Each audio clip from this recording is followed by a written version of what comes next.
and more as kind of the power of the MMA as we all work together globally to really put marketing in the right direction, to really help marketers have the stature and gravitas that we think they both deserve and should be respected for within an organization. So with that, I wish you all the best of a couple of days. Enjoy. And again, Shanti, invite me again next year, but I look forward to seeing you all again soon. Take care.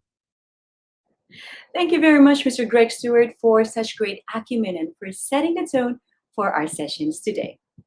Dan langsung saja kita akan masuk ke sesi pertama, yaitu diskusi panel. Salah satu hal yang terpenting tahun ini tentunya adalah menyikapi perubahan-perubahan yang terjadi, dan terlebih di consumer behavior and trends bagi modern marketers. And here to share their strategies and insights for modern marketing, we'd like to invite our first panel. Please welcome Mr. Harneet Rajpal, the CEO of Domino's, Ms. Niharika Yadav as President Director of AXA Financial, Mr. Stephen Chung as COO and President of World Trade Center LAWTC, Mr. Francois de Maricotte as CEO of HSBC Indonesia, and of course, Mr. Kirill Mankovsky as Managing Director of ADA, and who will also be our moderator for this panel. And so, once again, I would like to invite our moderator to open this panel discussion. Take it away, sir. Ladies and gentlemen, welcome to the MMA Forum.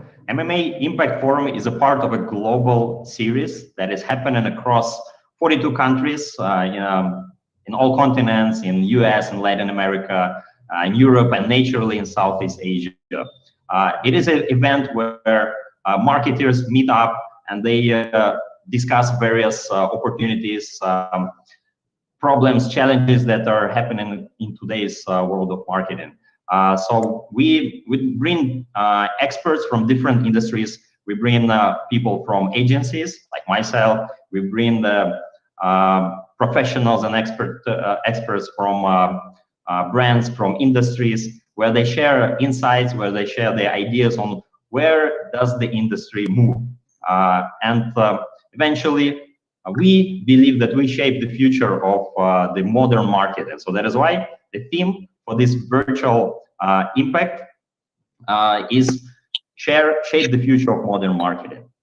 So my name is Kirill Mankovsky. I'm the Managing Director of ADA in Indonesia. We're also part of the MMA organization here in Indonesia, an active member.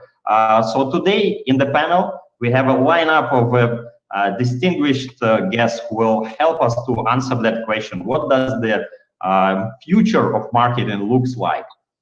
So I would like to start with Stephen Chung, who is the LADEDC Chief Operating Officer and the President of World Trade Center LA. Stephen, welcome. Welcome to the panel. Thank you so much. Great to be here. So our second guest is Francois de Maricotte, who is the CEO of HSBC Indonesia. Francois, welcome to the panel. Hello, good morning. Thank you. So our next guest is Niharika Yadav, who is the President Director of AXA Financial Indonesia. Niharika, welcome. Thank you. Good morning, everyone. Selamat pagi. Selamat pagi. And the last but not the least is Harneet Rajpal, the CEO of Domino's Pizza Indonesia. Welcome, Harneet. How are you? Hi, and thank you. Selamat pagi, everyone. Selamat pagi. Okay, now let's begin. I would like to start with the question, first of all, with a bit of a thought, right? So today, the modern marketing is probably much more than just communication, and that is driven very much by the technology. So the customer experience becomes much more important at every touch point. It's much more than just making the right communication and the message and the creative and the copy. So it is a lot about doing business across many different channels, where sometimes consumers, they give feedback, right? They interact with the brand. So how has it been for you and your organization in the last 5 to 10 years? How has it changed? What are the main challenges? What are the main roadblocks? If you could share these for your industry and for your experience. And let's start with Stephen Chung, please. Can you please tell us a little bit about that? Yeah, sure. So we're a tiny bit different. As a nonprofit organization here in Los Angeles, we sell LA. So it's a really elusive brand to be able to sell. It's a great tool and a great product to sell. However, how do you sell LA and which part do you sell LA? So for us, we have to basically really understand our product in terms of what are we trying to communicate. So we have to divide up into the various industries. For example, a lot of people don't know that Los Angeles is one of the biggest manufacturing center in the United States. They also don't know we have a huge bioscience industry, nor do they know that one of the largest aerospace industries in Los Angeles. All they know about Los Angeles is that we're the home to Hollywood. It's when you ask the world, what do you think about Los Angeles? It said Hollywood, movies, traffic, Hollywood. So to communicate that message, to make sure that our international partners understand that there's more to that, we have to basically diversify our product line and then also identify our audiences. Now, this is also another challenge. The world is at our feet, and it's fantastic because in Los Angeles, we are home to the third largest consular corps, which means all the international countries, they have their consulates located in Los Angeles. After New York, after Hong Kong, we have the third most with over 100 countries represented here. And we can't just basically do a generic message to Indonesia, and we can't use the same message to, say, China or Japan or to Germany.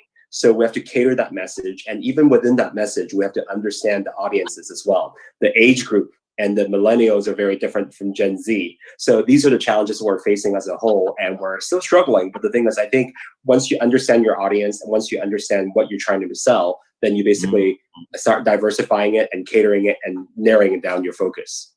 Right. So for you, it's also about that creating the awareness of the product and actually building the image. As you need to explain it to someone who might have not heard, have no idea of even LA, right? So I think how is it? It's very interesting, but also it would be interesting to hear from probably Francois, where the service has not changed much, right, in the last decades. Yeah. So how are you coping with that, Francois? Can you tell us, please? No, many thanks. I think that what we have seen for the last few years is really that the customer behavior patterns have been really shifting as more and more people do use digital ecosystems that really shape their life. And so the banking industry has been part of this change. But in most cases, historically, we have not been a leader.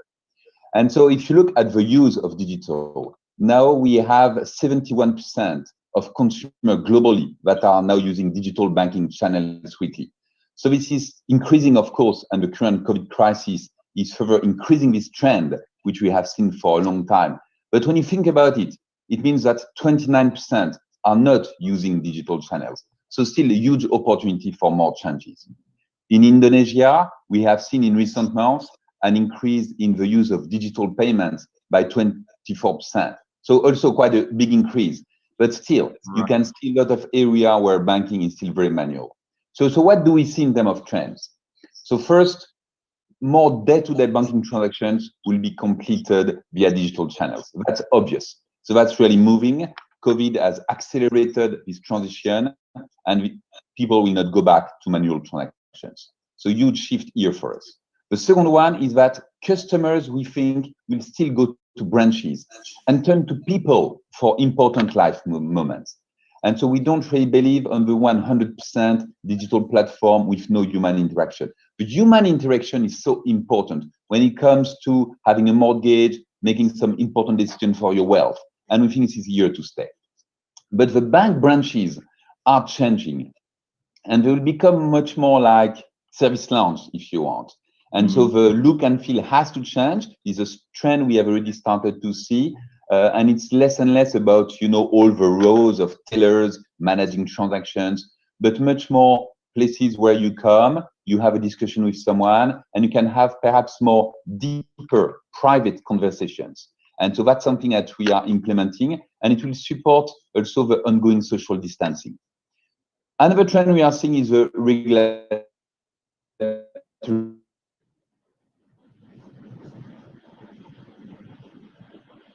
collaboration on always the perspective, and it requires a lot of collaboration with the regulators. So we are working on a lot of regulators in this space, and in Indonesia, the digital agenda is quite important for government.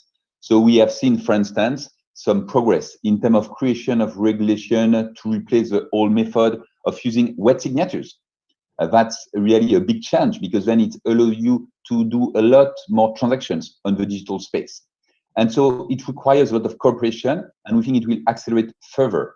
And especially as we move into new areas like AI and machine learning. And this area will require a lot of discussion with the regulator. And the last point I will make is that actually, as established bank, will somehow become more like challenger bank beyond our own market with some partnership. Because what you have seen is that a lot of new platforms like online retailers, social platforms are becoming banks, and they are entrant in retail banking markets. And so it forces the banks to really reinvent themselves.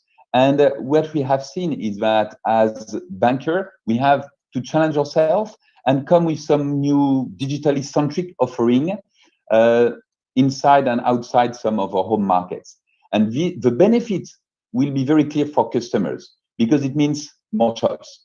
And I think that it will also make their life easier. And we see that, for instance, in Hong Kong, where we had to completely reinvent how we do banking. And we have a new product called PayMe that is a little bit like a fintech within the bank, to really come with some new innovative payment solution that makes the life easier for customers. Thank you, Francois. Yes, very interesting, good points. Yeah, on one side, yeah, maintaining that, the physical outlets and the contact, but changing their role, but also at the same time developing the digital experience and making sure that the compliance and regulatory is also, especially for the financial industries, is crucial, right? It's very important that it is respected. So I think it would be also very interesting. So thank you for that. It would be very interesting to hear Niharika, who is, you're in the same industry. How are you getting around those roadblocks or problems? Are they the same, or maybe you can share your thoughts and your point of view, please?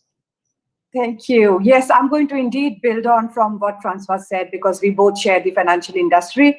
The only difference being that in insurance, unlike tangible product and services, we are in the business of selling a promise for future, a promise when things don't go as you imagine them. So it makes our life a little bit more interesting and challenging to have this dual responsibility to first educate people that things can go wrong, and increase the awareness that why they need health and protection solution for their family, and then sell the product and then sell the promise. But having said that, the increasing trend that we are seeing, and of course COVID and this pandemic has accelerated it, we see an increased awareness. We see people trying to find out what could protect their people, especially in the realm of health and protection solution, which AXA Financial Indonesia really is, that's the focus line for us. As Francois mentioned, the customer experience becomes very important. It's a common saying that, insurance is always sold and not bought, but things are changing. Many people are now making inquiries about what could be a comprehensive solution for my family, what could be the premiums. In fact, interestingly, 3 out of 4 people go to digital platforms to compare solutions, to see who's got the best offering, and to compare prices and then make a decision. Now, that's a big change from buying insurance only when your father's friend from office comes after office hours to sell a policy. So I think this dynamic change in the industry gives a huge opportunity to players like us to sharpen the customer centricity agenda, to make sure that all the products that we have got a deep-rooted customer centricity and protection element to it. Through the customer journey for insurance, there are a lot of points of deviation and attachment. If you've had a good experience, you're going to tell 6 people. But God forbid, if you had a bad experience in claiming, the whole trust from the insurance industry would be lifted. And I think that leads me to the biggest challenge of the low core awareness that generally we have in Southeast Asia and also in Indonesia, where insurance penetration is still below 3%, is because people don't trust insurance. People don't trust that they pay premium and we will find any reason to not to pay the claim. And that perception change is the biggest responsibility that we all have. The second challenge, or the roadblock, which also offers a good opportunity for us, is that we are all basically, and I'm speaking on behalf of the industry, we are bogged down by legacy system and processes. And it's taking time for us to change that and, get digital platform.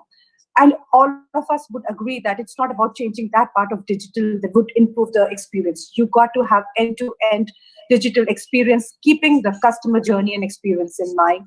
So the legacy systems need to be changed and keep in pace with the customer behavior change. And the last but not the least is the low professionalization of the sales force. Now, from historical times, insurance has always been a second profession. Nobody has done that as a full-time profession, at least in this part of the geography. And hence people, try to push products, try to mis-sell. And I think I can say on behalf of all insurance companies that mis-selling continues to be top one bane of this industry. People sell, in the rush to make easy money, they sell guarantees on behalf of companies. They sell things that's not a part of the product. And hence professionalizing the sales force, making sure that they understand about the product, making sure that for the selling pitch, they always have the financial need analysis, and also making sure that every time they sell, it's only need-based selling and not just pushing the product. So from a product push to a need-based solution providing is going to be the change. So I think there are only opportunities. And I would say that this pandemic has accelerated a lot of this transformation that we are feeling. And it's only for us to kind of, rise up to the occasion and to make sure that we make it easy for our customers and our sales force to even provide more protection to Indonesians. Thank you very much, Niharika. Very, very good point of view. Yeah, it's actually interesting that even for such a very important, but at the same time, seemingly complex product, that what you mentioned, the consumer behavior is changing and the perception is changing. I think it's great to see how technology is helping to shape even the perception of the whole product and industry. So it's a very, very good point. Thank you for this. So now I'd like to ask the same question to Harneet, please. So your industry, your business, what are the roadblocks? How has it been affecting you in the last 5 to 10 years? Thanks, Kirill. I represent, a category which everybody loves. Actually, everybody loves eating food. Food is so essential for our survival. So our category, is something which everybody is interested in some way or another. What we have seen that our category, which is basically we call it food service category, is a very, very dynamic category. And I say that because we look at our consumers' life, 365 days a year, at least 3 to 4 times a day we consume food, whether it is home cooked food or food outside home. So basically there are at least 1,000 times in a year when people eat food. So which means that there are 1,000 opportunities, in fact 1,000 plus opportunities for every brand who's in food service to be part of consumers' life. So that makes the category really dynamic and really interesting because you have so many opportunities to go back to consumers, and be part of their lives, engage with them. So it's a very, very interesting category. Not to put down other categories, every category has their own fun, but this category is really, really dynamic.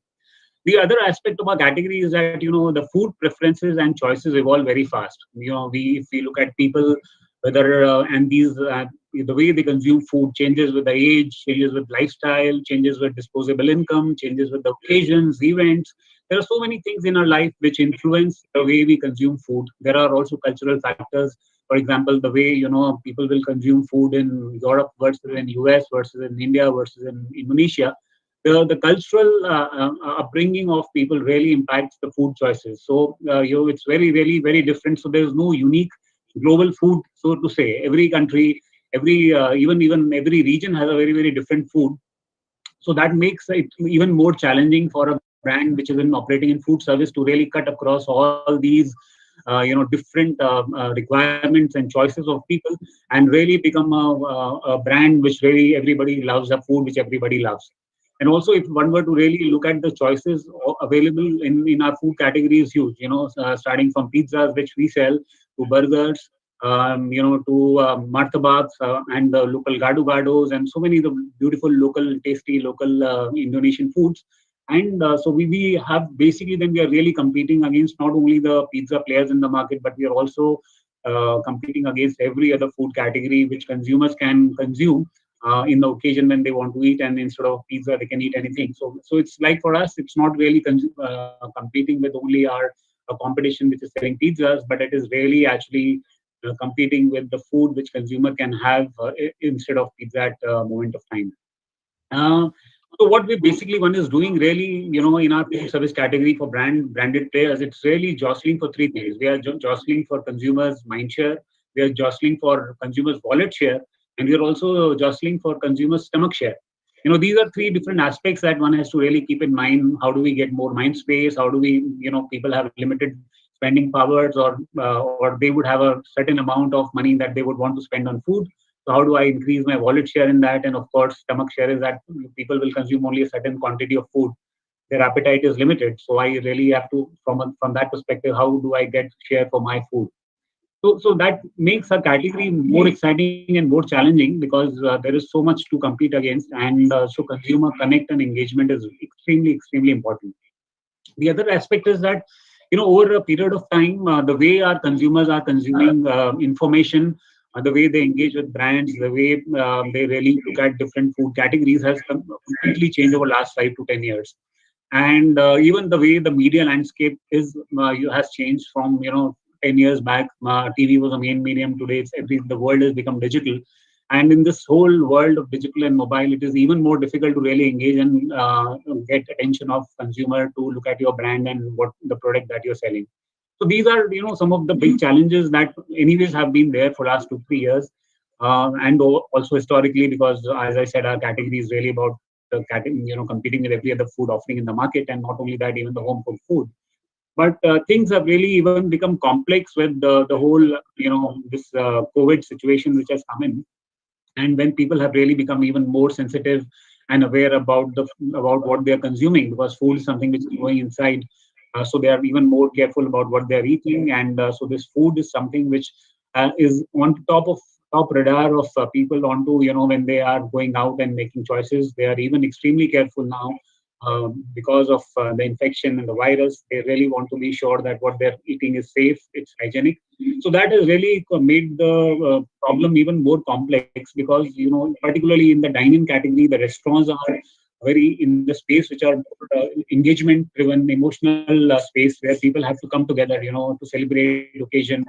And that space is really now completely, for the last 7-8 months, there has been no action in that, because people cannot dine out. And Right. so things have become really complex for our category. Particularly the dine-in occasions have really died down, and people are really looking for in-home consumption. So I think food service category as a whole is now facing multiple challenges, and I think it's time for a new evolution, and which has already come. And a lot is going to change over next 2 to 3 years in the way we run our category. So I think interesting times and challenging time for all brand marketers and the owners of brand, and the business people like us who are running the businesses and trying to build a sizable business. So we have to really take a fresh look at how do we really now build our businesses and build our brands. Thank you very much, Harneet. So yeah, it's indeed it's a very challenging times, and I think COVID, as you rightly mentioned, is a catalyst of a lot of change. And at the same time, you're also absolutely right. So you need to stand for your core brand values and your proposition, especially in your industry, regardless of all the competition, all these new digital channels and way to order and consume information and order food. So yeah, you're absolutely right. So well, on the COVID, we'll talk about it a little bit later. But I also wanted to ask you to approach this problem from another angle, more from the technology angle. Because on one side we have the consumers, their way they consume information products is changing. On the other side, are we ready as as brands, as businesses? So there was a lot of talk about the big data and the rise in there are many other technologies, say AI, virtual reality, augmented reality. So how is your business and industry coping with that? What platforms? How do you cope even with the complexity? Because there are so many platforms and systems in the back end, right? That needs to be operating, and especially considering the privacy and safety issues. So maybe I'll ask Niharika first, because I think also for your industry it's very important and critical to have it very robust and secure and safe. Could you please share your insights? Indeed, it is quite a critical part of our business. So we need to be where our customer is, right? So we don't, so in AXA Financial Indonesia, we run a multi-channel, multi-access company. So we've got agency on one side with 5,000 agents who are essentially doing, they're essentially doing face-to-face selling or non-face-to-face selling, but that's the financial advisor model that we have. Then the very other significant part of the business is our direct and partnership, business, where what we do is we plug and play insurance ecosystem into the ecosystem of our partners and leverage their database and then try to match their customer experience with us to offer insurance solution. So we really need to be where our customer is. So we don't restrict ourselves with only AXA ecosystem, but we are increasingly going and seeing how we could have a synergistic presence with our partners. So that actually, if you see, amplifies our big data and the exposure to the kind of technology that we have. So we built a lot of application programming interface, API as we call them. So we continuously are making APIs to kind of have an integration with our partners ecosystem to such that the customer doesn't even feel that they are in McDonald's ecosystem or they are in AXA ecosystem. They don't even feel it's integrated that well. But when it comes to security, I think the secure application development life cycle with the discipline of penetration test becomes very important. So no compromises on the application development time, no rushing through this, making sure that all the parts, are working together. And, these are the things that we need to have as basic things.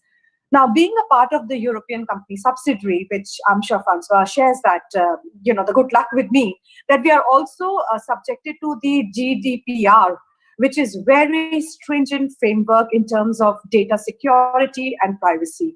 I mean, you could be fined up to 4% of your company's overall GWP. So being a part of GDPR, of course, we have a very stringent framework around data privacy, security, and customer information. We call them as golden nuggets. We call them as crown jewels. So we do everything to protect that. And increasingly, all our processes and all our systems are there to secure that. Now, finally, obviously, this is GDPR, and we are thinking about our customers' interface. But what makes a big difference is our own policy. So we've got this multi-tiered governance system, and I think if Natasha could project the slide, we also have a very robust internal data privacy framework. Every AXA entity has a data privacy officer, and we have a data committee, and we have data privacy tools like customer consent, due diligence, and also data privacy legal clauses. And finally, we have the OJK and Ministry of Communication Information, which is the local regulation, who are also very strict about the use of data and about the data privacy, which gives us another tier of governance to make sure that we do not falter here. Implementation of this multi-tiered governance, coupled with the global and local security committee involvement, I think we pay a really, really lot of importance on this and make sure that our customer data and the data privacy rules are not flouted at any process, and there is no data leakage at any point of interaction. Right. Thank you, Niharika, for sharing the. Maybe if I could ask from also from your point of view on the platforms, on the systems, your view on this. Yeah, so many thanks. So I tend to agree with what Niharika was saying, is that the future direction is more and more about open platforms. And so within the banking industry, open banking moving really fast. And we are more and more building some API connections. So now we have probably all banks and fintechs that are getting connected. And it's something that we are looking at very closely. And especially for the younger generation, people will expect to have all their service, in one-stop shop, in one platform. And so we really have to work on these ecosystems. But I think that when we talk about data, we are really to be a bit careful because we really believe in balance. And so while we are working on improving our digital capabilities, at the same time, we really take an extra effort to ensure that our customers and our customer data are safe, because this is really a big issue, but should not be underestimated. So like, in the airline industry, all the safety protocols are very clear and has to be adopted by all employees. And so we really have to have a strong risk management culture, because the banking industry is based on trust and the safety of our customers' deposits. And nowadays, when we have more and more data to handle, it really has to be at the heart of the industry to manage them properly and safety. It's really a question of survival, I think, because if you don't have a trust, then you will move to another platform. So we are extremely cautious in terms of adoption of new technology and the potential impact on safety. And maybe in a way, we might be a bit too conservative, if I may say, on moving faster and embracing new technology, because we want to test them at length. So having said that, we invest, of course, heavily in digital. We are moving faster, and we have hundreds of people. And the beauty we have in Indonesia is that we are part of one of the largest banks in the world. And so we have billions of dollars invested in infrastructure, including the safety. And also we can learn the best practices from various markets. And especially in Asia, it's very interesting to see some of the markets moving quite fast with some new initiatives. And so always the idea for us is, okay, what can we learn for this market and what can we implement in Indonesia? Understood. Thank you very much, Francois. Yeah, it's definitely a big challenge for an industry like financial industry to be innovative, or to bring in new markets, new experiences, at the same time to comply with all the regulations that might not be as fast to catch up with the technology, right? So, but I wish you, yeah, all the best and good luck in this very exciting but challenging journey. So, Arnit, from your point of view, what are your challenges on the technology side? Because your business is still about the food, and how are you coping with the issues of big data, and are you using this technology? So can you please share your insights on this, please? Yeah, see, sometimes people actually really don't connect data and food. They think food is simple. You eat, cook food, sell food, consumer eat food, they're happy. But one does not realize that we generate tons of data for our consumers, particularly brand like Domino's globally, where we are a delivery expert and we need to have consumer phone number and address to deliver to their homes. We actually generate millions of data points of consumer in terms of ordering patterns, consumption pattern, occasions, and when they order, the kind of promos they're using, and the kind of food they're eating at different occasions. So even in Indonesia, we have almost 3 million database of our customers who have ordered Domino's ever in our last 12 years that we have been in this market. Plus, also what is happening today is that e-commerce has become very big even in our category, and Domino's globally, 70% plus of the business actually comes from ordering, which is on e-commerce platforms that are run by Domino's. So now, globally, Domino's actually is the leader in this space where they're using digital technologies, and particularly the e-commerce technologies, to really make the life of consumer easy in terms of ordering food from their homes and from their offices. And so we are generating so much of data. So in that sense, we are not actually only a food company. We call ourselves as a food technology company.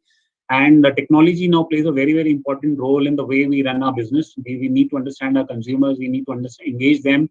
And given that even from a marketing perspective, things have moved on to a digital platform. There is so much is happening in terms of the social media, in terms of the digital marketing. So between these two, the amount of data that we generate about consumer behavior, and also the way we now engage with our consumers in terms of ordering platforms, which is completely driven by one best-in-class technology platform. And the third aspect is digital marketing. I think we're all putting it all together so that we can really be, a technology company selling features in the world. And same is true for us in Indonesia.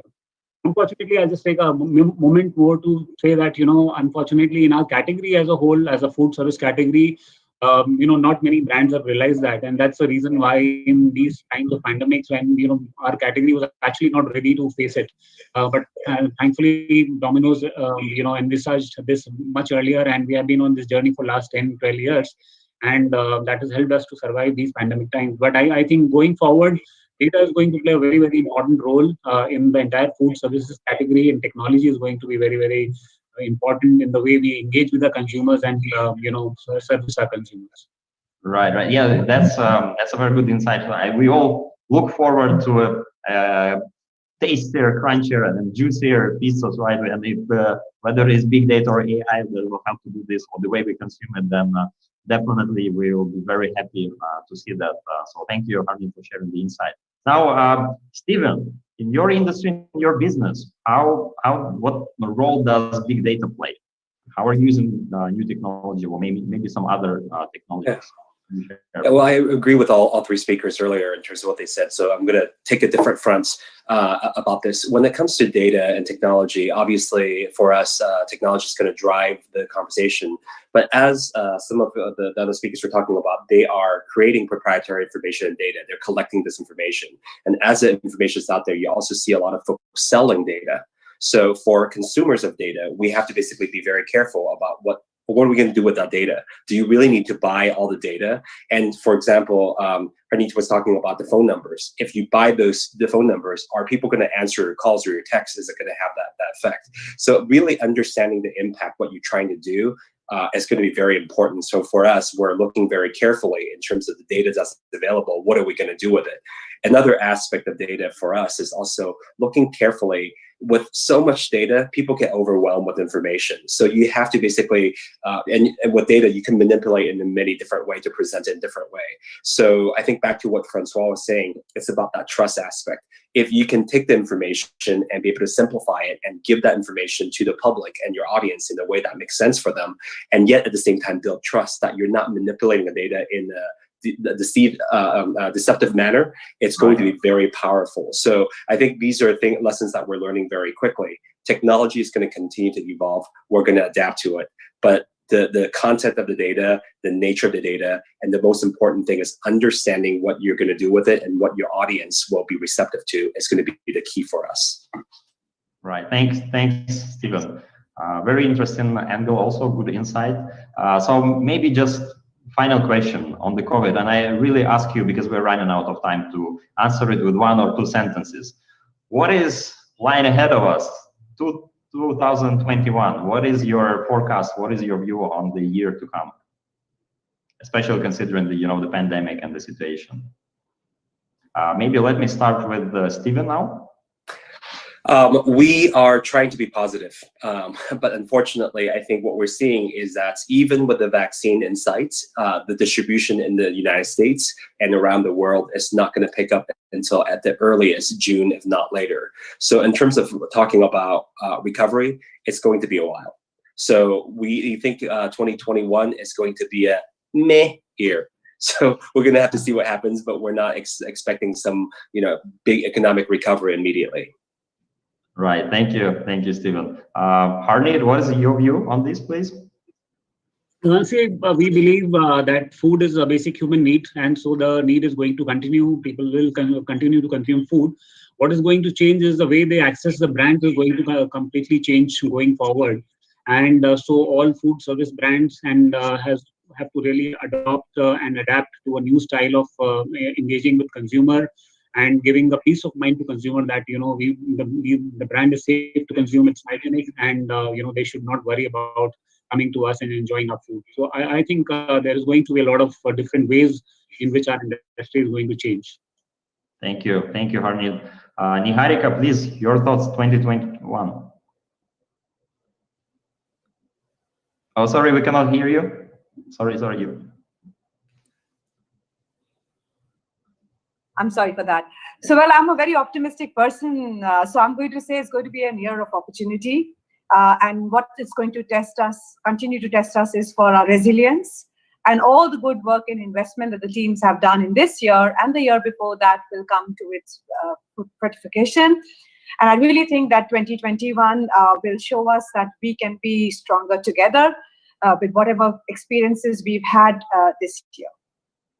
Great, thank you. Very optimistic. We need that. Francois, could you wrap up, please, and tell us what is your view? 2021, what's coming? Sure. So if you look at it from the side of the economy in Indonesia, our in-house economists expect a rebound of the economy with a growth of 5.1% of the GDP next year. So I think that this is quite positive.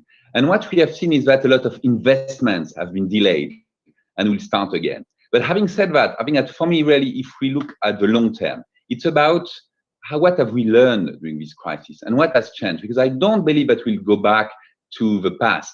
And we have to think about this new normal. And here we are to talk about marketing and so having that on how we engage with our customers, how we engage with stakeholders.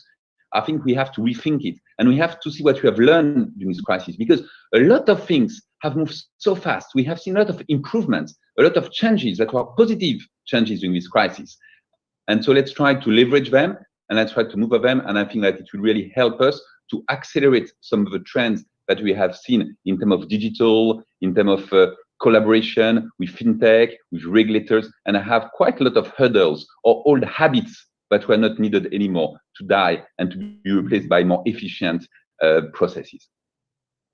Great, thank you very much. So I see quite a lot of optimism, and I really would like to thank you for that, and also for your thoughts, for your insights, and for your time, your precious time that you spent to join the forum and the panel. Once again, good luck in your businesses and shaping the future of modern marketing. You're the ones who are actually doing this on a day-to-day basis, and it's a big challenge. I'd like to wish you once again a very fruitful 2021. Thank you for participation, and I would like to thank everyone who has joined the panel. So if you have any questions to the esteemed guests of the panel, please don't hesitate and do send them to the email. You'll see it on the screen. It's indonesia@mmaglobal.com. So if you have any questions to Steven, Niharika, Harnit, or Francois, please send them, or to myself. We'll be happy to answer them by email. Once again, thank you very much for participation and have a great day. Thank you so much. Thank you very much. Thank you. Thank you, everyone.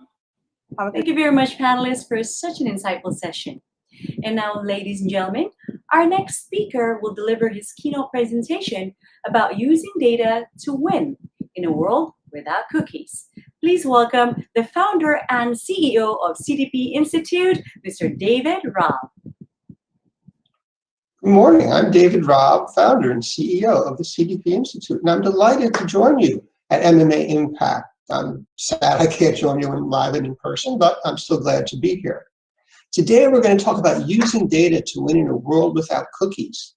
But before we do that, let's just talk about why data even matters. Data matters because MarTech runs on data, and marketing today is MarTech. 26% of marketing budgets are spent on technology. More than 8,000, more than actually 12,000 MarTech products are available to choose from. 92% of marketers tell us that CRM and data are important to their business. 98% of marketers tell us that that personalization is important. There's simply no way that you can succeed today as a marketer without mastering MarTech. MarTech, in turn, depends on data. Data comes from consumers, and consumers want privacy. They've made that very clear. The problem is that privacy is shrinking, and this is a problem. Why is this a problem, you may ask? Well, let's talk about that, okay? Privacy is shrinking. Consumer response to that is they worry about it. 64% of global consumers tell us they're concerned about use of personal data. 71% in India, a little less in Asia and Vietnam, but still a vast majority are worried about the data. If they won't share their data with you, your MarTech machine comes to a grinding, crashing halt. The government response is to regulate. That's what governments do. The GDPR passed in 2018, or effective in 2018, the CCPA in the US, effective this year. India, Vietnam, Indonesia all have data protection bills that are in some stage of passage or being worked upon. So it's happening everywhere, including in your markets. The industry response to this concern about privacy has been to restrict access to data. The browser manufacturers, Firefox, Safari, Chrome, have all been blocking third-party cookies or plan to block third-party cookies. The mobile device makers, Android, Apple, have been blocking access to device IDs. There are more privacy-first alternatives. If you don't want to use Chrome or Firefox, you can use DuckDuckGo.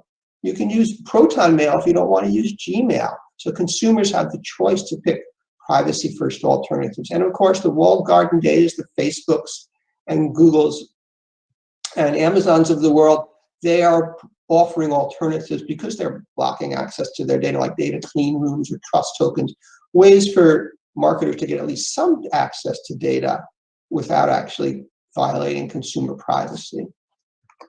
The marketer response is to panic. Oh my goodness, they're taking away all my wonderful third-party cookies that have been giving me so much data that I really built my entire ecosystem around. So we have Facebook actually threatening to shut down their audience network when Apple proposed consent language on the iOS 14 that would have made it very unlikely for consumers to grant access to their data. We have industry groups like the Partnership for Addressable Media in the US opposing privacy law, pushing for federal preemption of state laws like the CCPA, which is a state law, because they assume the federal laws will be a little more lax. And we have things like the World Federation of Advertising, which is an industry group that covers everyone, advertisers and technologists alike, that offers standard for measurement alternatives, again, not using personal data, and honestly, nowhere near as good as what we're used to. So it's no wonder everyone is panicking, but let's calm down, okay? Here's a nice little cute puppy. Look how calm this puppy is. Just sort of be that puppy for a moment. Let's calm down. The world is not going to come to an end. Okay? Advertising existed before cookies. You may not remember it. Some of us do. It will exist after cookies, not the end of the world. In fact, cookies impact just a small and shrinking share of advertising. If you really do the math, about 25% of the marketing budget is spent on media. Only half of that budget is spent on digital media. Less than half of digital media time is actually spent on the browsers where cookies matter. Less than 20% of your digital budget is actually spent outside the walled gardens. And remember, within the walled gardens, cookies are not the issue. So if you do all that math and you add it all together, less than 1% of your marketing budget is actually impacted by the loss of third-party cookies. So it's just not quite as great a trauma as it sometimes feels. Marketers actually are getting better at getting consent. Okay, this is something we haven't paid much attention to, and we'll talk a little about later, but we can actually get more data from people if we do a better job of asking for it. We simply haven't focused it all on it. And let's face it, marketers were struggling even with cookies. 2/3 of them told us they couldn't fully measure the ROI of their programmatic ad programs, and it's the programmatic ad programs the cookies are impacting. So we still had a hard time. We already were having a hard time. It's not that big a change. Okay. So let's imagine. Let's go ahead and just think about what does life actually look like in a world without cookies? Oh, thinking caps here. Okay. What do we lose when third-party cookies go away? Well, there are two things that are impacted. The first is your programmatic ad targeting. Okay. Because what we've been doing so far is we've been buying anonymous individuals based on their behavior. That's how that works. The cookies are tracking anonymous individuals. We may be able to later connect those cookies to real people. In fact, we often can. But at the end of the day, the cookies themselves are inherently not connected to people. So we look at their intent, we look at their behavior, we look at their demographics. Those are the things we know. And that's what we've been targeting our programmatic ads on. And then we can track those same individuals, whether they're known or anonymous, across sites and sessions. That's actually the real power of the third-party cookie, is that you can say, oh, I saw this cookie on this site, now this cookie's on that site. Begin to build a track of that cookie's history, whether or not I know who the person involved with it is. And the other big thing we do with it, we use it for advertising measurement. We can connect the ad views to the post-view behavior, whether it's site visits or purchases or whatever, so we can begin to measure the effectiveness of our ads. And again, the cookies make that possible, even if you don't know who the person is. So there is some stuff that's being lost here. We're not going to say there's nothing going on. On the other hand, there is still plenty that we can do without cookies. First of all, without cookies, we can certainly still do all the media that we were doing before. Okay, remember that half of our budget isn't even spent on web ads anyhow. It's even spent on digital. It's spent on broadcast and such. So we can still do our non-targeted advertising and broadcast and print and out of home. We can still do the targeted advertising that doesn't depend on web ads, like mobile apps, smart TV, digital out of home, streaming devices, other kinds of digital advertising that's targeted but doesn't use cookies to do the targeting. That very much alive and well and actually growing. And we can still target on our own websites where you can use first-party cookies or first-party data, whether it's the website or email or text messaging or Internet of Things devices, and increasingly deliver advertising, whatever it is we're going to do. We can still do all that, nothing to do with cookies. None of that goes away. Now, are there issues? Yeah, it's harder to target in some of these media. We don't necessarily have the audience size or coverage for things like mobile apps or smart TV that we were getting on the open web with third-party cookies. And a lot of what we want to do with third-party cookies has been people we don't know acquiring new customers, whereas a lot of these things here that we're talking about really are more aimed at retaining existing customers. Certainly the targeting of owned media only goes to people that you already have some sort of relationship with. So it's more about retention than it is about acquisition. So there are issues, of course. The second thing we'll still be able to do is we'll still be able to send our web ads to unknown audiences. And remember, cookies were anonymous too, but not cookies, we had a pretty decent profile. Here we're talking about things like, I can still send contextual advertising. I may not who's visiting this site about sports news, but I know they're interested in sports news. Or I know they're interested in cooking, or I know they're interested in whatever the topic of the website is. Similarly, I may not know who's within this particular geographic area, which could be a region that's, a city or a state, or it could also be, very specific, who's outside my store at this moment, because all my technology lets me track that and reach out to people in a very specific geo-targeting area. Again, without knowing anything about them except that they're outside the door. I can target to walled gardens. I can still send the ads to the walled gardens guys, again, Facebook, Google, Amazon. They're not going to tell me who the audience is, but they know all the detail because all the wonderful good data that they're collecting is all first party. So they can target very, very accurately, just like we did with the third-party cookies, except of course that it is within the walled garden. Similarly, we can still do anonymized analytics. We can't necessarily track individuals, but we can find a lot of information about people at a higher level. Are there issues? Again, yeah, frequency caps is the big one. If I can't track individuals, I don't know that this particular person has been on the site 18 times today.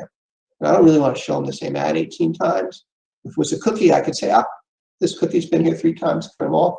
I can't do that without some tracking at the individual level. It's harder to get good deals on the impression cost and the inventory because there's less inventory on particular sites if I really want to track with just sports sites, as opposed to reaching the same people when they're on some other site. Again, as with frequency caps, if I can't track individuals, I can't control the message consistency.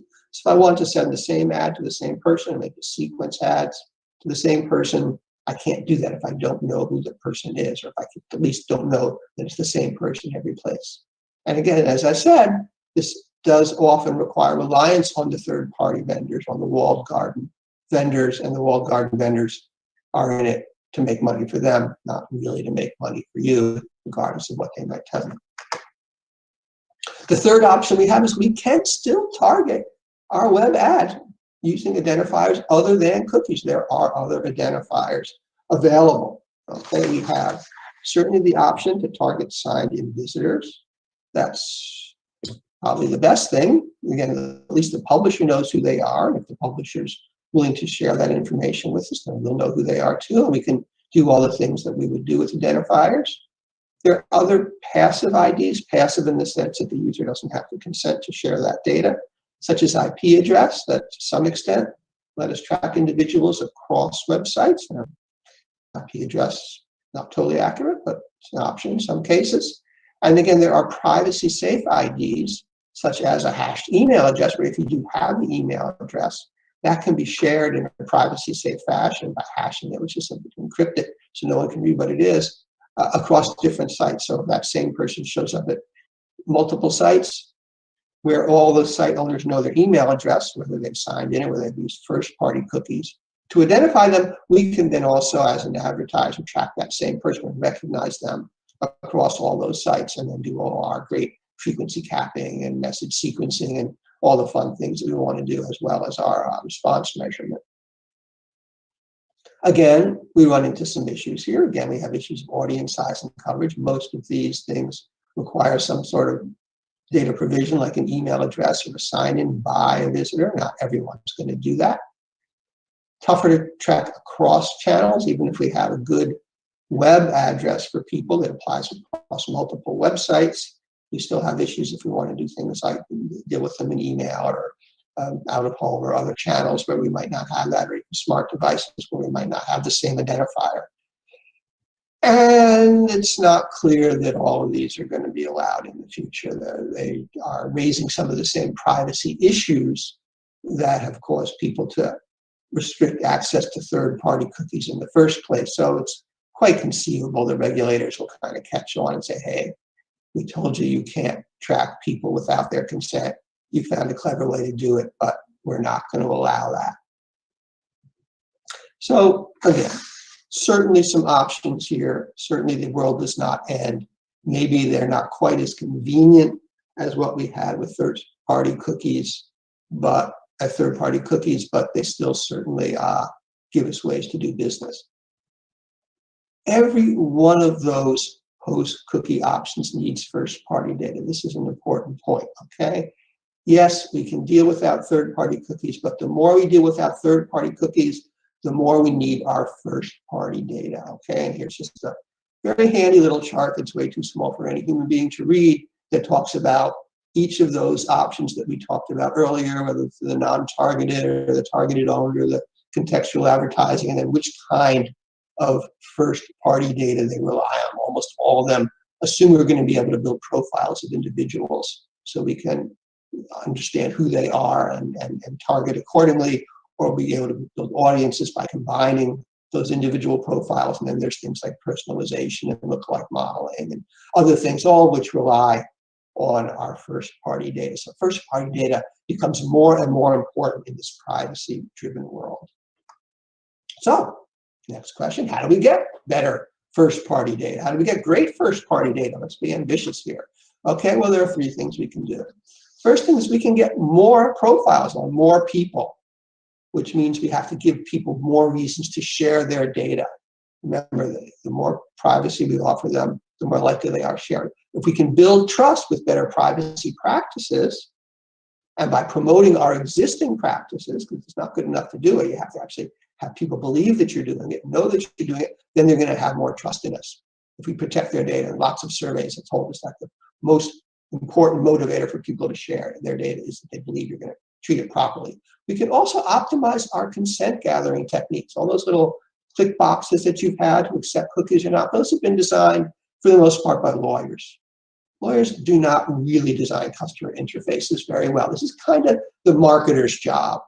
And we as marketers really have to step into that and take control of that and optimize that to give an experience that encourages people to consent. Doesn't trick them into consent, but encourages them in a positive way to see the advantages of consent and to sign in and give us access to their data. And the more we do that, the more data we have, the better job we'll do with their data and the more reasons they'll have to give it to us because they see the value. Second thing we can do is we can build richer profiles, okay, more data, because we have lots of data, at least about our customers, our known customers, in all kinds of internal systems, not just in the web system itself, but it's sitting there in your email system, it's sitting there in your marketing automation, in your e-commerce platform, in your retail platforms, all the stores that are gathering customer data and customer service system. We can connect all that data together to build richer profiles. Richer profiles, again, let us do better targeting, let us do a better job for our customers. They also give us more leverage to share data with other people, to exchange data in second-party data arrangements, which is where two companies decide to exchange their data. The more we have, the more we can negotiate with to work with other people, the better and more attractive partners we are. Similarly, we can do a better use of third-party data, which is simply data we buy. We don't have to exchange it with anyone else. And we can do actually much more than we've been doing with third-party data once we master it. And we can improve our analytics, finally, to add derived variables that predict the model scores, or less fancy metrics than that, but things that indicate interest, or other kind of metrics that let us do a better job of targeting based on the data that we have, and then possibly using that to build lookalike models to find other people, so we can do acquisition as well as retention based on this data. And the third thing that we can do is we can actually do a better job of using the data, activating it. We can do a better job with analytics for segmentation, selecting best offers, and doing personalization messages. There's lots of things that we can do with better analytics to do a better job of dealing with our customers, and again, giving them a better experience, which will encourage them to share their data and, of course, to respond to our ads in the first place. We can orchestrate not just individual experiences, but across the experience. The same customer over time, the same customer across channels. All of our great MarTech gives us a great amount of information, a great amount of capability to do that kind of orchestration. We actually have to do a better job of doing it. Similarly, and finally, we have to integrate with our delivery systems better. Okay, this is the final mile problem. Okay, we have this great analytics, we have this great data, but if we don't use it for something, you don't actually push the messages out. I have systems that can take that data and do the personalization, deliver the personalized messages, then we don't get much value. So we have to do a better job of integrating our delivery systems with our customer data. And finally, of course, we have our friend technology. Marketing is marketing today is MarTech. We have our customer data platform, it's my world, that builds those unified profiles, takes all the data from the internal systems and puts it together in one place, makes it available. Again, we have lots of tools for analytics and orchestration and personalization. Again, measure 8,000 tools we talked about. Plenty of stuff out there. You have to learn how to use it. You don't want to buy all 8,000. We have to do a better job of privacy management. Again, of both managing privacy and explaining how we're managing privacy. Don't leave it up to the IT department. Don't leave it up to the privacy people, the compliance people. They're wonderful people. Their job is to just keep things really secure, not really necessarily to make the customers happy. And we can share, of course, that data outside of marketing, with sales, service, and operational groups. All of them great value from. All of them have data they have that they can contribute, and it has to be an exchange even within the company. So final words here. Don't mourn the loss of cookies. Celebrate what comes next. Thank you. It has been such an insightful start of the day. Dan tentunya kami ingin mengingatkan Anda bahwa Anda bisa langsung bertanya kepada pembicara kami selama berjalannya sesi melalui chat box. Dan jawaban pertanyaan Anda akan kami teruskan ke email Anda. And ladies and gentlemen, at this time, we will take a few minutes break for you to just stretch your legs. But stay tuned for more eminent speakers, and we'll see you in a few minutes.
Hello, everyone, and once again, thank you for joining MMA's 2020 Impact Indonesia. For our second leg of the day, we are back with an exciting trend in marketing, which is live streaming e-commerce. With 5G developing and advanced technologies such as data analytics, VR, and AR have given live streaming huge market potential. So, without further ado, please welcome for her keynote speech, E-commerce 4.0 Live Shopping E-commerce, the founder and CEO of Within Link, Ms. Bessie Lee. Thank you for having me. It's great to be part of MMA Impact to create impact in Indonesia. Hi, thank you for giving me the opportunity to share with you the most popular or most in phenomenon in China. It's live streaming e-commerce, and it is considered the e-commerce 4.0. Now, what is live streaming e-commerce? On this slide, you will see three videos that I have embedded in this slide. These are the form of live streaming e-commerce. These three, the gentleman on the first video is called Austin Lee, Li Jiaqi. The lady in the second video is called Via.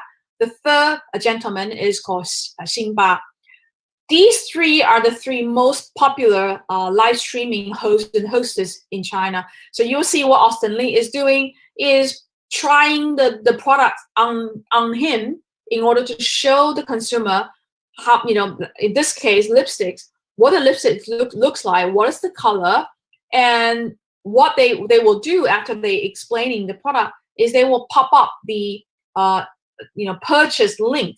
And if you like what you're seeing by endorsed by these hosts and hostess, you can just click the buy link that they provided, and you can do instant e-commerce purchase. So in other words, live streaming e-commerce is a super sales plus their mobile handsets, plus the product they have selected to endorse, and also the e-commerce instant transaction platform and payment gateway, so that the e-commerce transaction can happen almost instantly if the consumers like what they're seeing, in this live streaming showroom by these hosts and hostess. So what is the current industry state of the live streaming e-commerce? In China, we have 560 million online live streaming users as of March this year. Now, because of COVID-19, the live streaming e-commerce, the growth of this sector has been accelerated because of the impact of the virus. Market scale in value, in 2019, the sales generated, which is the market scale, the sales generated by the live streaming e-commerce back in 2019 was $65 billion US, and that was roughly about 1% of the total China retail. We believe that number is going to hit 130 billion by the end of this year. Now, live streaming is nothing new. Live streaming started as early as 15 years ago in 2005. That was the PC stage, and it was happening in a lot of the chat room. And when there's live concert, the live concert will pop up on online video, or TV station. So that was the beginning of the live streaming industry in China. Now, and 2.0 of live streaming took place between 2012 to 2014. It was still the PC stage or PC age, but this is when the gaming live streaming started to gain traction. So we know this is when the esports started in China. In 2015, 5 years ago, live streaming started entering the mobile age.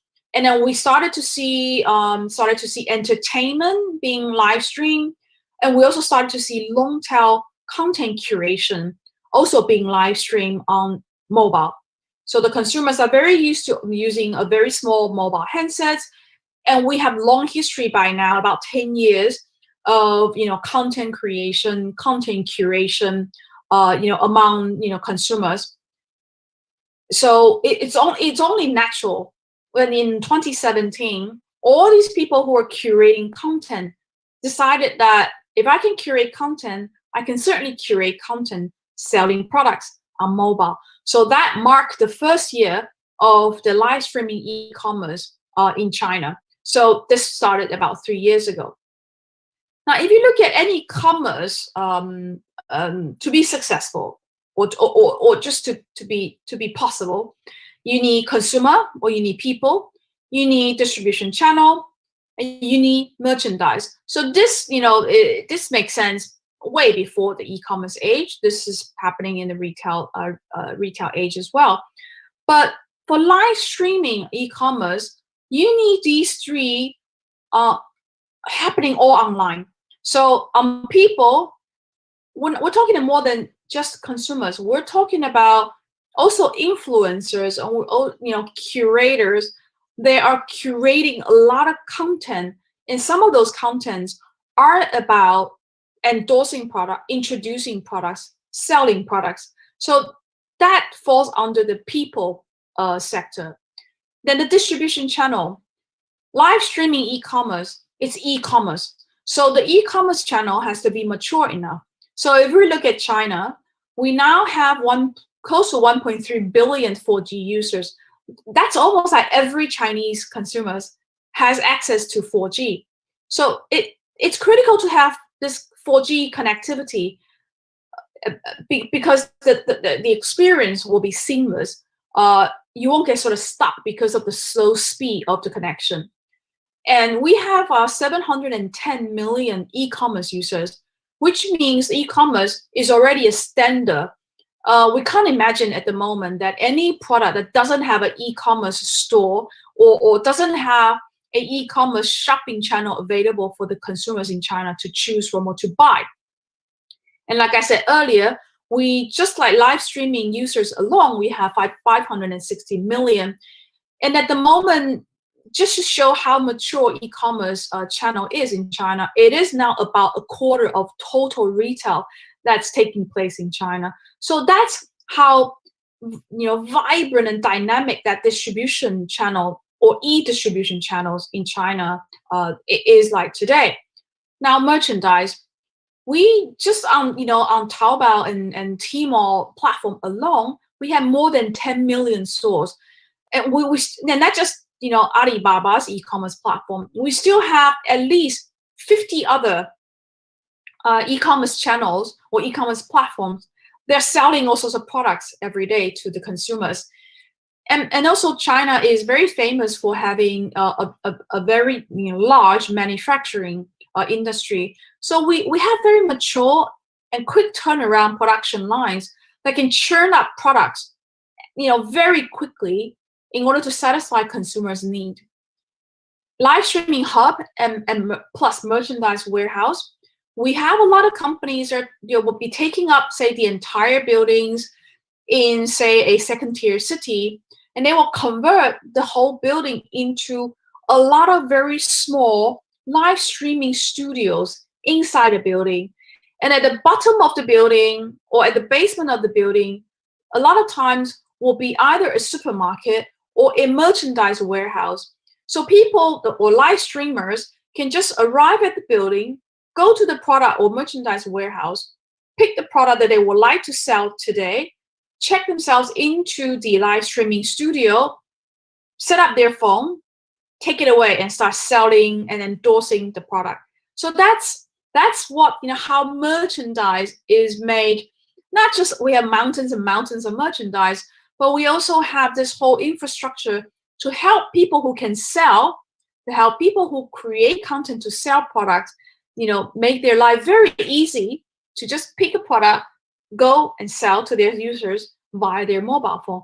So these three very mature sectors are coming together very nicely in China to create this live streaming e-commerce phenomenon in our market. Some of the fundamentals that you will need or see happening that make live streaming e-commerce possible. The first one, like I said, you need a mature technology, connectivity technology. So high-speed Wi-Fi, 4G, or like right now, China, we're migrating into a 5G technology. So to have that technology, it ensures a very smooth user experience. You need mature e-commerce backend and payment gateway. So when consumers like what they've seen on these live streaming e-commerce time slot, they want it there, they want it now, so they can just a click away purchase those products, and the delivery will be arranged the very next day. You need a lot of brands who are willing and brave to experiment the new, but you also need consumers who are willing to embrace the new. So they're willing, or allowing brands to try these live streaming e-commerce to sell product to them in a new way. So it's all fun and it's all very exciting about live streaming e-commerce. But we also have challenges that face live streaming e-commerce. The first one is, if you're consumers in China, you are bombarded by mountains and mountains of products every day. How do consumers discover new products? Well, how do they discover their new variant introduced by a brand that they know from before, or they used before? They can certainly go and do search themselves, but we have information overflow or overload. So these live streaming e-commerce today are being used by the consumers as a product screening or product shopping guide, if you like, by these supercells and hostess. And they have built a trusted relationship between, with their fans by these supercells. So a lot of consumers have a trusted enough relationship with these supercells. They will check into their live streaming e-commerce time slot every night just to see, what are some of the new products that they've never heard before, or what are some of the new variants by the products they have used from before, from the past, or if there are any special discounts they're offered today because of the supercells. So the supercells at the moment, like Li Jiaqi, Austin Lee, or Wei Ya, or Xinba, their time slides will happen roughly about between 8 o'clock to 10 o'clock almost every night during the week. So those 2 hours are now the new prime time. The consumers will go to those their live streaming e-commerce time slot just to see new products, just to see or enjoy the discount. This live streaming e-commerce also have created an even shorter path to purchase for the consumers. Like I said, in my first chart, when I show you those video, when these supercells endorse a product, once they finish endorsing a product, per product is about 2 to 3 minutes, there will be a purchase link popping up on the screen. So if I like the product, I can just click the link, make my purchase, and just wait for the delivery to be arranged the very next days. So the challenge to brand is that means you have that 2 to 3 minutes to convert, or for the sales to convert sales for you. So can you provide exciting enough information for these sales to tell a good story, to tell an interesting sales stories about these products of yours? And can you, or what are you willing to provide, discount for these sales to accelerate the sales for you? So that, the digital age these days, path to purchase is already a lot shorter than the traditional age. These live streaming e-commerce, the path to purchase is even shorter than the digital, the digital age of path to purchase that we're talking about. Now, a lot of the brands in China, they really like this e-commerce, live streaming e-commerce, and they wanted to use celebrity. When I say celebrity, I mean show business celebrity. That may not work, oftentimes, because these are show business celebrity. They don't equal sales. They don't necessarily know how to sell. They might be very good at acting. They might be great at singing, but they probably don't have the skill sets that required to sell the product. In this photo I'm showing you, this lady on the left-hand side, she is a very popular show business celebrity. And her team believe that because of her fame and popularity, if they put her in front of the camera and prepare a list of products and information for her to sell, they were very sure that she's able to convert millions and millions of sales that night. So they arrange a 5-hour time slots for her. And she, of course, very happily to enter or arrive at this live streaming studio that's set up for her. But very quickly, about 2 hours into this 5 hours live streaming e-commerce, she realized that she didn't know, she didn't have what it takes to become or to be like these live streaming e-commerce supercells. She started hating it. She started showing emotional response to this whole setup. She didn't want to collaborate with this assistant salesperson next to her, and she threw a tantrum, and it turned out to be a disaster for these many brands who pay her the money for the endorsement. So you got to be very careful using celebrity. Check them out and see whether they have what it takes to be a salesperson for your product. And you might have very high advertising to sales ratio. If you want to use, a super popular, a salesperson like Austin Lee. I want to take a real example just to show you how high the advertising to sales ratio is. BV is a luxury lady handbag or luxury handbags brand. They have booked a time slot with Austin Lee on August 21st to do live streaming e-commerce sales for them on Tmall. So they have provided 230 BV cloud bag mini, and each mini bag cost about roughly US dollars $1,800. This 230 BV bags sold out in less than a minute. So the total sales generated by Austin Lee in this time slot was roughly about 420,000 US dollars. Cost to BV.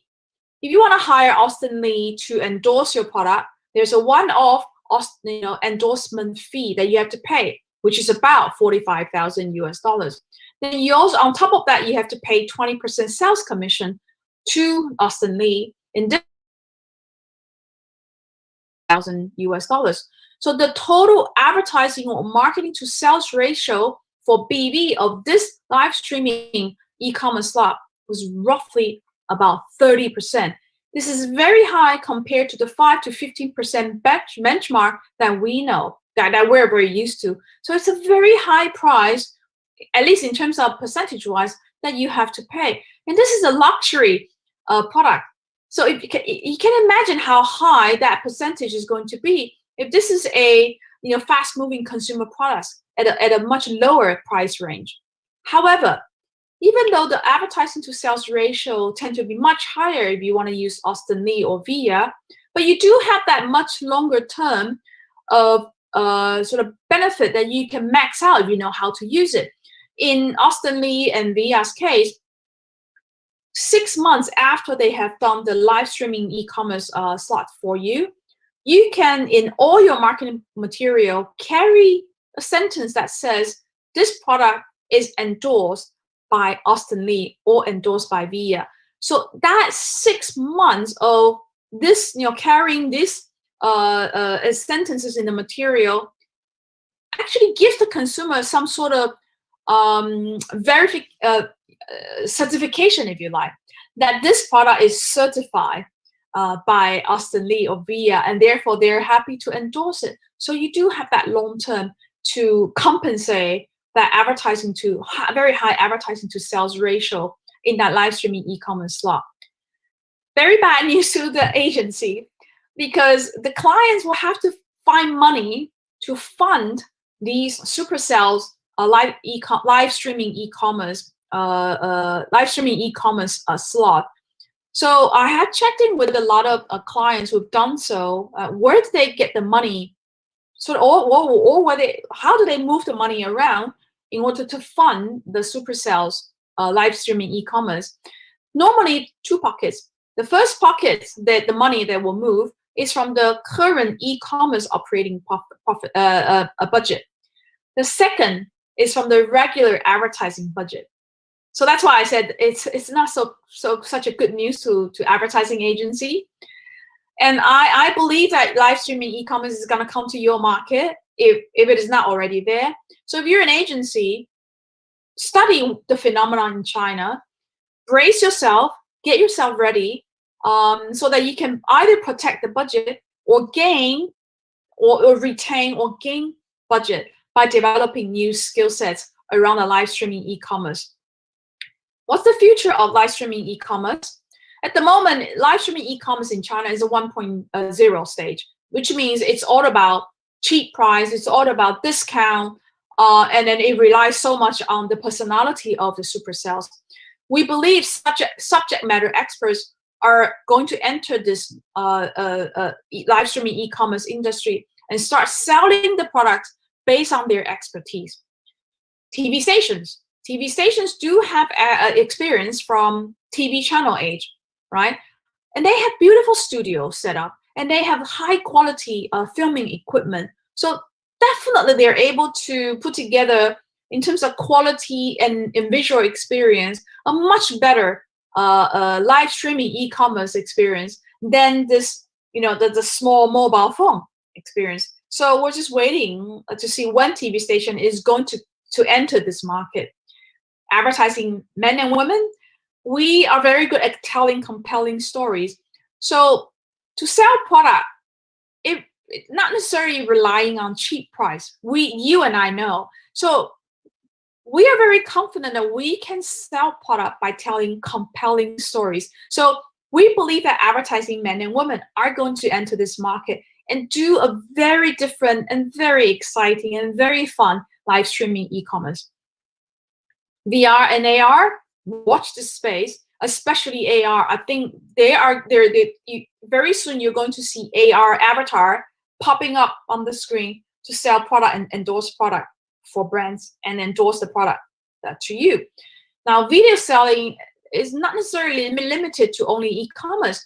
You can also embed video sellings in your product, especially complicated home appliances. So again, use your phone to scan the part of that product and up popping in your phone, using AR technology, a tutorial video that explain how this product works. So video selling can go beyond just e-commerce. So we believe that these are the next stage, or the future of live streaming e-commerce. Desperate times call for desperate measures. COVID-19 is a big hit, especially to the travel industry. So live streaming e-commerce is not limited to just selling fast-moving consumer products. So let's see how the world's largest travel retail, Ctrip's co-founder, James Liang, used live streaming to rescue his business from the COVID-19 hit. 直播带货的热潮让疫情笼罩下的消费市场逐渐升温，但伴随着国内各地大小城市封城，国内外签证暂缓，使得整个旅游行业处在全线停摆状态。携程作为国内旅游业的领头大哥，在完成春节12亿元的退票赔付后，也面临着巨大的生存压力。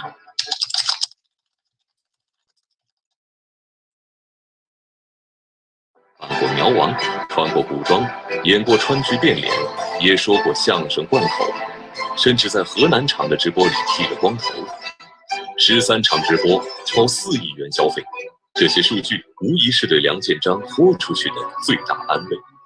然而，直播镜头背后，梁建章对这一切似乎有不同的理解。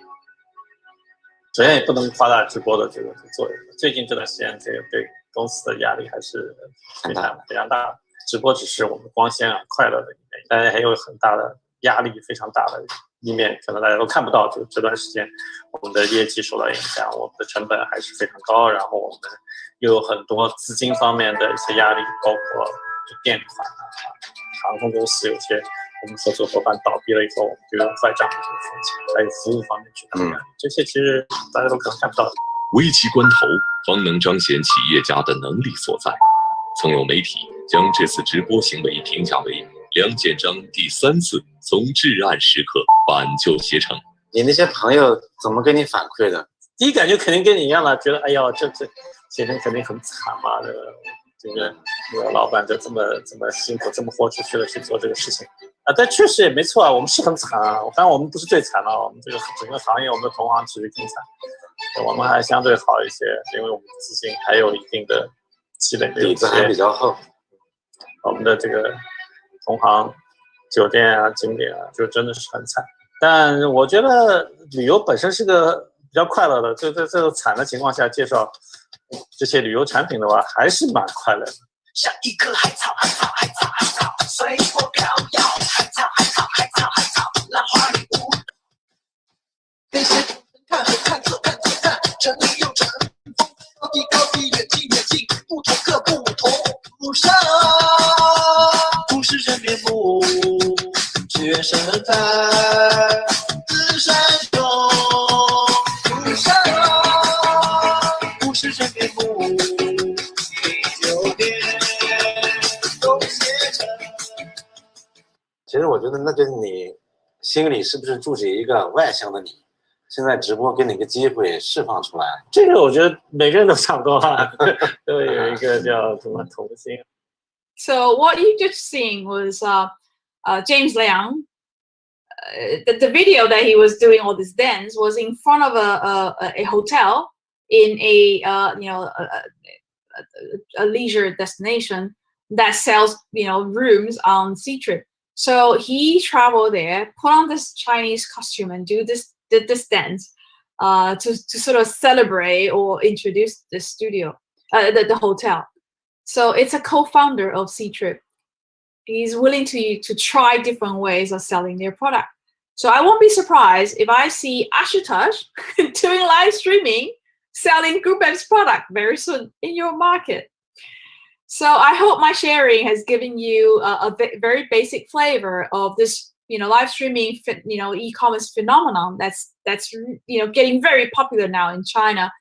And I believe that live streaming e-commerce is going to come to your market if it is not already there. So brace yourself and enjoy and have fun. Thank you very much. Thank you very much, Ms. Bessie Lee. We're certainly more ready to tackle the challenges of live streaming e-commerce. Now, ladies and gentlemen, we are going to dive right into our second panel discussion of the day. As more people use mobile devices, a larger number of customers are shopping more on our devices. We are seeking out convenient ways to shop using our smartphones. And so our panelists for today will delve into how digital commerce can smartly be used by marketers to achieve their overall marketing objectives and how to harness this platform effectively. Therefore, I would like to introduce our next panel, Mr. Antoine de Cabonel as Chief Commercial Officer of Gojek, Mr. Kevin Mintaraga as Vice President of Tokopedia, Mr. Waitarsa Hendarto as Senior Vice President Marketing and International Operations Kombifar, and Ms. Yesi Harahap, Partner Leader Mindshare Indonesia, who will also be our moderator for this panel. Kepada moderator, kami persilakan. Good afternoon, everyone. Welcome. I hope everyone is in safe situation and in healthy condition. First of all, I would like to introduce myself. My name is Yesi Harahap. I come from Mindshare. And today I am honored to be invited from MMA to host this discussion, which actually MMA Impact Forum is a global series which hosted across 42 countries, including Indonesia, in which we are doing right now. So this forum is basically designed to have all the set of the marketing industry, media, advertising, technology enablers to be brought in under one roof to be able to discuss and hopefully also to help propose new solutions that can shape up the future of the modern marketing, which is exactly the topic of this MMA Impact Forum this year. So before we start, today I am accompanied by three gentlemen coming from a complete set of the industry. First one, I would like to introduce Bapak Kevin Mintaraga as the Vice President of Tokopedia. Good afternoon, Pak Kevin. Good afternoon, Yesi. Glad to be here today. Yes. Second one, I would like to introduce Bapak Antoine de Carbonel as the Chief Commercial Officer from Gojek. Hello, Yesi. How are you? Hi, I'm good. Thank you. And last but not least is Bapak Waitarsa Hendarto coming in as from Kombifar as the Senior Vice President. Welcome, gentlemen. Hello, hi, Yesi. Good afternoon. Glad to be here. Good afternoon. Good to see you all. So As you can see also on the screen, that today's discussion topic would be marketing in the era of digital commerce. And I would be giving some questions that I would hope that would give some learning, also triggers insight to all the attendees today. So we have 25 minutes. And by the end of the discussion, I would give opportunity for the audience attendees to send their questions. So I think without further ado, because we don't have much time and I think everyone would like to see the discussions begin, I would like to start the discussion with Bapak Kevin from Tokopedia. As you know, this year is a unique situation and it is unfortunate actually with the pandemic happening. But then this actually has given a lot of challenge in the offline transaction. But at the same time, it is also opening and given wider opportunity for the online transaction or e-commerce. So, Bapak Kevin, how is your industry making sure that you are optimizing this opportunity to shape up more the e-commerce future? And I think also the second question is, do you think there is any key difference in the strategy that is vital for this to ensure the optimization of the opportunities? Okay, thank you for your question, Yesi. So I think Tokopedia as an e-commerce company, our mission is always try to democratize commerce through technology, right? But at the same time, we are seeing the offline business and online business needs to come hand in hand and complement each other.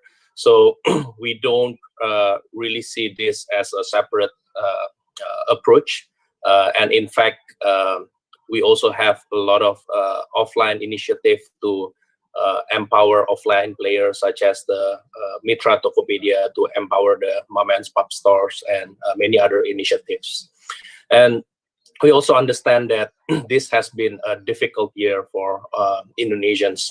And at the same time, this also presents some opportunities. And e-commerce is one of the area where it has been growing rapidly.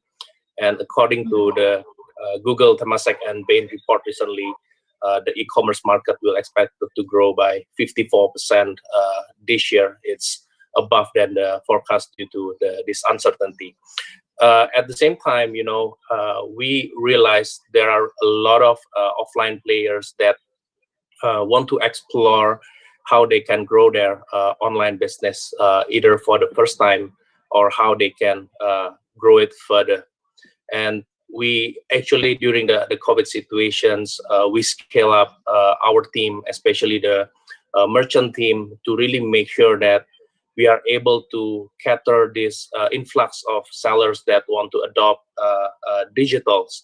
And apart from, you know, working hand in hand with them to open their stores, to increase the infrastructures and the reach for their store, we also work closely with government, you know, to identify the major sectors that are being impacted. And we launch a lot of initiatives together with a different ministry, for example, like the Agricultural Ministry, where we work with them to promote the Indonesian coffee with the launch of Satu Dalam Kopi campaign, where we consolidate and partner with hundreds of coffee players to create a full selections of coffee in Indonesia and launch an integrated campaign toward that together with our partners.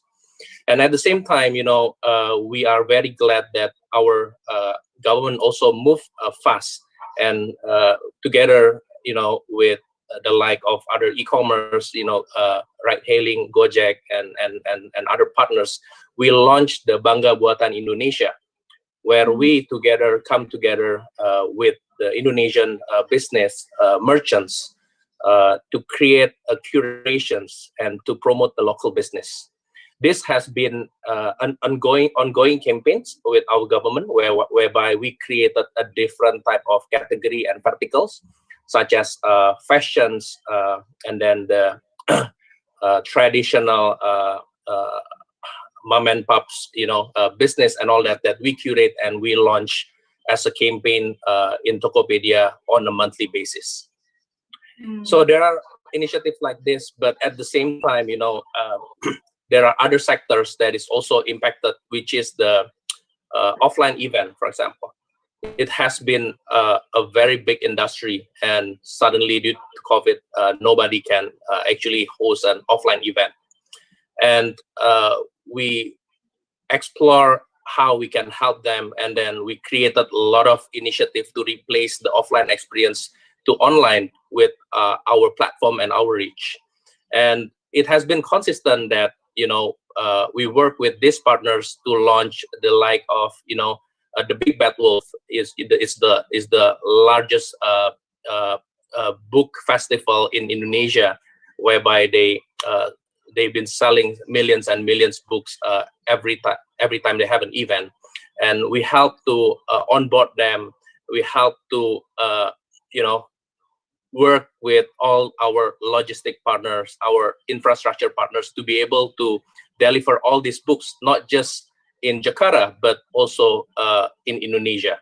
There are many initiatives like this that we have been pursuing.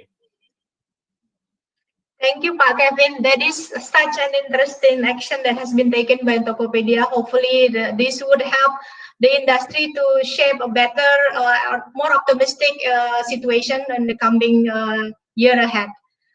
So I guess now we come to the second question, and I would like to convey my questions to Pak Antoine de Carbonell. So yes, so Pak Antoine, good afternoon. Yes. Yeah, Hi. so we know that because of the pandemic, there have been challenges for people to go out of home. People are requested to stay at home more because for their own safety, and also to have the pandemic to be over faster. So my question is, basically, we know that Gojek has so many business under its one umbrella, and this staying at home might have been given challenges to your merchants or business partners. So my question is, how Gojek has helped to still boost and drive the situation for the merchants, and is there any marketing or media or even advertising strategy that has been initiated by Gojek to help those merchants? Yeah, thank you. Yes, great question. Yeah, the pandemic was quite a shock, to everybody. It came very quickly. But as little as what Kevin was talking about, everything that is digital commerce related, e-commerce related, grew very fast.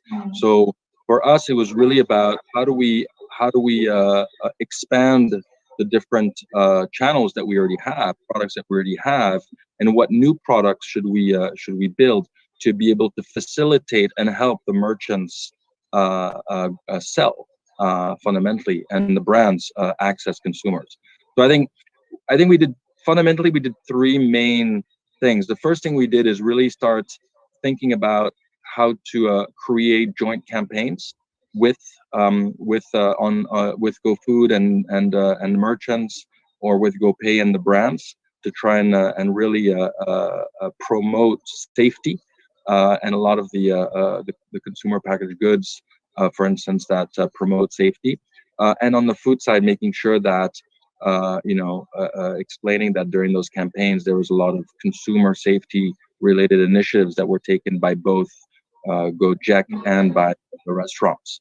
So we did several campaigns regularly, campaigns with that. We also did campaigns, we can't forget that Gojek has over 2 million drivers. And with the decrease in transportation, there was quite a big drop in business for our driver partners. So we spent a tremendous amount of time actually bridging with the consumer packaged goods and our drivers to see how we could do campaigns for our drivers. 2 million drivers, it's 2 million consumers. and we know a lot about our drivers, and so you can do very targeted campaigns with the drivers also. And the second thing that we spent a lot of time is we accelerated the growth, the development of our growth tools. So cart discounts, SKU discounts, vouchers, all of that targeted more and more, so it's more relevant to consumers. We started developing advertising, more targeted programmatic advertising tools, both in app and offline. Right, we launched Go Screen, which is the programmatic digital out of home product. So these growth tools basically enabled brands and merchants to target the right audiences. They allowed the brands and the merchants to have a transaction, right? So everything's measurable, and they can have a very clear ROI to everything that they do with us. And then we use a lot of our data to give, as close to real time as possible reporting on the performance of these campaigns. So that's I think the second thing that we focused on. The third is we actually developed new products. A merchant, I'll give you an example, an F&B merchant, yes, GoFood and other food delivery platforms are definitely one way, but a lot of WhatsApp has become also another channel, and Tokopedia and other e-commerce has become other channels. And Gojek is never focused on only one channel, right? We want to help the merchants and the consumers to order in what they're most comfortable with, and the merchants in the way that they're most comfortable with also. And so we developed keyboards for WhatsApp that basically enabled easier chatting, easier payment, and immediate delivery. We worked very closely with the e-commerce platforms on the delivery piece to make sure that delivery was faster. And so a lot of development on that.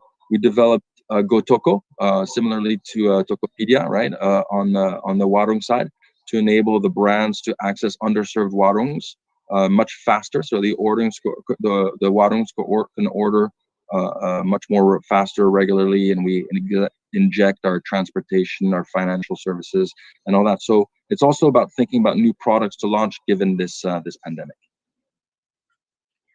Antoine, I can only say that it was a really amazing initiative has been taken by Gojek within such a short time. There has been like many innovations that you have done as an organization to adopt and adapt to the new situations and actually help and support the industry overall.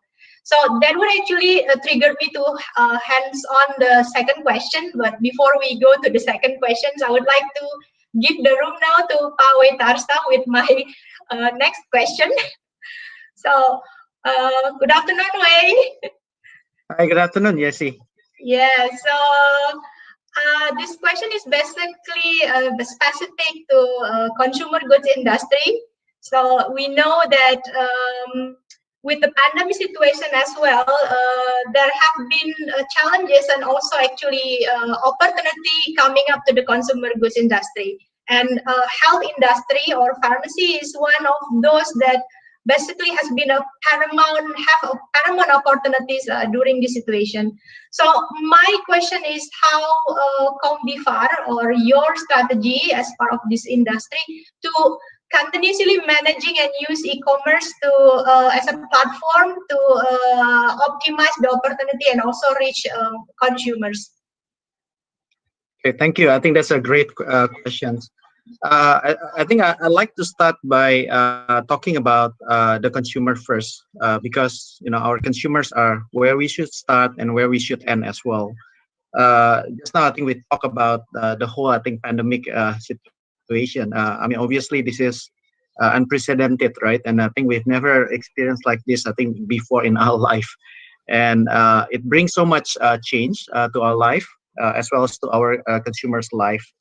And consumers are trying to cope with the pandemic, adapting to the new normal, adopting some new attitudes and habits along the way. And I think this actually brings about changes, including in our industry, in the healthcare industry. So I think for one, I'd like to highlight consumers are more aware and in maintaining well-being in general. And I think if we look at the big picture, this is a good change actually to happen with or without pandemic. I think people are more concerned about health.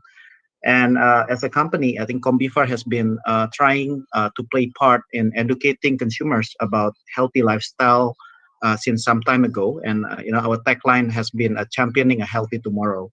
But with the pandemic, I think this situation accelerates. So I think consumers' curiosity in health is increasing, and we can see that increase in change, and I think there are more search I think toward health related issues. So as a company, we are trying to be where the consumers are. So we enhance and I think strengthen our digital marketing activities more than before. We've been there, I think, all this while, but we also increase our presence in the digital because with the situations, I think consumers are touch points are much more in the digital. The second part, I think, to the change is, of course, I think the pandemic also bring change, I think, on the relevance of the healthcare product categories. So not all the product categories within healthcare have the same relevance during the pandemic. Some are getting more, some are actually getting less. And in fact, I think some are affected because lower incidence, I think, of the issue because, of the situation.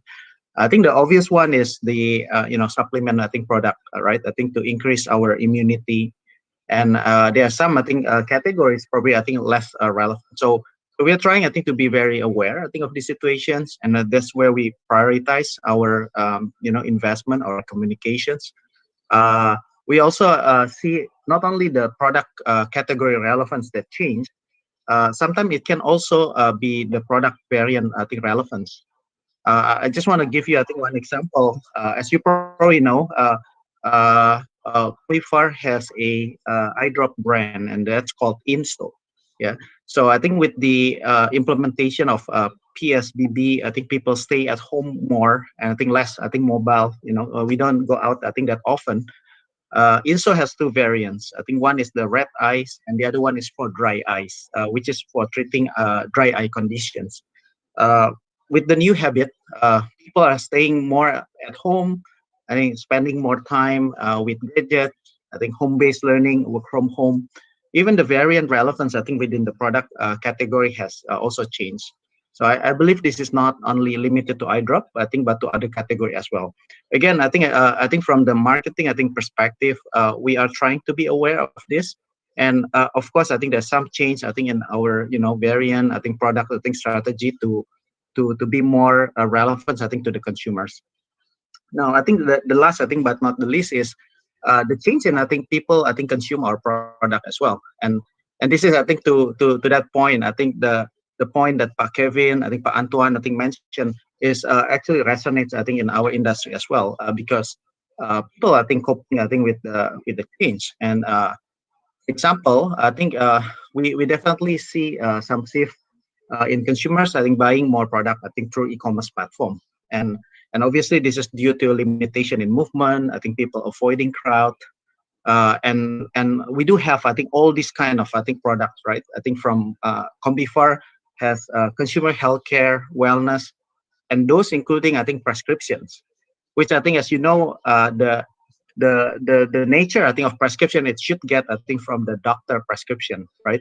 Even now, I think that we see, I think, some change, I think, in that as well, because how to say it? I think let's just put it this way. I think hospital is not the most favorite place to be.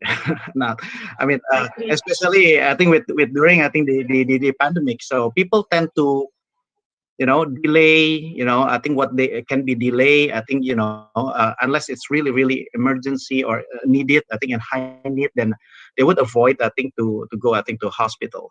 So I think, but still, I think the need for getting advice, I think consulting doctor is still there. So we also seeing, I think, people, I think, finding alternative, and I think resort to telemedicine, I think, to fulfill these needs. So therefore, I think this is also, I think, important, I think, for us, I think, to be, where the, the habit, I think, and behavior change, I think, are moving as well. It's still, I think, quite small, I think, from where we see. And to be honest, telemedicine is not entirely new, but definitely I think during the pandemic, it's getting, I think, relevance to that. So I think just to sum up, I think as a company, I think we are trying to be very aware, I think, of these changes and participating, and I think trying, I think, to be where I think the consumers are. Okay, so thank you very much, Pawe. I think it's very insightful answers, and I think that has been exciting for me to be part of the discussion today, to get directly your insights and learning. So I think we have actually very few minutes left. So I would like to hand the last question, I think, to Bapak Kevin. So my question is basically also to sum up all the question is, what do you think will remain as the key challenges in 2021 for e-commerce industry? And as also because I come from media, I would like to understand how do you think media or digital media can overcome those challenges? Yeah, thank you. Great question, Yesi. So I think definitely 2021 will be another year full of challenge as we continue facing this pandemic without clear and uncertainties. And from those challenges, it also presents an opportunity for the digital economy. And one of the major challenge and opportunity that has been growing exponentially this year is in the area of, for example, online groceries. And as we experience PSBB, the limitations of people to not to stay at home, right? More and more people are buying their groceries online. And we see a spike of a new buyer that actually buying grocery for their first time. And we also learned that the retention rate of this online groceries buyer is also really high. And the massive challenge here is that online groceries is hyper local, and there is a need to be served fast. And the quality of the product need to be fresh as well, in order for the consumers gaining trust to keep buying on the online groceries fronts, right? And in Tokopedia, we have been scaling up our game, not just from the merchant acquisitions, which is the key, but also with our product, to make sure that our solutions can be found in a smaller radius of our buyers, so that we make sure that we have a fast delivery and good quality. While we also believe, that this also needs to come hand in hand with the right marketing approach.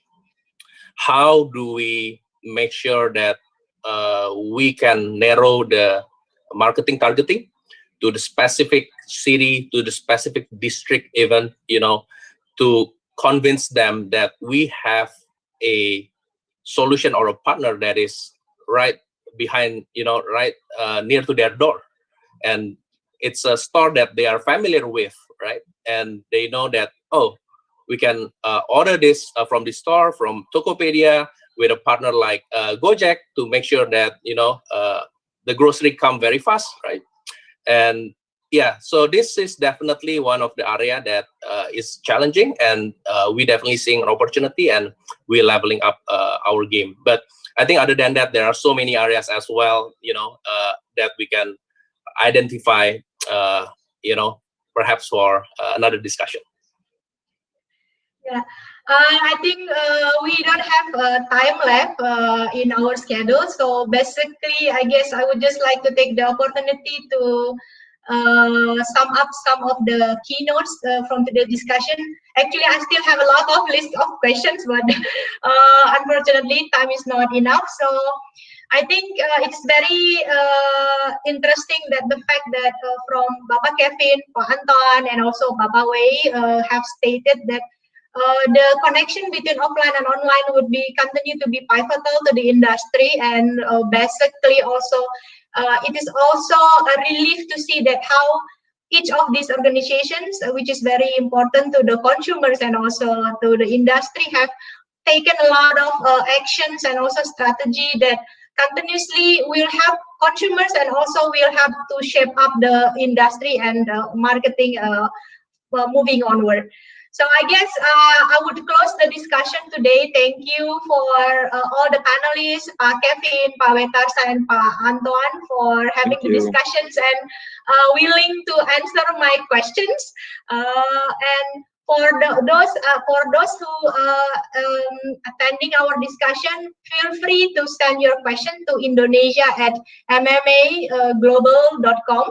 Because we don't have time left to answer the questions directly, but feel free to send your questions to the email Indonesia@mmaglobal.com. So thank you very much, everyone. Good afternoon, everyone, and stay safe. Thank you. Thank you. Bye. Bye. Bye.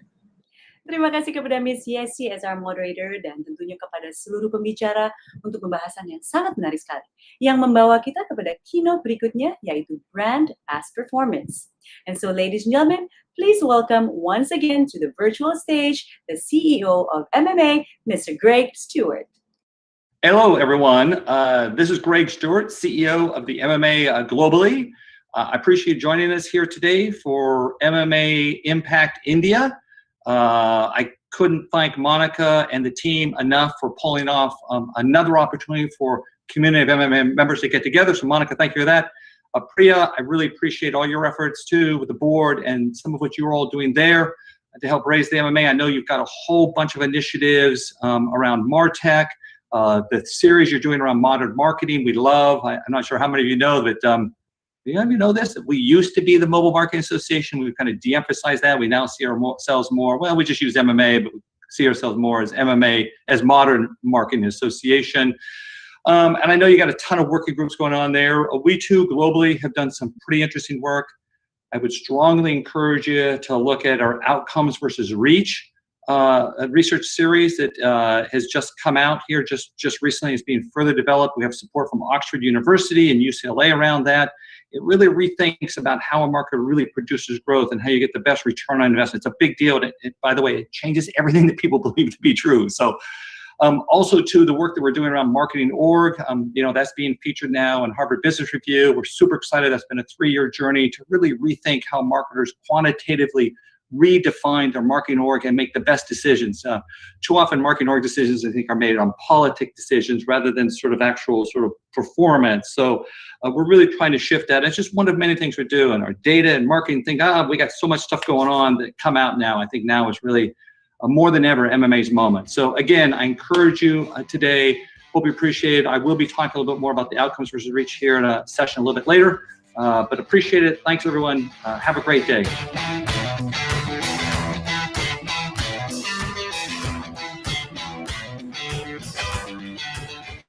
Hello, everyone. This is Greg Stewart, CEO of the MMA. Managing Director and team asked me to share with you some insights around some research that the MMA has done that is really rethinking all of marketing measurement and how we plan to the marketplace. And they asked me to tell you in the sense of a journey of how that works. And so my title for the presentation today is, as you can see, is Solving the Toughest Challenges in Marketing Measurement. And that's really what MMA has set out to do. And we've done that with great expense and dare I say, in some cases, great risk, because we've taken money from people to go solve a problem that we didn't know really is even solvable.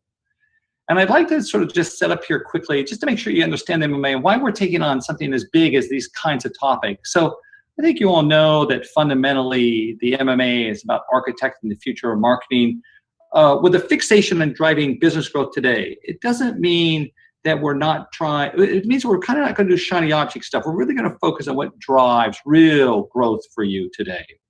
And we do that with an incredibly powerful board, and in fact, new board members to be added on the lower right of this particular slide. And I think we're up to now, at least for the US boards, upwards of 40 plus CMOs, in addition to 80 marketers. So it's become a very powerful body for us to use to really get to the right thing. Now, I don't want to go on and on, but I do want you to know, and this slide will be a little complicated, I apologize for that, that this is a deck that the MMA put together around sort of the intellectual property that we have. In fact, we for a couple of months called it the IP menu. And just to give you an example of what it does, if you take sort of one slide here, like this one here, this is the work we've done in marketing data attribution. And this work has been done with experts through 2 think tanks, Matt and Dan. And I won't take the time, and happy to send you the slide if you send me a note. They're working with these markers to really rethink marketing data and attribution. As a result of that, we have also then created a series of products that come out of that. So whether it be our thesis, as some of you know, is around pushing MTA as a measurement technique, marketing, multi-touch attribution as a marketing technique. We built a journey map. We've done the data map. It's a couple of those best work. We're doing some work now with EY around how to apply data to your business and a whole bunch of things. So I don't want to take you through all this, but just understand that this is just a small snippet of the intellectual property that exists in just this one of what are 4 areas here, marketing data attribution. But the MMA has been very fixated on building revolutionary new IP, intellectual property, to help you. And it just fits in the whole thesis of the MMA around, just very scientific, shape the future, and we do stuff without compromise. I mean, I don't need to go on and sell message to the MMA. You're here, you obviously believe and trust that we're going to do the right thing for you. Now, the problem that we set out to address really came out of the SMOCS research the MMA had done some number of years ago. Now, SMOCS stands for, at the time, Smart Mobile Cross-Media Effectiveness. I think it was something we liked the sound of the name, and so we used it. It worked internationally. But in the process of that research, we had done 14 MTA studies that we were able to release with intense detail publicly, even changes in sales by these campaigns. And over the course of the 4 or 5 years that we did it, there were 10 brands, 20 support from 25 publishers to help make it work. We tracked $280 million of marketing spend. We conducted 53,000 interviews to monitor brand, and overall spent, a little over $3 million doing that work. And I'm just going to pull out one small nugget so you can kind of see, because what I want to give you today is sort of a sense of where we went on this journey and how we ultimately got to the end point that is next year that, your teams, they are really, MMA teams really wanted me to make sure you knew. So again, this is recapping the studies. We worked with everybody from Coke and MasterCard all the way through to Ford and Molson Coors, Wendy's. And a thing started to happen in doing these studies. You could see here in the timeline, we started to see more targeting strategies appear. We hadn't seen that in the first series of case studies. In fact, remissively so in some regards, we thought, but markers were getting more advanced. But then look at the level of targeting that started to happen in around either targeting past behavior or contextual or location. We've tried to give some categories to what we saw that we were able to then measure and call out and compare that to other sort of other media. In fact, all the way through to TV, we could measure everything, mobile, digital, you name it, magazines, everything. We measured it all. Now, what was interesting about those studies, if we take and sort of map those out, we started to see something that kind of caught our attention. Behavioral targeting or retargeting was up 2x on average across the studies. So you saw a 2x performance. I mean, if you could spend money and get 2 times the return on investment, you do that a lot. And in some cases, upwards of almost 300% or 3x here, as you saw in the study with Allstate. And we also saw within just contextual targeting, its value, that it was almost double of what the value of the rest of the marketing mix was. So just adding a sense of understanding context and aligning messages even to that, or even not aligning messages, taking messages, putting them in that environment to produce that. We also discovered too that targeting based on weather produces its own regards. And then the whole world shifted dramatically for us with a study by Wendy's. And the studies by Wendy's showed us that we could produce a 5x return by targeting segments that mattered. And by the way, this was people who use coupons, not use a coupon at Wendy's, but they like coupons, and that they traveled by a Wendy's on a probably home to work kind of basis. We started to see that and started to realize that there was this huge opportunity to really target 5x. We'd never seen 5x. We'd never seen groups that large. But here's what caught our real attention is that part of the budget, we could spend upwards of 10% of the total budget against those 2 segments that were producing 5x returns. And it was that 2x, it was that size of it and a 5x. If you just think for a moment, if you could take 10% plus of your budget and convert it to 5x better performance, how big a gain would that make? And it did. It produced gains in sales that were well over double in sales. Incredible.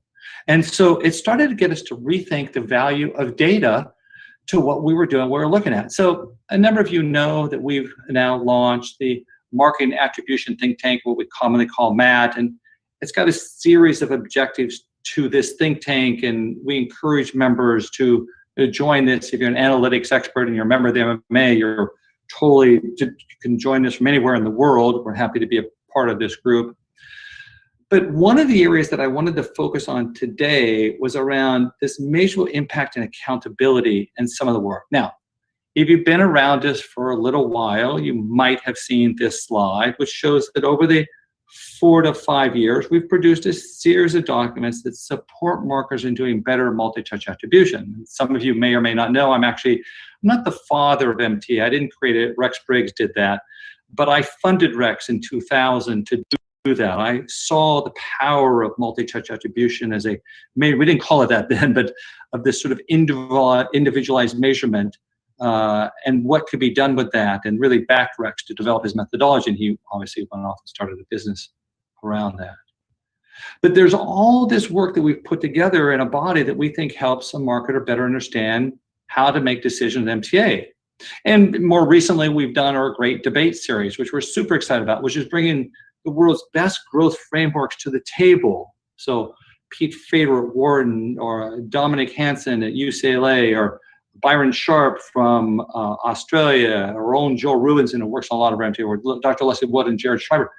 And and we're getting 2,500 people a session to register for these to understand how does growth really work. But it was in doing this work that we also started to see something very funny. We started to realize that maybe some of these philosophies for producing growth, or these frameworks, although well-researched, some not, which is another story, sort of that there was maybe a different way of looking at this. We saw, in essence, that you can't just look to see where there's value to be had, but you also need to look like, who are those people, what do they look like, and what's the return on ad spend by those? And so as a result of this, we've now rethought marketing growth frameworks, different than anybody's ever done before. This is brand new information, literally out now, that looks at the science between outcomes-based planning versus what has been more traditionally reach-based planning. Now, I'm going to take a moment to just 30 seconds to try to explain it to you, but it requires more, and I encourage you to see the session from Joe Rubinson on MMA's website under the Great Debates. So here's the first one. First off, typically for almost any brand, there's 20% of the audience that will never buy your product no matter what. They don't like the color of your packaging. I don't know what, it doesn't matter. They will never do it. We also found, very conclusive, there's 20% who will always buy your product no matter what. And you don't need to advertise to those two groups. It's this movable middle, as we call it, that you want to focus on most. Now, the challenge is, and again, the popular theory out there is you buy as much reach to target the long tail of your customers.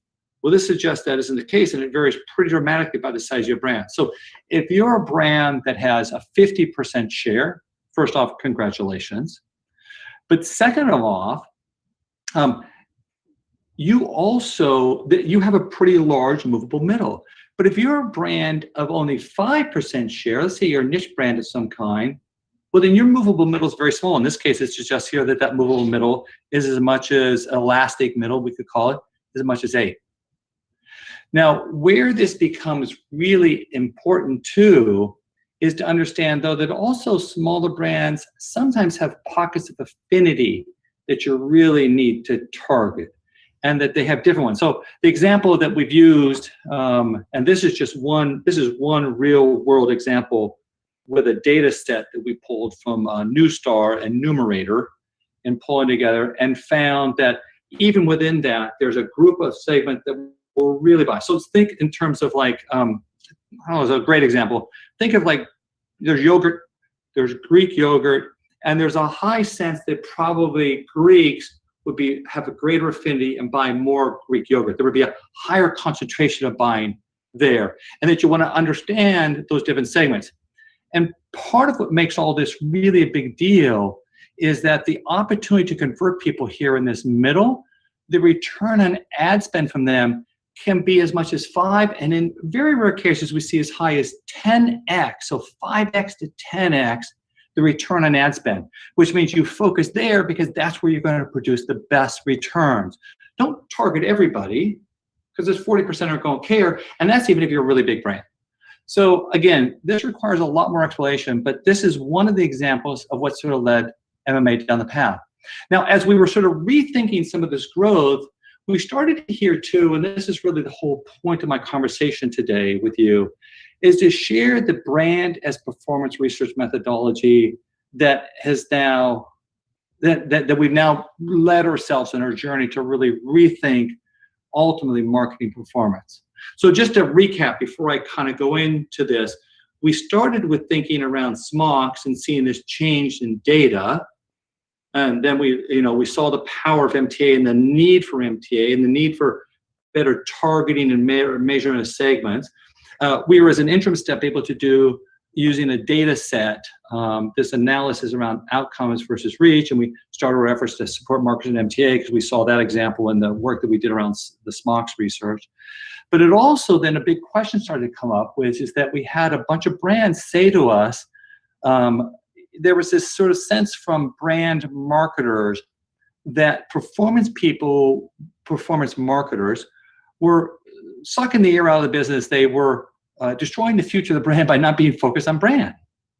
And therefore, ultimately, suggesting in some regards, although maybe producing sales near term was bad for the business. We then also had a situation with performance marketers who said things like, the brand people were just believing rainbows and unicorns. They didn't take that as an art seriously. And we started to look at that. We said, well, there is an issue here with that. Brand marketing doesn't need to be measured, but it needs to be measured over time. And so the thing that we got to, and the thing that you'll see in the work that we're going to execute next year, is that we're trying to figure out how do we build maximum multi-year returns for marketers. How do we help guide them in doing that? And there's two pretty important decisions. One, what is the relationship between brand versus performance? What is the relationship between short-term versus long-term? There has to be an optimization of those two. And to date, there has been no off-the-shelf methodology to measure that. The MMA spent well over $100,000 US last year and figured that out and has now run that by upwards of 100 marketers to make sure that we got that right. The second thing, and it kind of mentioned a little bit earlier here too, is, well, what are the real market dynamics in market around reach versus targeting? How do we better understand how that might drive performance over time for us?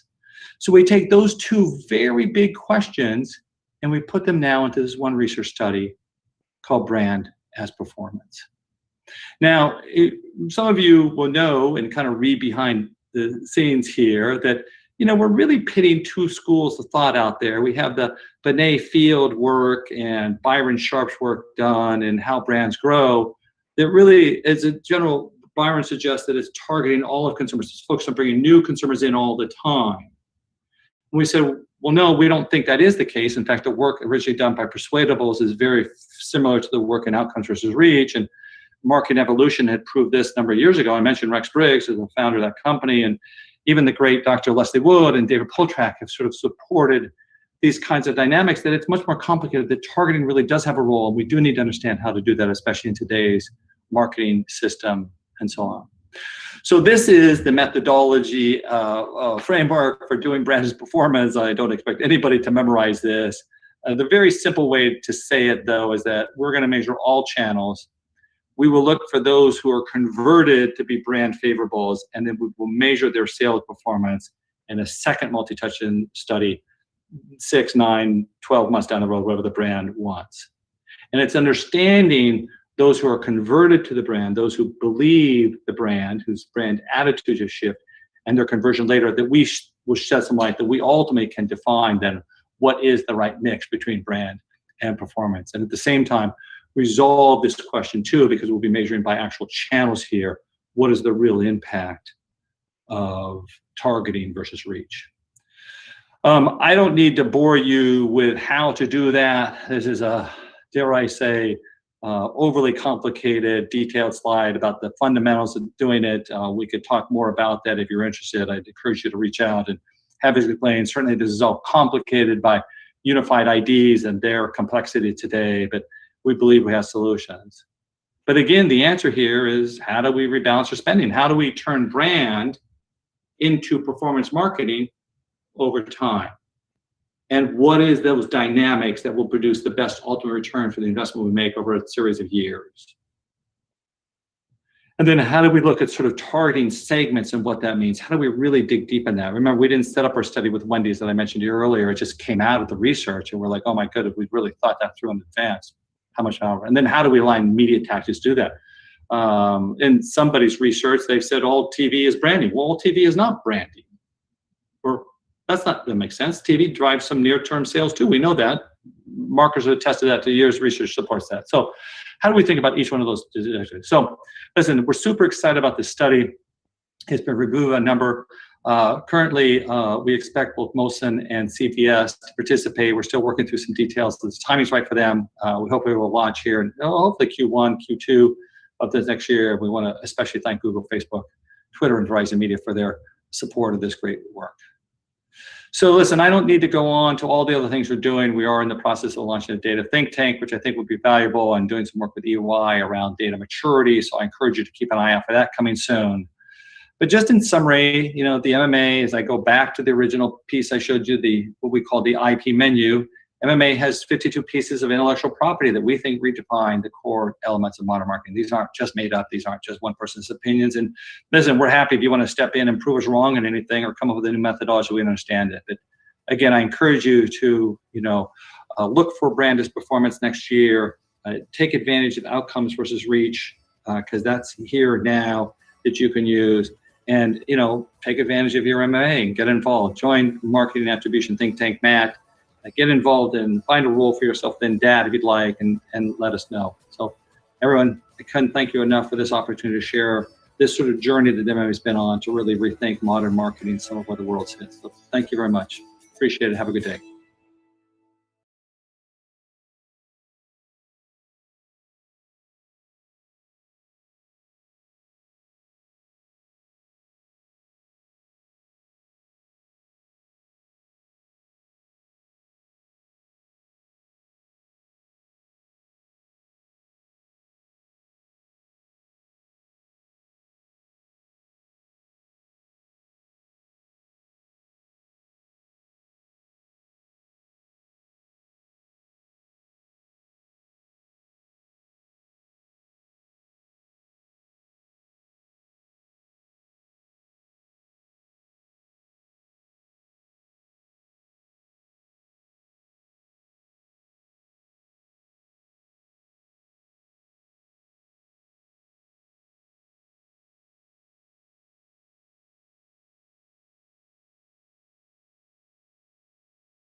Selamat siang dan welcome back, ladies and gentlemen.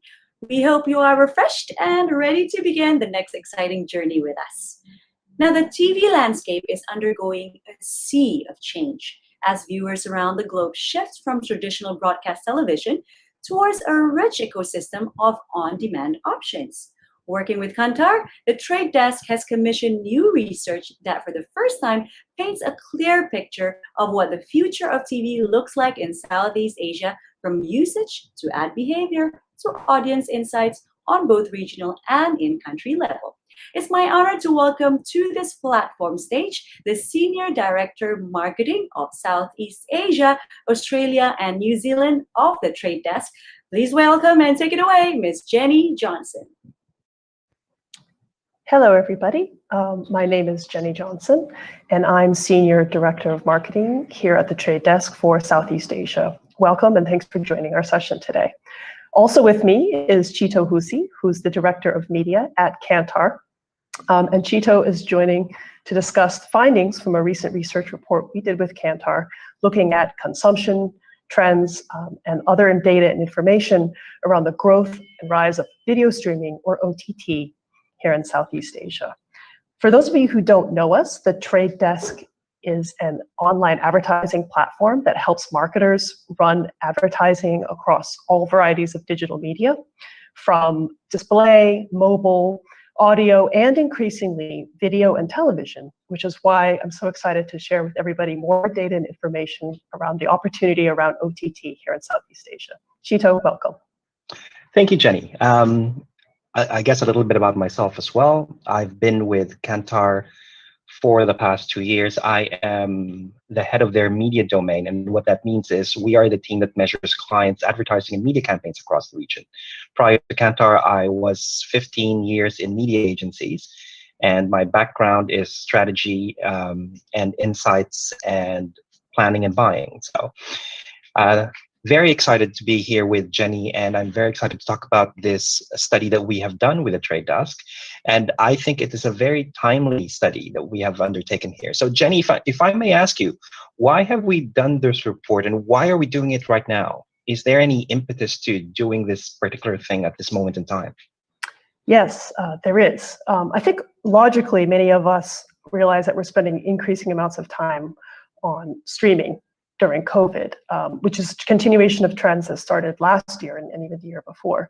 But when we have conversations with marketers around the advertising opportunity that surrounds some of these platforms, there's very little awareness, very little understanding, and even less data about what that opportunity is. There are a lot of platforms, from local options to regional to global. So those of us in regional roles aren't necessarily aware of the platforms in play across every market we cover in Southeast Asia. And local marketers also face a complete lack of data around usage and consumptions of the platforms relevant in their markets. And in fact, there's even some basic confusion around terminology. What's the word and what's the language we should be using to describe video streaming in Southeast Asia? And so that brings me to my first question for you, which is, tell us about OTT and why Kantar recommends us to use this word to describe the video streaming landscape. So at the very basic level, OTT stands for over the top. And what it means is it's used as a definition for content, professionally developed content that is delivered via the internet. So a lot of people confuse what OTT means because there's also another term called UGC, which is user-generated content. So that's also delivered over the internet. The difference between UGC and OTT, though, is that while UGC is user-generated content, OTT is professionally developed content. The IAB defines OTT as professionally developed content streamed over the internet via a television set. And while that's technically correct, for this part of the world, OTT is delivered more through mobile platforms rather than television sets. So how we define OTT is it is professional video content that's delivered over the internet, but it's mostly device agnostic. It doesn't have to be via a television screen. It can be via a mobile screen or a tablet. So that's how we define OTT, or that's how we choose to define OTT. Great. And I'd love to hear a little bit. Can you tell us about how Kantar ran the survey, as well as share some of the top line findings about OTT consumption in Indonesia?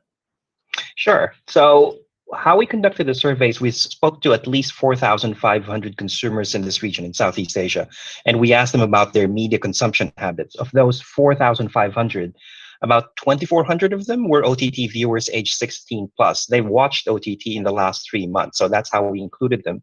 And we covered 6 markets in Southeast Asia. That's Malaysia, the Philippines, Singapore, Thailand, Vietnam, and Indonesia. And just so we get a balanced view of how OTT is viewed in this region, we also conducted interviews with 12 experts, advertisers, marketers, and media buyers who use OTT in their campaigns and who develop content for this part of the world. Great. So there's a massive amount of OTT consumption happening in Indonesia and across the region. In Indonesia specifically, they've watched 3 billion hours of OTT per month. That's massive if you think about it. 66 million of them in Indonesia use OTT. That's basically 70% of them watch 1 or more hours per day, and 24% of them use OTT in Indonesia. So it's a lot. I mean, 5 years ago, OTT was almost just a blip on the media planning radar. It's mostly still traditional media. And if you think digital media, you think UGC platforms like Facebook and YouTube and maybe Instagram. But it's just in the last 5 years or so, OTT has really come on as a viable advertising platform in the region and specifically in Indonesia as well. Great. And what I thought was really interesting about Indonesia specifically was the very high percentage of women compared to other parts of the region who are watching OTT. Yes, that was an interesting finding for us as well. In terms of total viewership, 57% of them were females. But if you look at the heavy users of OTT, it's almost 3 out of every 4 OTT viewers are women. And when you think about what the offerings are on OTT platforms in Indonesia, you kind of get a sense of why that is, because most of the top-rated shows on OTT platforms are, and I hope I don't come across as a chauvinist here, but it's mostly drama series that's either Western, regional, or locally made. So that not really a surprise. When you think of it that way, that more women in Indonesia are OTT viewers than men. But yes, a significant number of them, 68% of heavy users, are female. That's very interesting. I also love the term heavy users. Me too. So, so speaking of heavy users, Indonesia, I think all of us can understand that we've all watched a lot of streaming this year with COVID. But what I find particularly interesting is just how much more dramatic that uptake has been this year in Indonesia compared to the rest of the region, and how many people expect not just to maintain, but to actually grow their usage after COVID as well. So you're right, Jenny. I mean, practically all of us have been staying at home a lot more often this year since the pandemic started. And when you stay at home, your entertainment and information sort of bored. I was trying to find another word for it, but yes, we're basically bored, and you're not outside. You're not seeing a lot of different entertainment and stuff that you can consume. You're basically at home, and what you have is just your mobile phone, the television, or your laptop to keep you entertained. And what you're seeing here is that a lot of people across the region, and Indonesia in particular, are taking advantage of that particular source of content. By 66% more are watching more during the pandemic, and because a lot of them have this, this OTT thing is actually pretty good. 43% of them are planning to watch more OTT in the future. We're starting to get out of the pandemic now, so you would think that more people are outside, but in Indonesia and in the region also, a lot more people have determined that they will keep consuming OTT content, even if the pandemic lockdowns have been lifted in different parts of the country, of the region. Yeah, I think that's quite interesting. And to me, in myself as well, it mirrors some of the behavior changes, I think, around we all shop online more and we're all streaming more as well. So some of these behavior changes will be permanent. What are some of the other factors driving OTT adoption that your team has identified? So it isn't just, obviously, it's not just the pandemic, although it did play a big role in accelerating OTT consumption in this region because we're, as I said, we're all basically at home and we're stuck on our phones, laptops, and television sets. But there are other factors driving OTT adoption. One is the rollout of 5G in this market, in this region. So it's not yet fully rolled out, but in bits and pieces and in parts of the region, it is already starting to be used. And one of the things about 5G is that it will immediately accelerate streaming on your mobile phone. So it's easier now. There's no buffering, there's no lag. When you want to watch video and stream it on your phone, it's completely fuss-free. The other thing is that there's a growth of ad-supported services that are now coming out.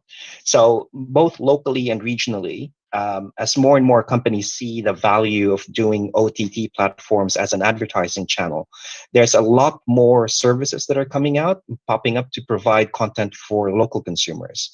And there's a much greater variety as well. So previously, we were all mostly stuck with Western in inventory because it's been around forever, it's well established. But in the last, I would say the last decade or so, we're seeing a steady growth of local and regional content making its way to video platforms, and that people are consuming more and more. Earlier I mentioned that it's a lot of people watch Korean content, and that's just not true for Indonesia. It's basically everywhere. And in fact, globally, it's growing as well. But you take a look at, there's also Japanese content, Korean, Chinese, Taiwanese content, even Filipino content, original content that's being uploaded into video services. And it's also driving OTT adoption because you're now catering to a lot of people's different tastes, not just for Western content, but for a lot of different other things as well. I think that's really fascinating. I mean, it's interesting to me that some of the Western platforms are actually also starting to invest in Korean production as well. Yes, they are, aren't they? When you take a look at Netflix, there's a big bunch of inventory that's regional or locally made. It's not just Western movies and TV shows that are on there. So I think that trickles down to everybody in this particular region. Yeah. And it's interesting you mentioned Netflix because, of course, that's probably the most famous OTT option, but it is also a subscription service, or SVOD, subscription video on demand, which is a term I've had to learn in the last year. But here in Southeast Asia and in Indonesia as well, ad-supported platforms, or AVOD, advertising video on demand, are huge and very popular. And what's interesting to me is that they basically make content free for users. So tell us a little bit about how many of these consumers are using advertising-supported platforms. Well, it's massive. In Indonesia specifically, 40 million viewers use ad-supported OTT platforms. And of that 40 million, 25 million are women. And 82% of all OTT viewers in Indonesia use more than one OTT platform. So let's say you have a Netflix subscription, but that doesn't mean you're on Netflix all the time. You also watch content via View or iFlix or Video. And these are ad-supported platforms that offer free content in exchange for you viewing their ads. And what we've found, and I'm probably jumping a little bit here, is that, there you go. Indonesians love free content. In fact, 95% of them basically said they're open to viewing ads in exchange for free content. That's practically everybody in Indonesia. And to give you guys a little bit more context here, I mean, the Philippines is the same. They're willing to watch at least 3 to 4 ads for every 1 hour of OTT content that they see. And it's because when you remember that free TV viewership habits in these particular markets, for every 1 hour of free TV content that people get, there's usually about 15 to 20 minutes of advertising that accompanies that particular hour. So they're already used to that viewing behavior where they see ads at least 2 or 3 times in a given hour if they want to watch free content. So that kind of behavior has basically gone over to OTT viewership too. So if they can get free content, they're perfectly happy looking at ads as well, just to make that happen. Yeah, I mean, and it's an ad-tolerant region, and a particularly ad-tolerant market within an already advertising-tolerant region. I know. So we also looked in the study at how people feel about that advertising experience and the ads that they see, and I thought the findings were very interesting. So 66% of OTT viewers claim to recall the brand, the product, or the service of the last ad that they saw. If you take a look at the breakdown there, 38% of them remember seeing the product or the service, and then 34% recall seeing the ad, but not the specifics, and 23% of them recall seeing the brand. So what this tells me is that it's actually pretty good. Recall about the brand, product, service, and the ad itself is on a par with other advertising platforms. But what that also tells me is that there is room to grow for advertisers in this region, because only 23% of the people we surveyed remember the brand that was behind the ads that they saw. So what that tells me is there is still work to be done in crafting more effective, more memorable advertising, particularly in Indonesia.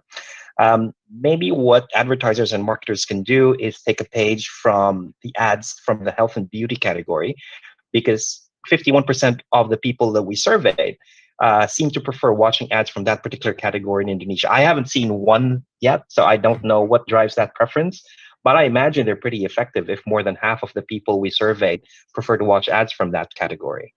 You might not be in the target demographic. I'm probably not in the target market. That's true. Don't want to make any assumptions. But I think this is really interesting, because if you think about the opportunity for advertisers, you think about how many women are on the platforms, how many women are heavily engaged, heavy users, and then you combine that with some of the ad preferences, for example, health and beauty. There were also a few other breakout categories in Indonesia in particular, such as food, as well as media and entertainment ads themselves. I think it makes it a very interesting proposition for advertisers looking to reach some of these millions of consumers in Indonesia and across the region as well. Absolutely.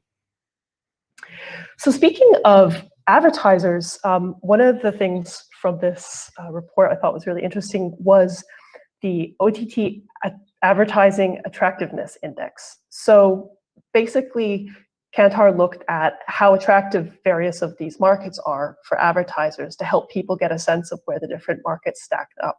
Can you tell us a little bit about this index and the methodology that went into calculating it? Sure. So we went into this thinking that when advertisers and marketers look at this particular study, they're not going to take a look at just one market, although for a lot of them probably are, but they're going to want to compare OTT effectiveness across those 6 markets that we took a look at. And one of the things that we thought of so that it'll be easier for them to compare apples to apples is to come up with an index that basically compares OTT advertising effectiveness across each of these markets. And we're not a creative agency, so we basically called it the OTT Advertising Attractive Index. And what it does is it basically takes into account 22 different criteria that we've refined into these 6 main pillars of OTT foundations, if you will, that we've taken a look at. So usage, basically the potential volume of ad-supported OTT consumption, the satisfaction of consumers in that particular market in terms of their OTT experience, ad response, how they view or how they engage with the advertising that they see on those platforms, connectivity, the infrastructure and adoption of technology in that particular market, and the consumer profile, how attractive to advertisers are in terms of the demographics that we found in that particular market. And when we added all of those up, in terms of Southeast Asia, the average that we've seen is at 2.3. Now, Indonesia is at 2.5, so that's above the average. There are 3 markets ahead of it, which is the Philippines, Thailand, and Vietnam. But it's still, in terms of Indonesia, it's still above the regional average. And what that tells me, though, is that it's a less mature, Indonesia as a market is less mature than the other 3 I just mentioned. So there's still room to grow there, whether it's through the content to be developed or the infrastructure or engaging with consumers. There's still a lot of growth for marketers and advertisers to consider when they're doing OTT advertising within that particular market. Yes, and I'm thinking back to some of the data that you shared earlier around how many Indonesians expect to continue uptake on these platforms in the coming years, as well as, of course, the tailwinds behind the macro forces pushing adoption. So it's going to be a very interesting couple of years, I think, for advertisers on OTT. Absolutely, the potential is huge. So when we talk about OTT, of course, one of the logical follow-on questions is, what does that mean for traditional TV? And we looked at this in the study a little bit about when consumption happens and what that might say about TV as it relates to OTT. And one of the things that I thought was really interesting was that traditional viewing patterns of TV are also mirrored on OTT. So we have large numbers of viewers tuning in during traditional prime time. And what's interesting to me is we also see that increasing numbers of OTT viewers report that they haven't watched traditional TV at all in the preceding 3 months before the survey. That's nearly 1 in 5, actually. Yep. What do you think about some of this data? Well, so we did say in this, well, you can see it on that particular slide, the headline is OTTs disrupting TV primetime. And when you take a look at media consumption viewership across the region, television viewership isn't exactly declining. It's mostly stable. And what we wanted to find out here is how OTT is not so much replacing free-to-air television, but how it is augmenting viewership in these markets. And for us, if you take a look, the prime time, the peak OTT viewership is at 8 to 11 p.m., which is also the peak primetime slots for traditional TV. So it isn't that OTT is taking over and replacing television as the main video consumption platform for people and audiences. It's just that they have more of a choice now. So in a lot of these markets, and also including Indonesia, a lot of households are single television households. What that means is one person within that particular household controls the content that everybody in that house basically sees, because there's mostly just one television set. But what OTT has done is they've given people a choice, because if they don't like what's being shown on the television screen, they can just go to their mobiles or tablets or laptops and watch video content from there. So what OTT is doing is not replacing free-to-air TV as a video platform. It's actually expanding the audience in these particular markets. So you can use both free-to-air TV and OTT side by side and reach a bigger chunk of your audience than if you just choose one or the other. Yes, I think that's quite interesting. Although, as somebody who has problems with multiple sounds at the same time, quite a chaotic mental image for me personally. Yes. So I'd love to just end by discussing, what are some of the key takeaways for marketers when we look at this data in your eyes? That's a very good question. And if I was a marketer and I was taking a look at this information, what would really come out to me is that there is a big growing market for OTT audiences in this region, specifically for Indonesia, but in some of the other markets as well. But that potential needs to be nurtured in a way, because the markets, most of them are still not that mature in terms of what content they're showing or what platforms they're being shown on, or the engagement with their audiences. So there's still a lot of room to grow for all of these markets. And the other thing that shouts out at me if I'm a marketer is that for Indonesia specifically, the amount of women audience that's watching OTT is significant, much more so than men. So if say I was an advertiser or a marketer that is promoting products for women and for females, OTT should come out as a very viable channel for me to advertise and engage with them on. So for me, those will be the two things. One is that OTT is such a big potential platform for advertising in these markets, not replacing TV, but as an accompaniment to it. The other one would be if you want to engage women, females, OTT is a viable platform again, because you just saw that specifically for Indonesia, a lot of them consume a lot of OTT hours. That 3 billion hours that they consume on OTT on a monthly basis, majority of that is via women.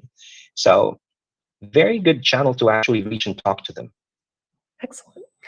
Well, thank you so much for joining us today. It was a very interesting conversation. It's been a wonderful experience doing this report with your team, and I look forward to sharing more with the world about the growth of OTT in Southeast Asia. Thanks, Jenny. I'm happy to be here and looking forward to OTT growing even more as the years go on. Thank you.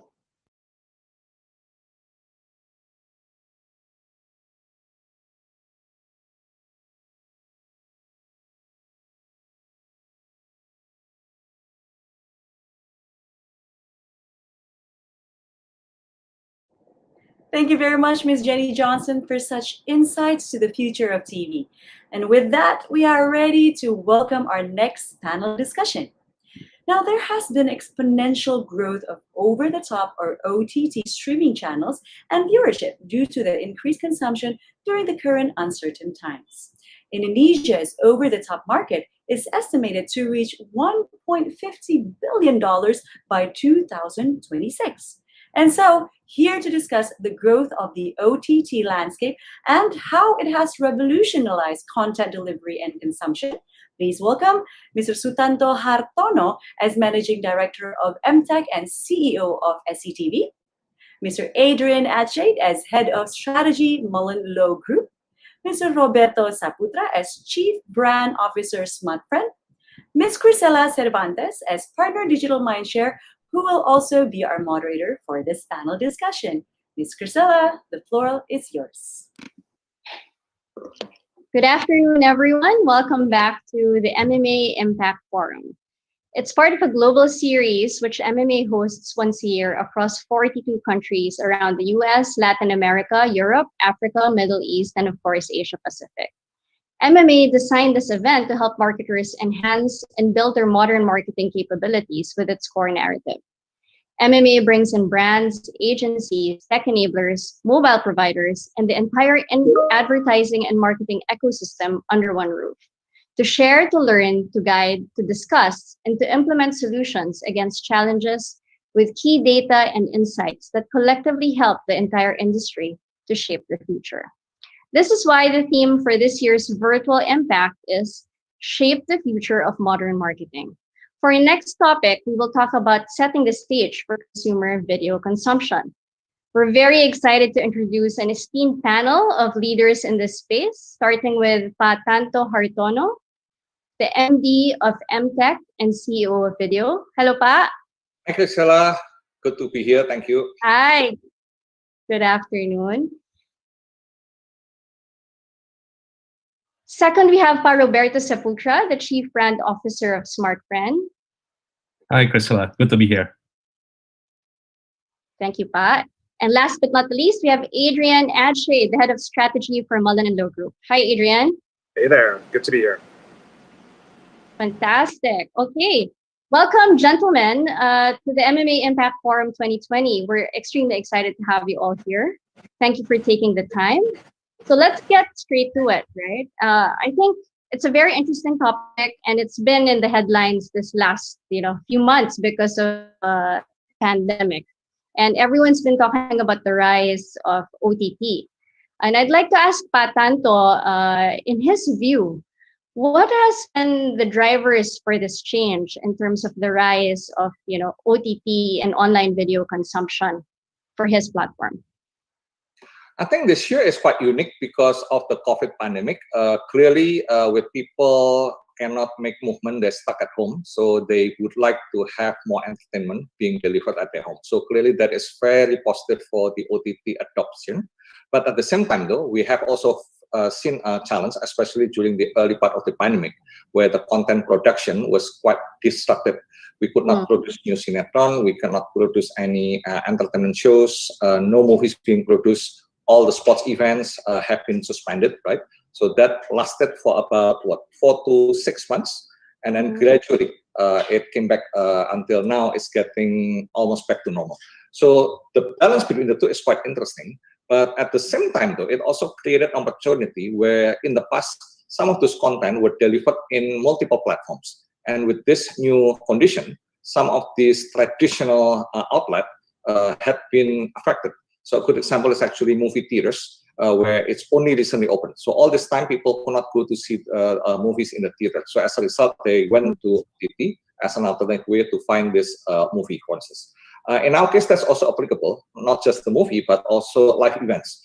Because in the past, people went out to convention center, concert hall, and so on. and all of a sudden they could not do that. So we came up with an idea actually to plot all of those events, the intellectual properties, virtually.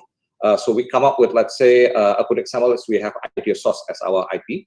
So we took that concept, brought it to virtual, and then we have, like, let's say, 6 different events, talk show combination with startup comedy with music performance and so on, and people can come in virtual and select which camera, which events that they want to follow. What's interesting though is that apparently we realized that one, the economic was better because when you do events on the ground, it's much more expensive. Number 2, also, when you do events, typically it's very local. It's only on that particular city and only people who can afford paying the tickets. All of a sudden, we got this event nationwide. So this is like an interesting phenomena that happened during this COVID, which I think is quite interesting. Very interesting. I think, the angle on content and how consumers have changed their behavior just because, both from a production standpoint as well as from an access standpoint. Another big component of that is also telco. Pa Roberto, what have you seen and how has telco responded to this shift in consumer behavior? Actually, COVID, like Pak Tanto said, bring a huge impact. But of course, in case of telco, the internet data is the enabler. And we've seen the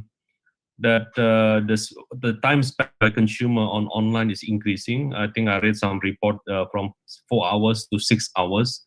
And mostly the video is the top content that being consumed. I think from telco perspective, we look from the bandwidth consumption point of view. So, and we know that a lot of OTTs, you can name it, that become the first choice of consumers. Actually, the funny thing is that they use it now for studying, because they have to study online. Not only entertainment, in the past it's on entertainment that we see as well. The health, medical news is using the OTT, and content I think is going to be sought after by consumers, especially in the pandemic era.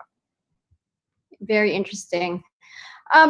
And with this rise, we also see that there are also a lot more players in this space, right? I won't name all of them, but there are a lot. And we have not just local players, but global players that are very well known for their content as well. So Pak Tanto, how do you respond to that? Do you consider them competition? What is your advantage over these global players? Of course, there are competition. There are very tough competition for that matter, because in OTT and content business, we all know that this is a game where the size does matter. And then those global players clearly have very impressive content catalogs, right? But we are fortunate that we have a long-term experience as a content as well as broadcasters. We have ICTV and we have Indosiar. And then through all this 30-year plus the free-to-air TV existence in Indonesia, and then perhaps 20-year plus ATV existence in Indonesia, what is clear in Indonesia is the fact that people here love content local much better than international content. So that works for our advantage. Whether you're talking about sinetron, drama, movies, even sports between Persib and Persija, is much higher rated compared to Liverpool against Manchester City, for instance, right? So because we own a lot of the content production, and then because we also have broadcasters, so we have steady stream of basically content keep coming in. And then that's the other key factor also. I believe the reason why Netflix is so popular is because they keep coming with their own original content, where if you have some downtime, you could next time you'll find what is new, right? So we would like to replicate that kind of concept on our video platform, that we would like to bring as many content as possible. Now, for a new player, even global players like, let's say, Disney Plus, that would be a very expensive proposition, right? To acquire so many content at once, local, and then deliver it every day. So that's, as I said earlier, that's the benefit, because we are part of the broadcasters, that we have a lot of this popular TV content that we provide either live or catch up. But then what we have done successfully also is that we have also extended the sports rights, because as a media group, we already secured a lot of the sports rights. And then for us to extend the OTT rights, it's more like a marginal cost rather than you acquire from ground zero. So that's why we have actually delivered the most complete sport offering in the market. And then finally, one thing that we also notice is that now when you keep on showing live TV linear channels, and then we also show the sport events, those two are actually live events. So then we decided perhaps live streaming is our niche, and we determined, and we have been successful to become the biggest live streaming platform in the country. So we are doing, as I explained earlier, the events that we normally put on the ground to make it live. So then we have a lot of variation of the live event itself. And finally, going back to the local content, that we believe that actually local content is the most popular. So we are very aggressive in producing local original series. But again, we are focusing more on the series rather than on the movies. Yeah. So this is one thing that I would like to share quickly here. We are quite proud that we have become the leading local OTT in Southeast Asia. If you look on the left here, compared to on the ComScore, that we have been ranked #1 in terms of reaching the total Indonesian audience by mobile. And then on the apps Annie, we can also see that constantly on the Google Play top apps on the entertainment, we are always consistently ranked #1. And then finally, what's interesting is actually on the right, which is the Media Partners Asia, which actually monitor the minutes consumed across all different OTT platforms across the region. So we are not longer talking about Indonesia, but we talk about Southeast Asia. And we see here that actually we are ranked #3, despite that we are only present in Indonesia. So that is actually giving us a lot of good pleasure that our strategy seems to be working quite well. Wow, that's really amazing. Thanks for sharing, Pat Tato, and considering that it's a local player that's competing in the regional and even global stage. Yes. You spoke about broadcasting content, right? And that being one of the advantages. Do you see an overlap in audiences between your OTT audience consuming your local content and those also watching on broadcast TV? Clearly, there are some overlaps, right? But if you look at even the reach within the TV reach is at most is only about 60% of the total population. And then if you look at the OTT, perhaps the reach is about 20 to 40%. So between them, clearly there are overlaps. But the good point is that there are even part of the population that have not been touched both on the TV as well as OTT. So clearly, the growth is actually still quite huge. Right. I'm going to go back to Pa Roberto here on audience, because as a telco, I think you also have a good understanding of the kind of audience that are consuming or have high affinity towards OTT and this type of content. Any views to share there? I think the brand today face the challenge of relevance, and we cannot just broadcast our ads. It's no longer. It's more about connecting. That's why content become a powerful vehicle for us. But the challenge is how to find the right content and the right channel targeting the right audience. Actually, in SmartFriend, we think differently in a way. We also a producer of content. And we partner with Video.com, with Pak Tanto and MTech Group to create our own IP. But we also broadcast that in OTT platform, in Video.com. And from that experience, we also combine with live TV. So it's omni-channel approach. And with that, it's a surprise for me that, during the pre-COVID, we normally do this live event and you can reach 3,000 people. In this, you reach more than 100,000 people during that event. So we see the power of content, and you couple it with the right channel media. And actually, instead of competing each other, you can complement each other and you can get extended audience. So we see content as a powerful vehicle for modern marketing. It's just that you need to find out why, and that's the reason why SmartFriend is building our own IP as well on that. Very interesting. So content and channel and the synergy of those two things is really what helps make it successful. Adrian, from a brand stewardship standpoint, what do you think are the other considerations that brands should be looking at? Like, how can they take advantage of this trend? I think what's most interesting here, and what's surprising to me, is that reach number that was just mentioned. That it's over 40% of the population, and I think that's a big shift that's happened very quickly. One of the things that I sometimes struggle with some brands I work with is people still don't view digital as an awareness generator in a lot of Southeast Asian markets. And when you tell me that you can reach over 40% of the population with this medium, all of a sudden it is an awareness generator, and you can start treating it as such.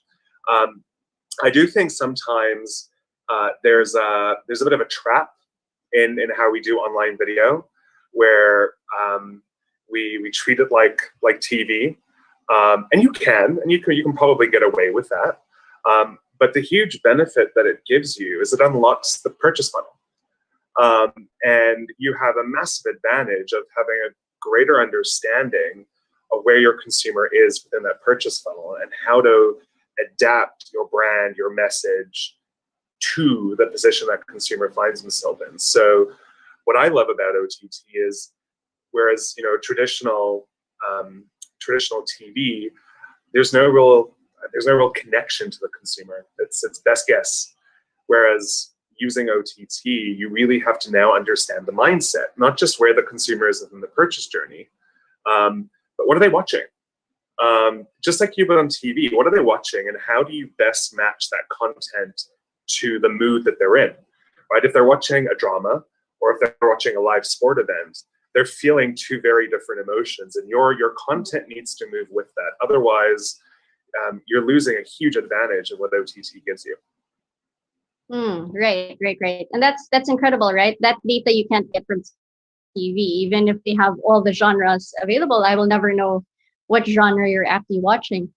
But Tanto, is that something that you guys incorporate in your strategy when it comes to helping brands reach your audience? Pa Roberto is mentioning that is very happy with the synergy with MTech because you're able to drive relevance through that audience. Is that something that you consider as well, aside from like demographic targeting and understanding of what genre people are watching or consuming on your platform? Certainly. I think one beautiful thing about OTT is because we have much bigger flexibility in terms of inventories, for instance, right? When we are working on the broadcasters, if we have 2 channels and then we only have like 2 time slots at any given time of the day, right? With OTT, we can even like produce 30 different events at once, for instance, if we want to. So that is providing us with flexibility. So therefore, we have also flexibility to take care of different needs from different brands. So Pak Roberto clearly is, basically among our best partners. They are demanding, but they're coming up with like beautiful, right? So that's why the success is like really powerful. Pak Roberto is actually being humble. The 100,000 is the concurrent user.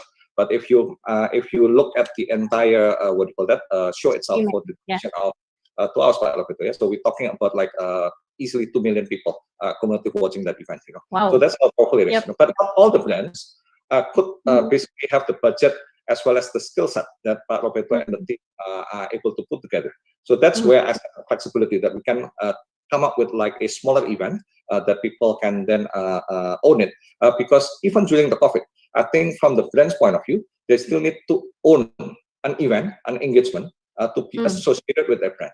So we have an example that when we had this pandemic and the first time we created these live events, within the 2 days of ideation, we executed the events. And actually we found one bank, NESP OCBC, to become the sponsor because it happens at the time it was the anniversary.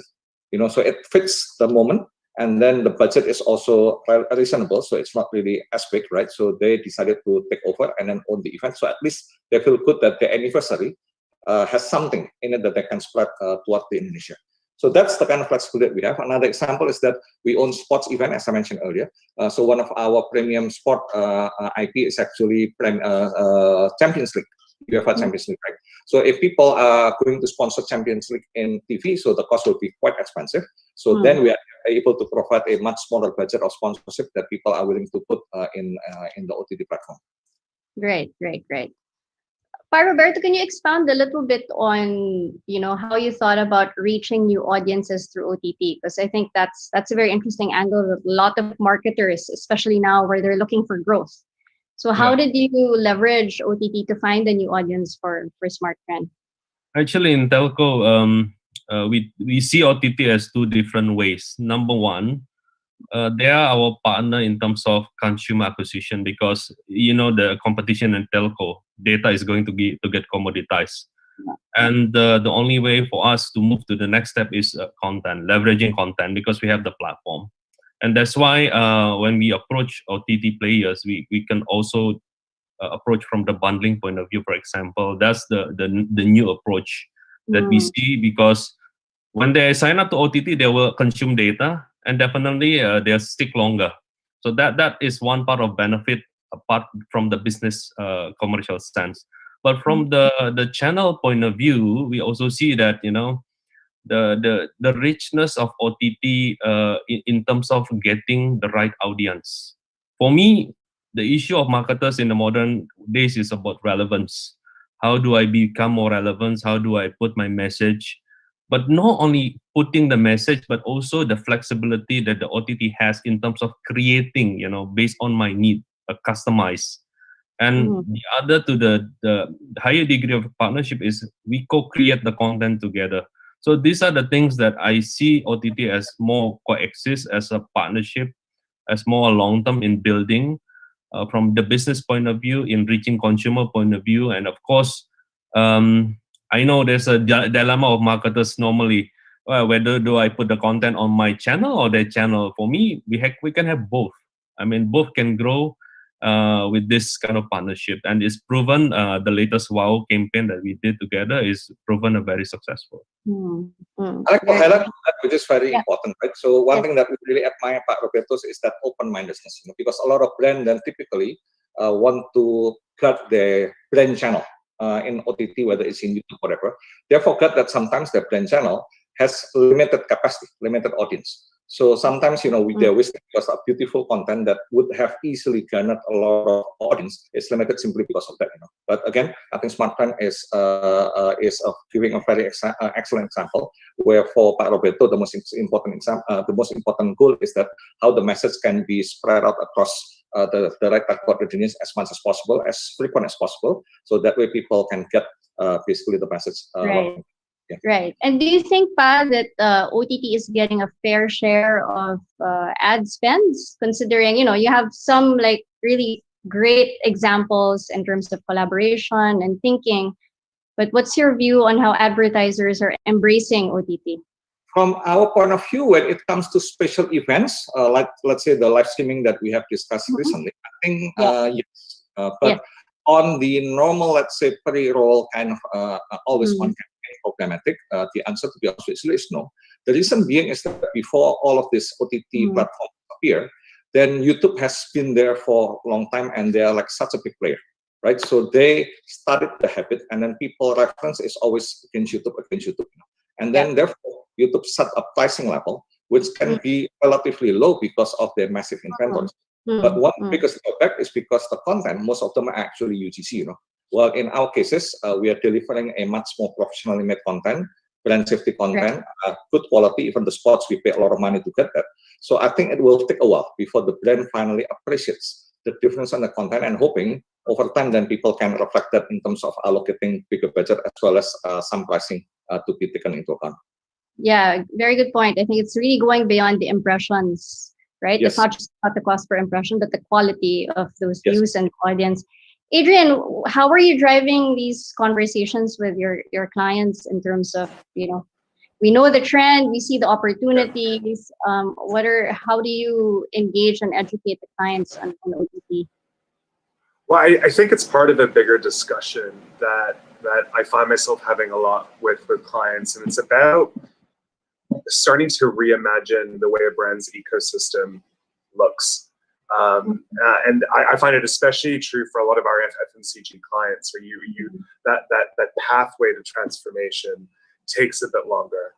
And I think once FMCG grabs onto a platform, we know that's when the money starts, right? That's when you really start to get that kind of volume.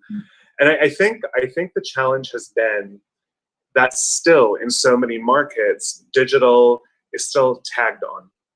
It is still seen after you've spent most of your money on TV, for instance.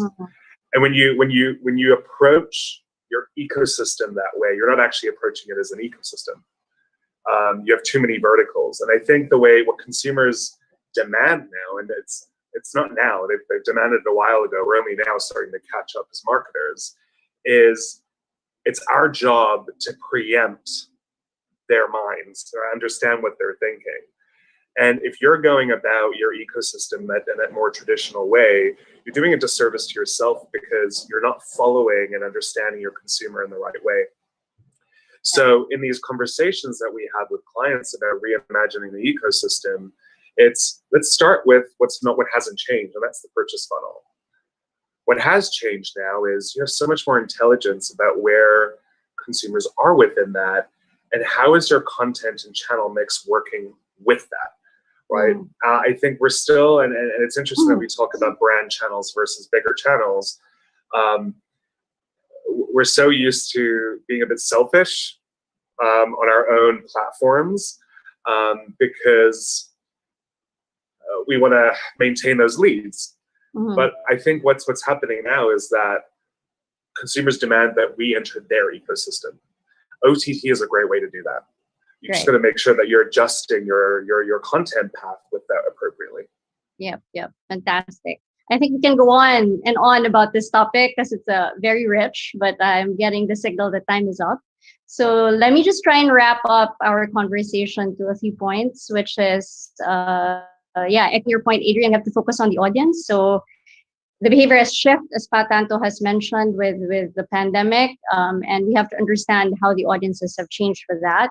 But the key is really getting the storytelling right, mixing the insight about the audience and the content, and leveraging, the mood in the channel, and using that to develop the right platform, which I think the WOW campaign of Smart Friend, it was clearly able to do. And a very important point to drive this is to, as marketers, start thinking you have to go beyond impressions, right? It's not about the cost of an impression, but what is the quality of that impression that you're getting? Because that's the only way we can really redefine this ecosystem, as you were pointing out, Adrian. And there's a lot of work that needs to be done also on the video platform side to invest in quality premium content. So I think it cannot go away while the partnership with telco is there to acquire consumers. Ultimately, getting people to come back is based on the content that each video platform has. I think what everyone is saying is we need to see more brands embracing OTT, experiment a lot more, and leverage what makes it different, which is the data aspect of it, understand the audience and the genres, and use that to create best-in-class campaign. That's it. I think. Thank you, everyone, for such a wonderful and in-depth discussion. I want to thank also all the people who are viewing this right now. I just want to remind everyone that you can address your Q&A through email. Please send an email to MMA Indonesia. That's Indonesia@MMAglobal.com. Thank you very much, and have a good day, everyone. Thanks, everyone. Bye. Thank you. Bye. Bye. Thank you very much, panelists, for this valuable information shared today.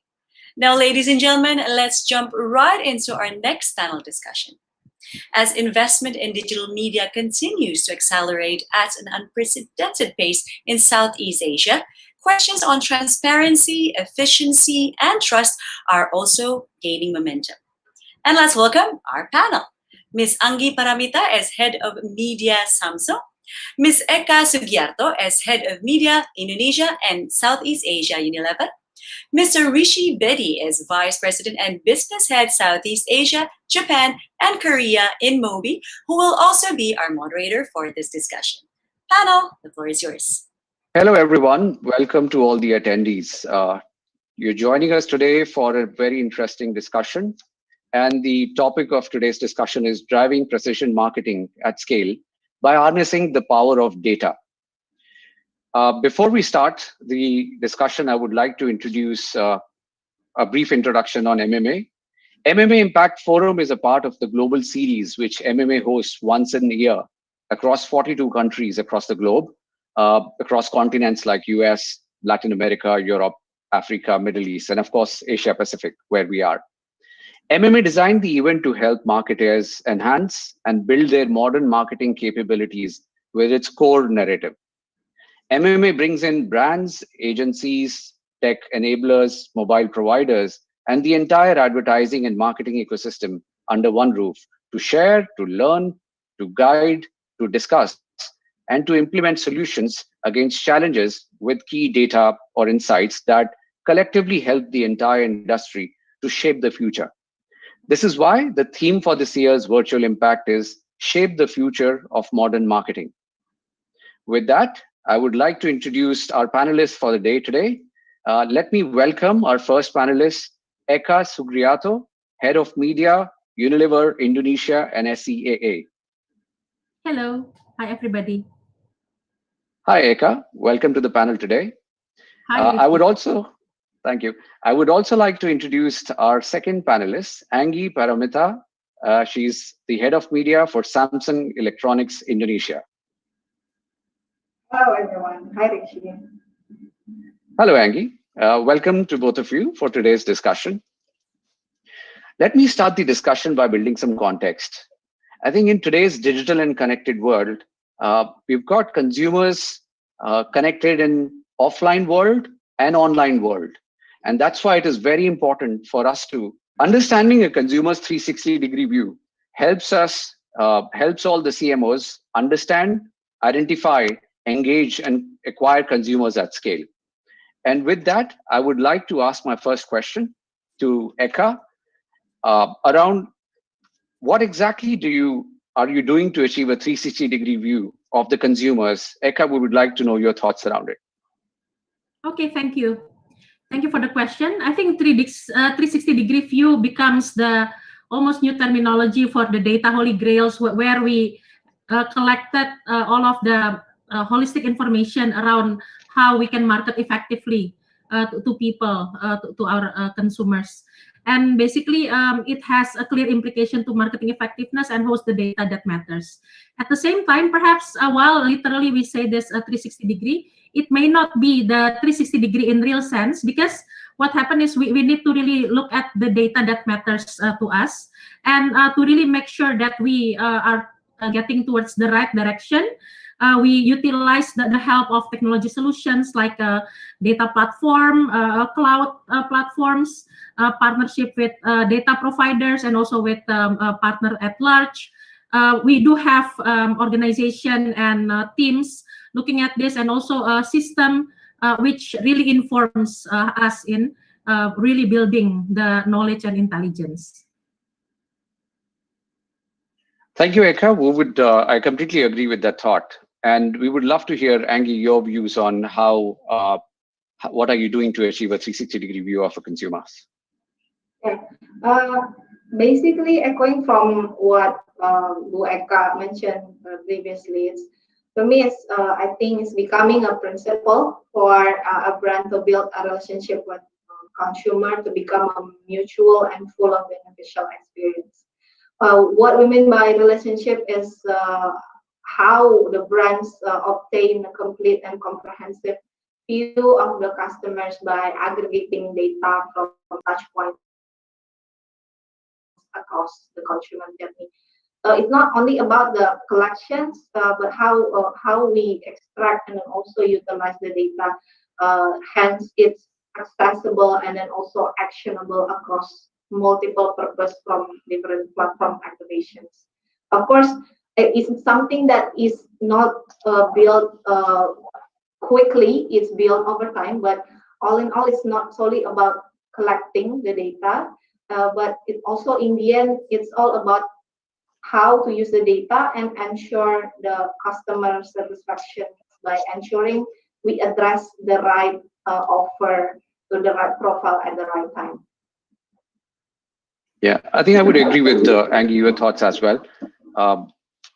Collecting the data is not enough. Collecting and using it for a purpose and achieving that precision marketing at scale is important. So what do you do with that data after collection is also equally important, and how do you treat it? So with that, I would want to move to the next question. I would like to understand, and this question is directed to Eka. Eka, we would love to hear how your organization is approaching this problem of leveraging first-party data to guide your marketing campaigns. Yes, I think when it comes to how we approach leveraging the data, first I would also like to bring you into the some of the disciplines which are relevant in this area, because what happened is when it comes to leveraging data, a lot of guidelines around how we responsibly leverage the data, really make sure that we do an active consent management with the consumers, as well as applying a principle of governance, which actually make sure that our relationship with our consumers are built based on mutual understanding of what the data that are collected is going to be used for. And therefore, this is very much the first step of hygiene before being able to leverage and get more marketing effectiveness, more like relevance out of the data that are there.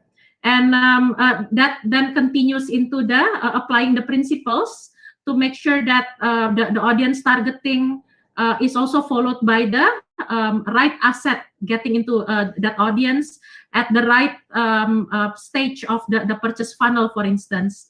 And at the same time, we create the cycle to really learn from these audiences as and when we are building the relationship with them. And the data-driven marketing is also one of the elements in making sure that the precise marketing also are ongoing. So it is quite a rich process from the data itself into the creative, how it is getting inspired, and also the test and learn kind of cycle that is there. Sure, Eka. I think I agree with that. The 2 points that you made there was having data as a responsibility. So governance of that data is extremely important because now you're sitting with a large responsibility of having consumer data with you. So that is the first point. And the second is connecting the dots between that intelligence around consumers and driving it up to the asset, the creatives, the messaging that you are taking forward is extremely important, stitching the entire journey. So that's, I think, very important. Completely agree with your thoughts. I would want to move to the next question and changing the topic a bit from data to the future of data, which is in a world without cookies. And this question I would like to hear, Angie, your thoughts on, because the world is moving towards a cookie-less ecosystem. We all know that cookies will be deprecated in the next few quarters. I would love to know, what role does mobile play, considering mobile is the dominating platform in Southeast Asia? Most of the consumers have their first internet experience, and most of the time they spend on out of all the screens on mobile. What role does mobile play in defining your audience strategy? Yeah, thank you, Rishi. So mobile is definitely having a big role for advertisers like us as a leading technology and mobile phone company. So yeah, mobile is very important, and beyond cookies in mobile, there are multiple parameters that we can leverage actually. Across data signals that are widely available beyond cookies, the first option is, of course, we are looking at the demographic targeting, which is available from people-based platform like giant social networking, and also the in-app mobile platforms, yeah, like mobile gaming app, and then also mobile video platform like OTT will play an important role for sure to reach the relevant mobile audience. Other audience data signal parameter that is also important other than cookies is contextual targeting. And I think this is very important since this is a layer of brand safe intelligent parameter as well. Other than that, we can look at in-market audience as well. And then also some options to do placement whitelisting, which relevant to brands technology verticals. In our case, this is, for example, is the whitelisting from technology content verticals like GSM Arena, Jagat Review, The Verge, and other tech publishers. And I guess better in the post-cookie era, finding the right audience is going to become a bit more complex, yeah. Hence, the reliance on first-party data will increase significantly, and that's why we should start leveraging the first-party data as the key solution to this challenge. A shift from having a data management platform that is used to collect cookies, for example, nowadays, will need to transform a bit to a platform that is collected non-cookie data, such as device ID or lead-based data like email address, which is going to be very powerful, I think, because it's going to be actionable across platforms, even more within an organization across platforms as well. Great, Angie. Thank you for sharing those views. I agree with all of them. I think first-party data and the new age apps, like the gaming apps, the OTT apps, the engagement around that, it's extremely important.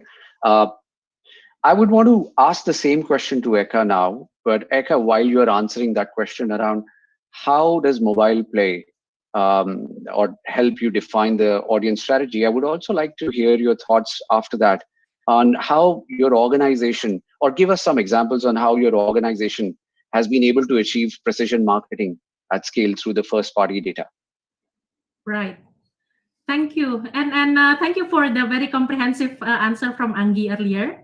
I think I wouldn't have too many points to add, but of course, Indonesia is the mobile-only market. So mobile is the first and the last of this like digital interaction for many homes, for many sets of people, and therefore I think my only additional point will be that put mobile in mind when it comes to designing the assets, the consumer experience, the journey, and therefore like having that focus to really then after the data, the experience, and therefore that becomes a much better way of a brand or a business interacting with consumer through mobile.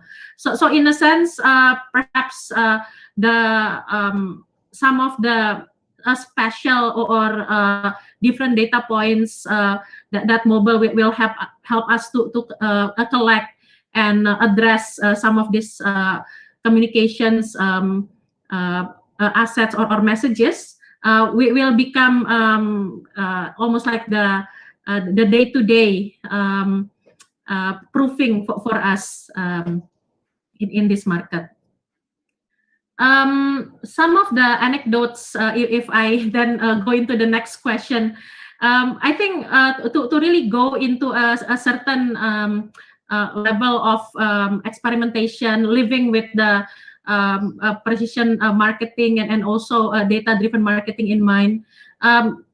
Some anecdotes will be how this gets landed into the organization. So I think I would recall three years ago, global mandate, which is saying that, okay, from now we do this data-driven marketing, and within a month, we are asked to basically change the practices. So in a way, it is not easy to land some discontinuous practices after everybody say, okay, this is the way we do things. We have our main assets and main reach plan on TV, and then do some additionals on digital. But somehow those are all the belief or the ways which were very much challenged when we first step into precision marketing, because then your quality of delving into the consumer's life, consumer's insight, motivations are also on the test. And yeah, I would say that after that, some of this ecosystem were actually being prepared for us within the company, and that actually allows us to be more agile and doing the test and learn at scale, and at the same time also allowing us to add more talents in the area previously no muscles were existent before. So I think some top down and then some like really dynamic test and learn. Of course, in between there are like lots of success, lots of learnings, and therefore it becomes a very continuous process even until now. Sure. Thank you for sharing those examples, Eka. I think it's interesting that we started our discussion with 360-degree view of the consumer, understanding their online and offline behavior. We also spoke about cookie-less world.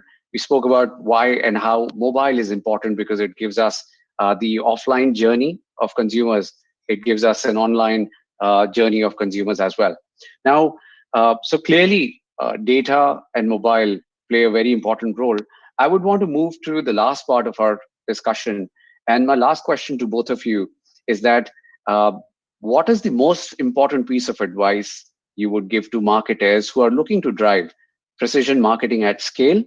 And I would love to start with the answer with Anggi first. Yeah, thank you, Rishi. So in order to drive a successful precision marketing at scale, in its practice, my advice would be to remember 3 important pillars. And it's very simple, I say. First one is the market segmentations. Second is personalization. And then third one is, of course, the measurement. About the market segmentation, first one, which will translate to our audience strategy and targeting. In our simple example, as a brand, audience can be classified based on their interest profile, such as gamers, business professionals, or social networkers. That's an example. But what we need to remember as well, we have to ensure that each segment that we define has a good size and scalable. That's the first one. And then the second one is about personalizations, which will define what kind of messaging strategy and offers that is relevant to each of the audience needs. In our simple case that I mentioned previously, the audience example for gamers can be served with the feature that they will need, which is battery, for example. Or for social networkers, as they like to post and take pictures, they will care more about the camera feature, for example.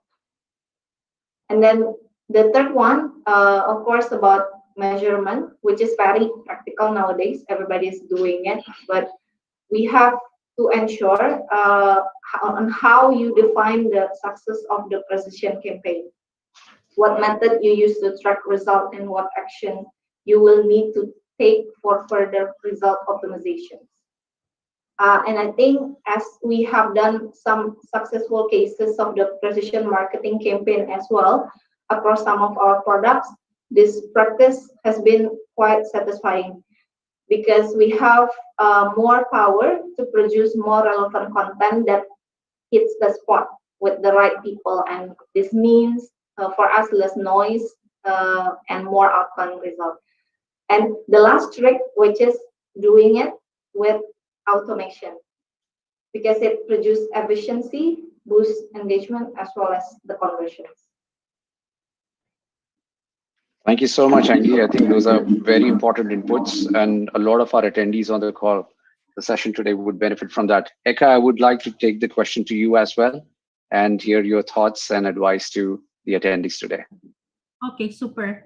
I think I would actually second many of what Angie has mentioned earlier, which is really on how specific we go into all of the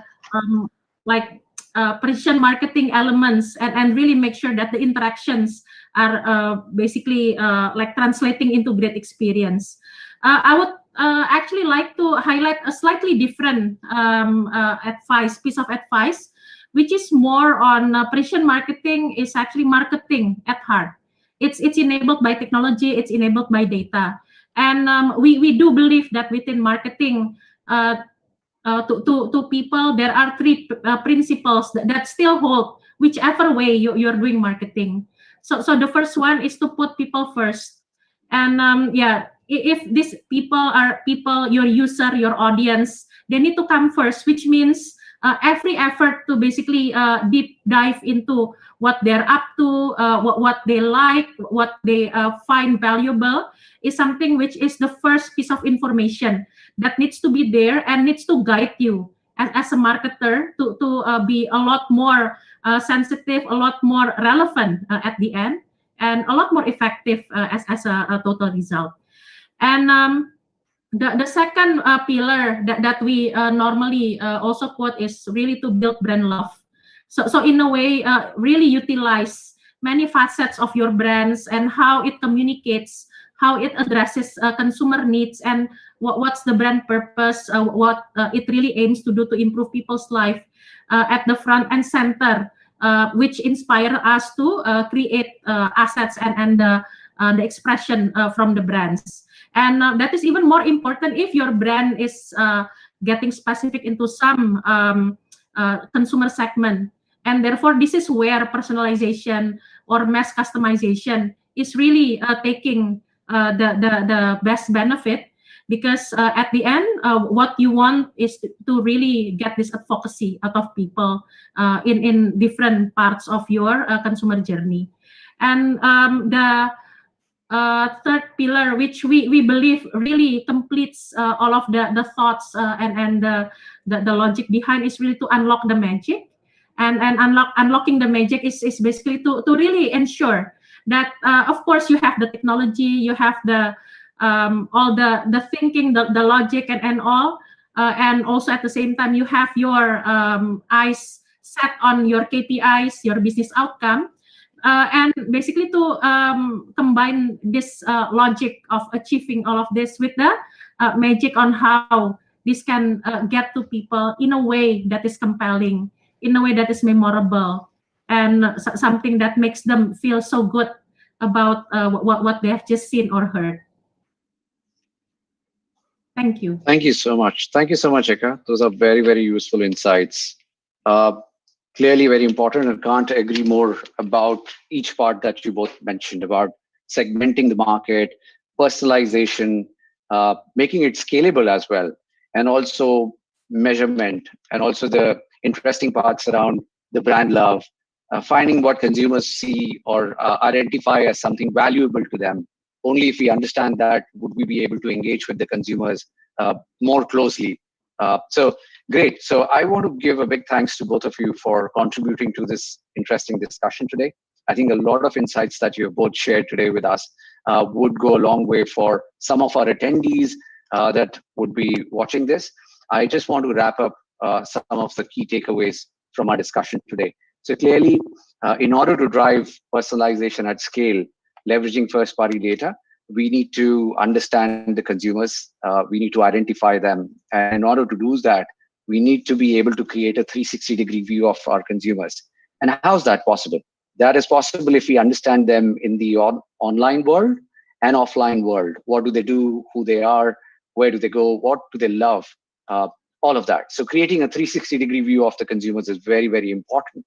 The other key takeaway, I think, that came out was collection of data is important, but how do you leverage that data? You need to track that data and then leverage that data, because collection is just the first step of the entire process. Leveraging at scale is important. And with that element, I think it came during our discussion that holding data or collecting data is such an important and big responsibility that we should be able to define the governance around the data, around consumers, because with data comes a lot of responsibility. With that, we also spoke about how mobile plays a very, very important role, especially in Southeast Asia, which is literally a mobile-first region. So mobile plays a very important role in collecting and understanding our consumers, both in online and offline world. In order to prepare for a cookie-less world, which I think there were interesting suggestions from the group here on leveraging other apps, leveraging gaming, leveraging OTT platforms, other mobile apps that can provide a lot of information and help build the consumer insights. So I want to give a big thanks to both of you. I think very, very interesting inputs. And I want to thank the attendees that are listening to us and watching us today. With that, I would want to just leave a last message. If there are any questions for Eka or Angie or for myself, I would leave an email ID that you could connect us with, and we would try to answer your questions. The email ID is indonesia@mmagglobal.com. You would, if you have any questions, please send us those questions, and we will get those answers with the help of MMA team. I would repeat that. It's indonesia@mmagglobal.com. Thank you so much, Eka, for your time today. And thank you, Angie, for your time today as well. Great talking to both of you. Thank you very much, panel and moderator, for such consequential discussion. And for this next session, let's take a closer look at Asian consumers with the Vice President and Managing Director of Asia, Middle East, and Africa of General Mills. Please welcome Mr. Balki Radhakrishnan.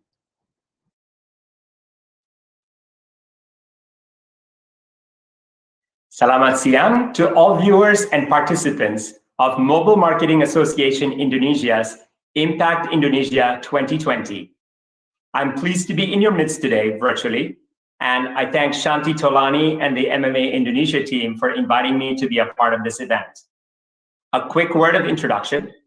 I lead the General Mills business across Asia, Middle East, and Africa region, a role in which I have the opportunity to make food the world loves in the form of our many well-recognized brands, such as Haagen-Dazs, Betty Crocker, Nature Valley, Pillsbury, Old El Paso, and Green Giant. All the views I express in today's session are my own and expressed in my individual capacity, and they do not represent or reflect General Mills' broader position on topics or issues. And my comments over the next 20 minutes or so are based on my observations in the consumer packaged goods industry.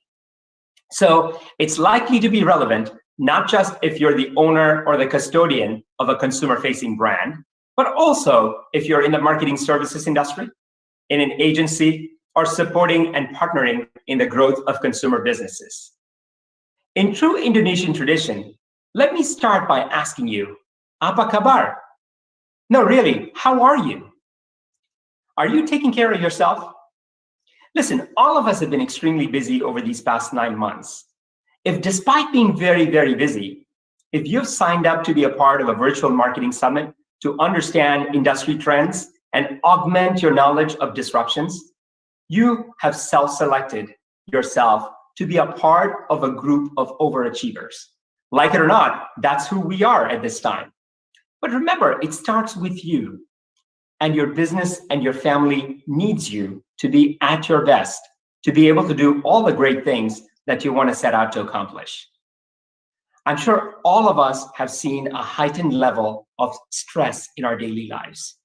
So before I jump into my topic, I want to remind you, please take care of yourself. So first of all, let's start with a quick icebreaker.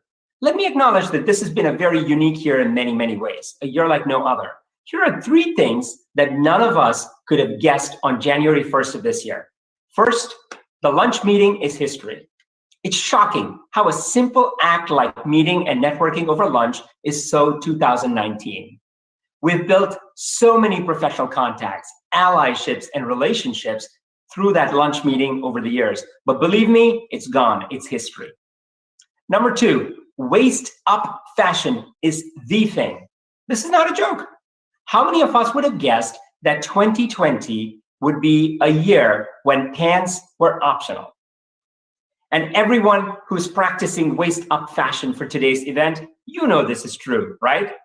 And number 3, do not forget headset-friendly hairstyles. You know what I'm talking about. This is so today. Our hairstyles are curated by the headset. If it doesn't look good on a screen with a headset on, we're changing our hairstyles, right? So I know what you're thinking. In your head, you're going, that was a quick icebreaker. I signed on to hear about Asian consumers. What's different about them? As we spoke about earlier, this has been a very unique year in many, many ways. But how do you decode what this year means? That will determine how we move forward. We've all heard the saying, never waste a good crisis. So here we are in the midst of a crisis. How do we learn? How do we find the clues that will help us win? In a disrupted world, how can consumer-facing businesses win and move forward? How do we find the answers that will help us succeed? Is there a manual? Is there a playbook that will help businesses break through? Let me assure you, breakthrough growth and success is possible in the midst of this pandemic, especially for businesses in Asia that are focusing on the consumer. And here is my recipe for that success. To win with Asian consumers, we have to look back in order to view forward. Let's rewind to February or March of this year. When the pandemic hit our lives and our businesses, the first response or reaction from almost all of us was to protect the immediate. Businesses focused on ensuring products were available to consumers. I'm in the consumer packaged goods industry, so we were focused on getting our products on time to grocery shelves and ensuring that when there's a seismic shift in broader consumer patterns, we were ready to meet that change. While we were doing this, there was a disruption to cash flow cycles. And all of us were scrambling to ensure that invoices were paid suppliers continued to supply, and that we were paying our people on time or taking a really hard look at budgets. In Asia, our business cycles had not seen a disruption as severe as this in over 20 years, going back to the late 1990s, and we had to be flexible to survive. And next up, we looked at the health of our business, relatively secure. We looked at the health of our people, and we ensured that we were taking care of our teams. But in the midst of all this, we had unfortunately collectively pushed to the background the most important member of our respective businesses, our consumers. Our consumers' lives have been disrupted more in the past 9 months than in the prior 25 years. The way people live, the way people work, the way we connect with our families, the way we connect with our loved ones, the way we celebrate special occasions, the way we shop, the way we dress, the way we eat, every one of those aspects of our daily lives has been disrupted. And it still starts with acknowledging that disruption and then asking ourselves the tough question: are we meeting the emerging needs of the disrupted Asian consumer? The question to ask yourself is, are you spending enough time to get to know your consumer? Are you investing time to understand how their lives have been disrupted by the pandemic? Are you considering how their behaviors have changed over the past few months in a significant way that they're not the same as before? Can we look back to view forward? And will that help us build better empathy for our consumers? Let me share with you a very simple graphic published using Nielsen data of consumer behavior changes in 5 developed Western countries: Germany, UK, France, Italy, and the US.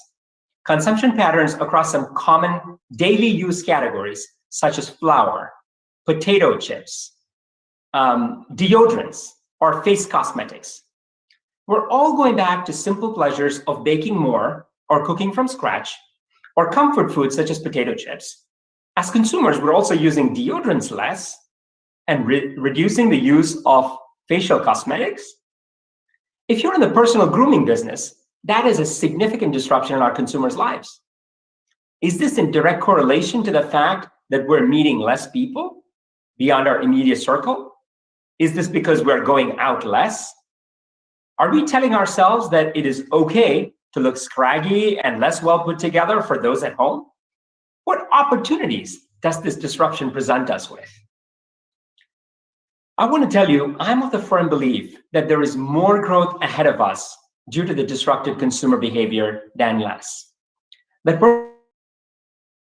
innovation and innovation-led growth. Let's look back to view forward on the basis of this belief. I want to rewind 75 years to the history. The year is 1945. The modern world has just come out of the biggest disruption in memory. 5 years of World War II has just ended. Almost every part of the world and almost every country has been directly or indirectly impacted negatively. But if you look at the next 10-year period, the years between 1945 and 1955, those were the glory years. Those were the years when the consumer industry saw the most positive disruption in terms of consumption and growth. Even in an economy that suffered due to the war losses, like in Japan, the 10 years after the disruption led to the foundation of the next 25 years of incredible consumer growth. In the United States, the consumption economy boomed. More cars, more cooking stoves, and other household appliances were sold per capita in those 10 years than ever before or ever after. And after a long period of limits and rationing and being limited in their activities, Americans flocked to new product categories that were created to meet emerging consumer needs of convenience. They modernized and evolved their lifestyles. Fashion choices were disrupted. Media and content evolved to meet the entertainment needs of the disrupted consumer. And travel and tourism saw a period of explosive growth as people wanted to explore and found new ways to spend time outdoors. Does this sound similar to you? In many ways, Is it similar to where we are finding ourselves today? I would think so. But let me ask you the question. When there is a rising tide of consumer behavior change due to the current pandemic, will all businesses benefit equally? Or will this lead to an outcome of selective winners and losers? What do you think? When the consumer's lives are disrupted, and there are incredible opportunities to understand how you can play a role in meaningfully improving it, there are incredible opportunities to provide real solutions to their real problems. What they're seeking today is different than what they were seeking yesterday, last month, or last year. Investing the time to understand and recognize that change driven by disruption will be the key to success. If you think you can innovate your way out of this crisis, let me share with you my very simple perspective on this. It is really hard to innovate if you do not know who you're innovating for. If we agree that the pandemic-related disruption will lead to unequal evolution of different winning brands and businesses in the coming years, then the billion-dollar question is, who will win and who will thrive? I have a very simple formula. I have an answer that's super easy to remember, and something that's likely to help you reflect about how you think about your business, your product, your service, or your ways of working, as well as evolve to meet the disrupted needs of the Asian consumer. Here's that simple formula. It's 3 letters. It's ACT, ACT. Yes, it's as simple as that. Brands and businesses that act will win. But what does that mean? ACT is a simple formula in my mind that stands for these 3 simple yet profoundly important things. Agile, connected, and trusted. ACNT, agile, connected, and trusted. The importance of agility cannot be overstated as we think about the future of our businesses or our brands during this pandemic. Ask yourself the question, how flexible are we to adapt to the growing consumer behavior changes and the changing societal needs? I have a recent case study from one of my brands, Betty Crocker, and I want to share it with you today.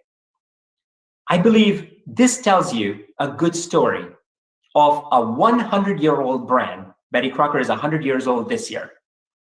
How that 100-year-old brand is remaining agile and disrupting in order to evolve with changing consumer needs and societal needs.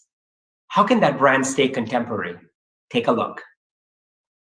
A new generation of women is making change in the Arab world. Despite the change, they are still stuck with the stereotype. Women belong in the kitchen. For almost a century, Betty Crocker has proudly supported every woman. But have we really? Introducing Sultan, the boy who changed Betty Crocker. These Arabic instructions are essentially sexist. His tweet sparked a conversation. And after looking at over 100 products in our market, we discovered Sultan was right. Cooking instructions only speak to women. Working with a linguistic expert, we found that the Arabic language can address both men and women. But brands follow the stereotype and only speak to women. We changed the baking instructions in a way to address both. The new progressive instructions addressed all cooks, regardless of gender. But we didn't just change a few packs. We replaced over 20 million of them, making each pack a recipe for change. We made Sultan the voice of our campaign. And our packs for change had an impact everywhere. In schools, on the news, online. Definitely agree with that. They are the boys who bake. and on talk shows. The wording on 20 million units of packaging. Opening eyes and minds and sparking real conversations about gender equality.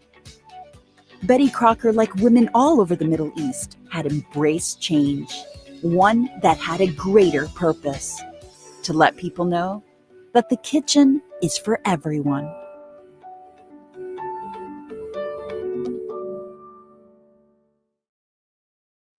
What did you think? Are you ready to act based on profound feedback you've received from an 8-year-old boy? Is your brand or business ready to rise to the occasion and resetting social stereotypes? Can you be the influencer of change? Agile brands will not just survive the pandemic, they will thrive, they will rise to the occasion. Secondly, let me talk about the most important C word for the year 2020. When it comes to consumer-facing businesses and brands, the most important C word for 2020 is not COVID. I know what you're thinking, it's not COVID. Believe me, in the world of consumers, the most important C word is connected. Consumers are seeking connections. More than ever, they're keen to engage in building a meaningful relationship with brands. No, a consumer is never going to come and tell you that in as many words. We're too trivial in the broader lifestyles of our consumers. But when we offer something that is meaningful and differential to them, consumers are keen to engage. They are willing to reciprocate and establish a connection with a brand or a service that's reaching out. Let me tell you, in my mind, and without a doubt, Häagen-Dazs is the world's best ice cream. It's obviously one of the brands that I'm responsible for. When you say Häagen-Dazs, it evokes a certain emotional connect of joy among our consumers. And when consumers were missing that opportunity to live life, to be joyous, to be indulging in life's simple pleasures during the lockdown, Häagen-Dazs saw the opportunity to not just connect with the consumer, but also connect them with millions of others in a meaningful way. Here, take a look. March 2020, as lockdown rocked the UK, Häagen-Dazs launched their Häagen-Dazs platform. Its message, stay safe and keep creating moments of joy. To embody this message, we created the best virtual film club in the world, presenting Secret Sofa by Häagen-Dazs, delivering extraordinary Häagen-Dazs moments straight to your sofa in partnership with Secret Cinema. UK communities of film lovers, taste makers and flavour seekers came together in a brand new cultural moment. The story was amplified with a tier of influencers who recruited 80,000 subscribers. Guests received a secret newsletter. Friday, 8 p.m, be there. Dress code, don't hold back. Excitement built each week on social. Amazon Prime Now delivered the Häagen-Dazs flavour of the week. Häagen-Dazs cocktail collabs were the drink of the night. Thousands of households hit play together, unlocking unprecedented results. Voted Entertainment Saviour of Lockdown by Time Out London readers. 84,000 users of Secret Sofa and Häagen-Dazs. 3 million content views with over 450,000 actions. The highest ever engagement for a Häagen-Dazs influencer campaign, with 3 times the industry benchmark. 97% increase in Häagen-Dazs' unit sales week on week on Amazon. All driven by our influencers. Facebook hailed it the best-in-class use of community during the pandemic. Over 220 pieces of earned coverage with 800 million impressions, a return of investment of 11 to 1. 4 times increase in social buzz scores for Häagen-Dazs. Häagen-Dazs' brand preference reached a 2-year peak. 8 weeks of lockdown, 8 iconic films paired with 8 ice cream flavours and thousands of Häagen-Dazs moments, creating an uplifting communal experience like no other. Secret Sofa by Häagen-Dazs. I love that example of taking Häagen-Dazs to Haag indoors and then partnering with Secret Cinema to deliver the consumer that Secret Sofa experience. Among those of you who are viewing today, if you've got ideas such as this to discuss with me or with my brands, please reach out to me. I'm always open for creative ideas to connect with our consumers. Lastly, I want to tell you, the consumer today is more emotional about brands, and their relationship with your brand or service is linked to so many experiences and milestones that they have passed with it. Their trust is guarded, it needs to be hard-earned, and they're not willing to give it away easily. But once earned, that trust is also giving brands the opportunity to build on it, to strengthen it through adjacencies, through innovations. There's incredible power to that trust, which is earned and retained. I wish you that kind of a relationship with your consumer, where you're viewed as a brand that can act, where you're viewed as a brand that can be agile, a brand that can be connected, a brand that can be trusted. So I hope you're going to lead a brand that will act so that you can come out of this pandemic and thrive and grow and achieve immense success. I wish each and every one of you watching today the best. There's great success ahead for all of us if we can focus on the Asian consumer and if we can look back to view forward. Terima kasih banyak. Selamat tinggal. Thank you very much, Mr. Radhakrishnan, on sharing your thoughts on this very important topic. And on that note, ladies and gentlemen, we would like to welcome you to come and grab your coffee, maybe go and feed your pets, or maybe water your plants. And we will be back shortly after the break.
Hello, everyone. Welcome back. We hope you are refreshed and ready to jump right into our next topic, which we will be delving into media in the new normal with our next panel. Here to share their insights, please welcome Ms. Adisti Latif as Marketing Science Partner of Facebook, Mr. Adrian Nell as Associate Director to Nielsen, Mr. Albert Hendra Jaya as Head of Digital and E-commerce for Johnson & Johnson, and Ms. Grace Amelia of Group Digital Director of Dentsu Aegis Network, who will be our moderator for this panel discussion. Over to you, panel. MMA Impact Forum is a part of global series which MMA hosts once a year across 42 countries around the US, Latin America, Europe, Africa, Middle East, and of course, Asia Pacific. MMA designed the event to help marketers enhance and build their modern marketing capabilities with its core narrative. MMA brings in brands, agency, tech enabler, mobile provider, and the entire advertising and marketing ecosystem under one roof to share, to learn, to guide, to discuss, and to implement solutions against challenges with key data insight that collectively help the entire industry to shape the future. This is why the theme for this year's Virtual Impact is Shape the Future of Modern Marketing. Hello everyone, I'm Grace Amelia from Dentsu Indonesia. I'm delighted to be your moderator for this exciting session, Media in the New Normal. I'm welcome the panelists.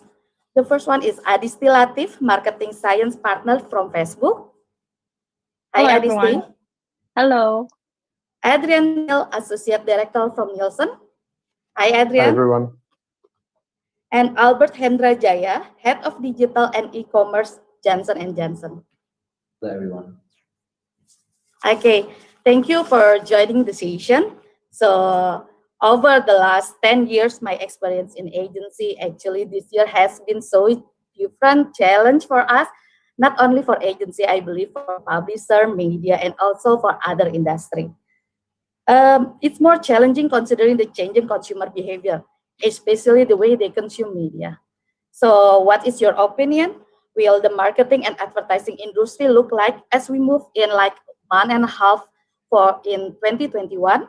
It will be great if you can share some data or insight on this aspect from your point of view, and also keeping 2020 as a year that disrupted of a lot of elements. Let's go with you, Adrian. Sure. So based on what we've seen on the Nielsen side, of course, we've seen a lot of budgets being cut, and some of that is driven by the marketing itself maybe not being useful in certain cases, but a lot of it is also just pressure on advertisers to cut marketing budgets. But on the positive side, in Q3 numbers already, we're seeing that recovering, which is something that we can keep in mind going into 2021. The other thing that I'll say is that there's definitely been an acceleration of digital in general, and we've seen a trend towards digital for many years going back now, but this has certainly accelerated that trend. And this goes across consumption of content, but it also speaks to e-commerce platforms and buying online. Although what I will say is that in Indonesia and the rest of Southeast Asia, offline purchasing is still the majority for a lot of advertisers. So smart marketers will look at this emerging trend on digital, but still keep that key focus on the offline sales as well. Okay. How about you, Adisti? What make it different from Facebook point of view? Right. I think Adrian has mentioned about acceleration, and I think we are seeing that acceleration trend even faster than before. But I would just like to highlight, right? We all know the consumers' changes are here to change everything fundamentally. It will be here permanently even. So I think for us as advertisers as well as media player like us and industry, I think we just need to embrace that changes. What we thought it is going to be temporary, but this is going to be permanent. Or even I think if we relate to the title itself, this is going to be the new baseline, not the normal one, but this is the baseline that we have to cope, be it from channel perspective, be it from media perspective. Yeah. Okay. How about Pak Albert in the brand perspective? What do you think? Yeah, I think I mean at this point of time, right, we are already seeing a new behavior and insights as well, right? Especially in the digital first economy, as also catalyzed by the work from home economy as well, right? So I think we can say that this year has been actually a year of growth. And looking at the consumer's point of view, right? Indonesians will go through the adjusting period, the adopting period, as well as the aligning period with all the new changes, right?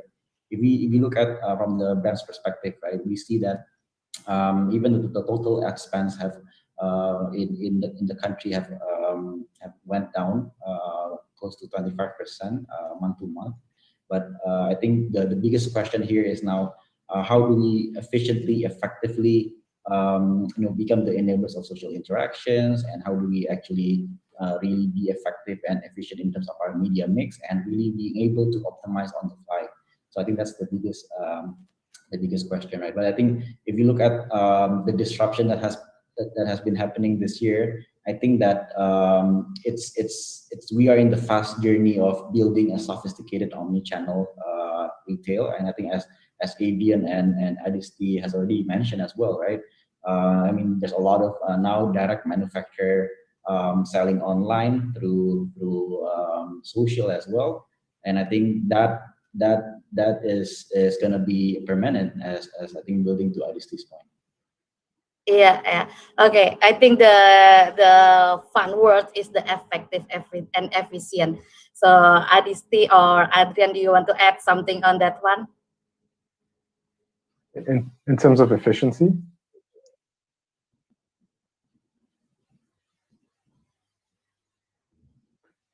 Sorry, Grace, you mean in terms of efficiency specifically with regard to media planning? Yeah, about the media planning in the new normal for 2021, because it's mostly like Albert mentioned, it's more into effective and efficiently how the brands and the media should work on that one. Absolutely. So I think I'll start, Adisti, and then you can add. So something we've been discussing a lot recently is ROI first planning, which is basically looking at what is the impact that you're seeing on your key KPIs, such as your sales.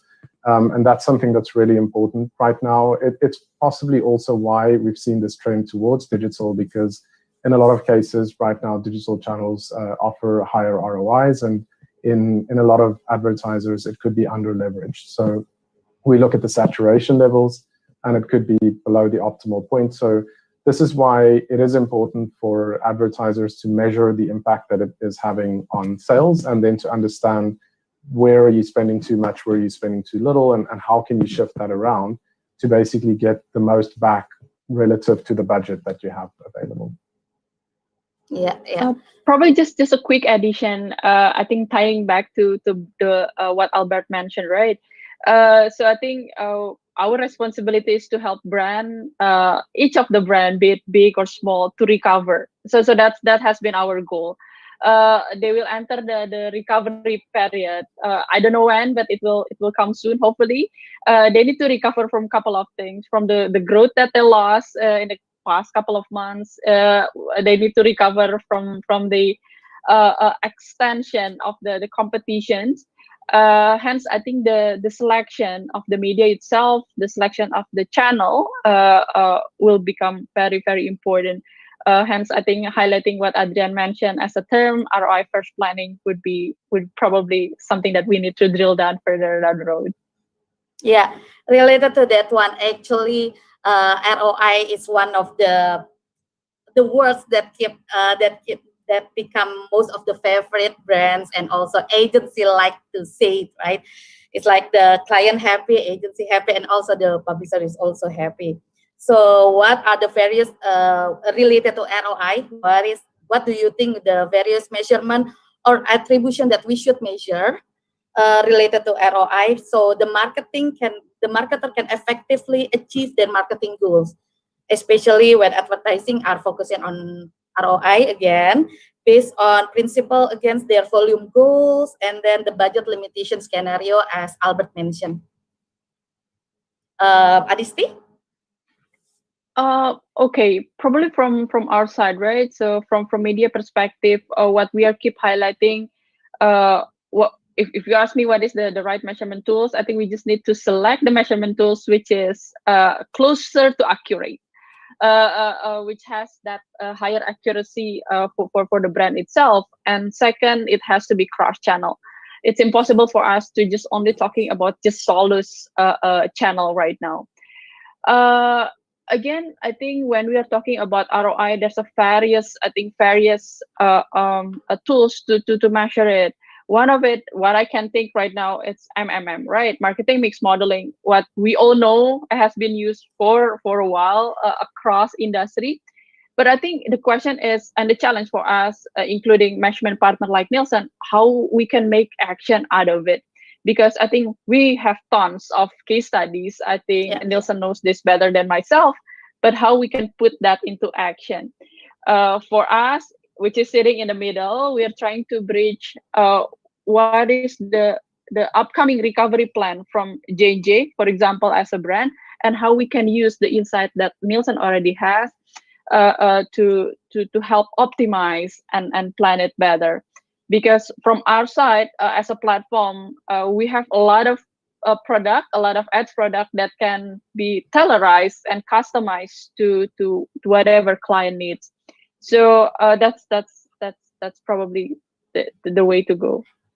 Okay, and then related to that one, Adrian, do you have any new formula or a new research related to the effectively doing the ROI to get the fastest recovery for brands?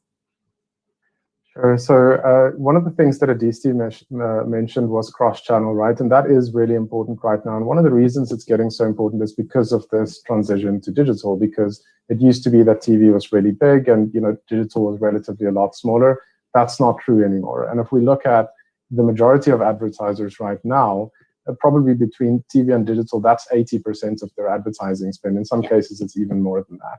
So this is where something like total ad ratings are really important, because you need to understand your reach, and importantly, you need to understand what that unique reach is as a starting point of planning. With regard to the ROI, it kind of depends on the advertiser themselves. So I think, as I said, in terms of where most of the sales are happening, a lot of that's still offline, right? Which means that marketing mix modeling is still highly relevant, because if you don't know exactly where the conversions are happening at a user level, you need some way to be able to attribute that.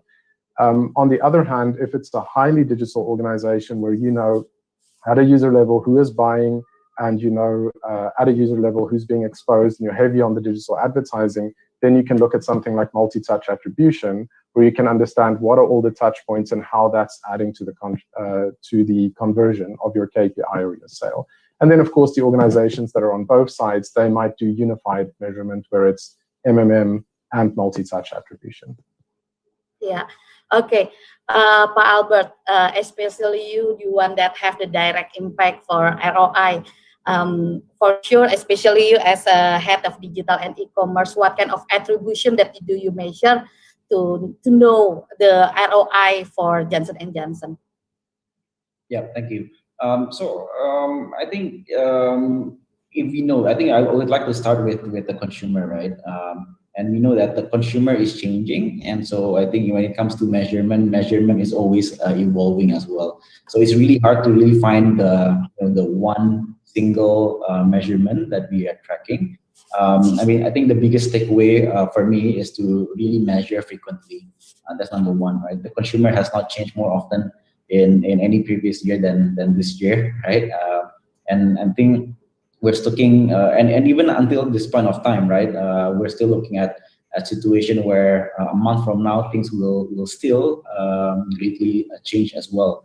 So I think as from coming from the brand perspective, right, I think last click attribution is no longer enough, because I think as IDC has already mentioned, the business outcomes occur at multiple levels of the consumer journey. And I think being able to really track in a real-time basis is one of the most important thing at this point of time, that can able to make better buying decisions, and not just within the 30 days, but also during the media mix that is still occurring at the same time, right?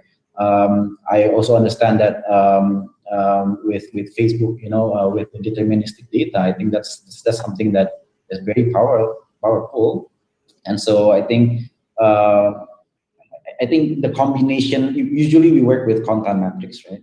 We content metrics, and then the brand building, the brand equity metrics. And I think the challenge that we are in today is really to be able to combine not just the brand equity metrics, but also how do we leverage the sales data, the purchase data, and then more of the customer lifetime value data as well, to be able to inform and to really make a better model that is predictive.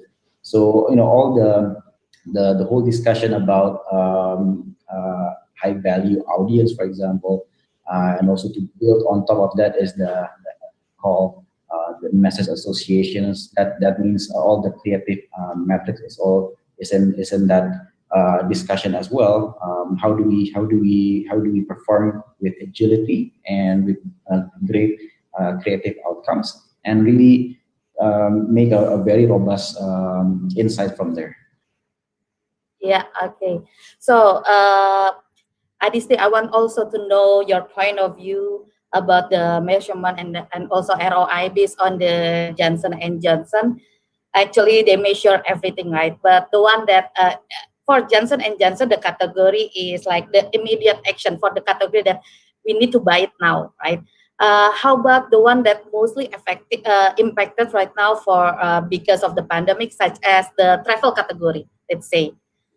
What do you think about that one? How we can improve their ROI right now, how we should measure, and how we can help them also for this category? Right. I think even I got this question a lot from the other side of clients. It's hard, right? When the category it's actually dark, but when we are suggesting not to go dark, it's just unmatched. But I think there's a point that if we are going completely dark, it's going to be very hard for consumers to regain back that memory. I think we just need to maintain that a brand presence in consumers' mind. I don't know when this will recover, but what we are suggesting is, as much as you could, find that probably that what Albert mentioned about high value consumers who might still think they're planning for their holiday in 2 or 3 quarters, not 2 or 3 months ahead. So then you just need to maintain that brand presence, because I think this is one of the insights that Nielsen gave to us. For brand to be completely dark, for them to recover back, it's going to be even harder, right? Yeah. I think we just also need to be balanced with the situation right now, with travel industry being impacted very much dramatically. But I think for them to be completely dark, it's also not okay, because we just need to maintain that a momentum of the brand presence, I think. Okay. Let's continue for the next discussion. Is actually, as we know that this pandemic has created a new consumer, like Albert and also Adrian mentioned before, that there seems to be changes also in demographic. There's new user like the Gen X and also the 50 years old, right? So there's the new people that, especially like 50 years old, there's new people in digital technology audience. So Adrian, do you think that this is going to be temporary, or is it going to be there? Is it going to be there forever and still continue? Sure. Yeah. So, I mean, definitely in the research that we have, we've seen that there are basically consumers that are consuming digital media that have never used it before. There are consumers buying online that have never done that before. And the spike was significant. So we could see the data in terms of content consumption, and it was incredibly big during the COVID period. Now, we knew that that wouldn't be permanent, but the question, of course, is how much of that's going to be retained after. So there's something that we've recently discussed in terms of it takes 66 days for a habit to become really sticky. And if you think about how long the lockdown periods is, that should already give you some clue as to the permanence of some of this. And that is what we're seeing. In fact, we're seeing that even after that spike declines, it's not quite going back to the levels that it was at before. And it's interesting with particular groups such as Generation X, we saw that content consumption has gone up, and the current metrics that we're looking at suggest that some of that is here to stay. Yeah. Pak Albert, do you see the new consumer coming from your side? I Your mean, new it's consumer? yeah, I think it's pretty obvious, right? I think it's a very interesting question, and I think the short answer to this is definitely it will not be a temporary phase.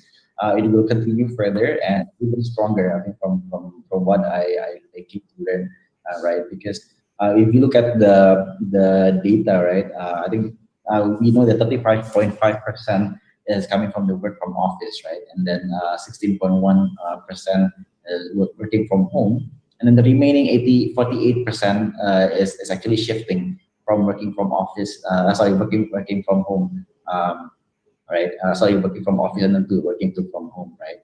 So I think looking at this is very interesting to see that the change is happening, and I think building this, right. My point of view, building habit is 31 days, right? And we are more than 21 days already. So I think a new normal is steadily forming, right? So I think we just need to respond on the short term, the change, and how do we redefine our strategy in the long term as well, right? So I think that's the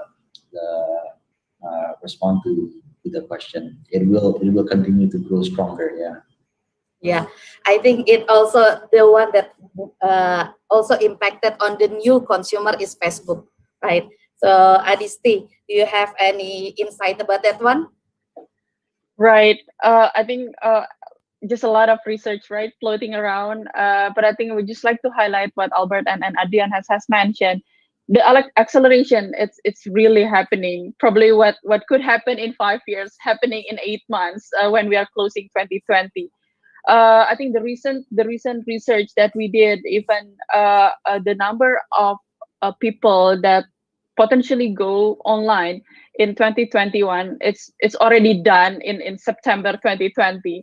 so we achieved that, right? So just not only for Facebook, but I think this is digital in overall. That's a good sign, at least from just a media perspective. But I think it creates a lot of challenge for brand, for example, for media buying perspective, because we don't know yet on how they behave, right? They might be temporary, though the change is permanent. The consumers might be in and out. They might consume different content differently. But I think the recent reading from Nielsen, which is also very interesting, though digital consumption, time spent, it's also increasing, but TV consumption is also increasing. In the sense that they're consuming everything. They're consuming like from 10 contents to probably 40 contents a day. So for a brand, I think we just need to think the right channel, the right avenue to deliver the message. Okay. Do you want to add, Albert? Yeah. I think that's a very interesting take, right? I think the reason why I think it really helps, and I think I would like to really say how this year has been a year of growth, right? That is because I think even like direct manufacturing, as I said before, they are selling online through social platforms, right? And then we are seeing that modern trade, supermarket as well, is selling online as well through phone calls, or even trying to improve the convenience in making orders easy, right? And we are now seeing that the general trade is also enabling that momentum as well, accepting phone calls and with the ride hailing apps.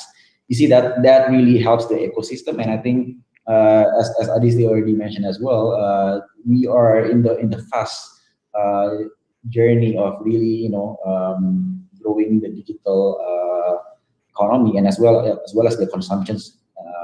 I think one of the interesting fact that I also learned is that Indonesians are becoming avid readers, and also avid readers online. And then that's the reason how Indonesians are very optimistic at the same time, because by reading the digital news, I think there are three classifications of reading that helps them optimists. One is the identification of the disease, and also the prevention, and also the behavior.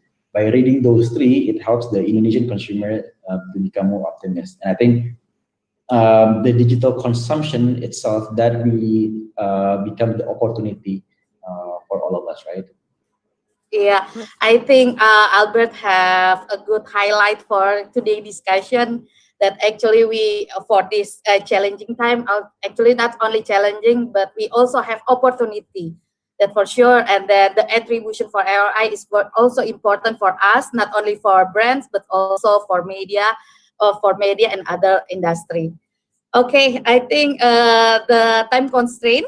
So thank you everyone. Thank you for the panelists, Pak Albert, Adisti, Adrian, for sharing your insightful, and also you guys coming from the industry expert. It for sure it will be very important for the attendees.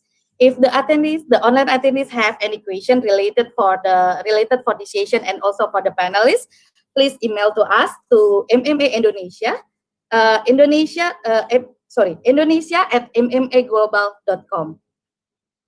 Okay, that's all for today's session. I'm Grace Amelia. Thank you. Thank you so much, everyone.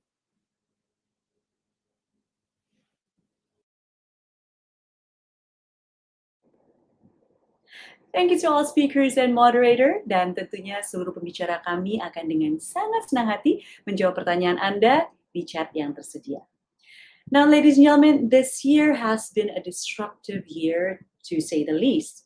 Cookie blocking is one of the things that media publishing platforms have also had to counter with and is a threat to their businesses.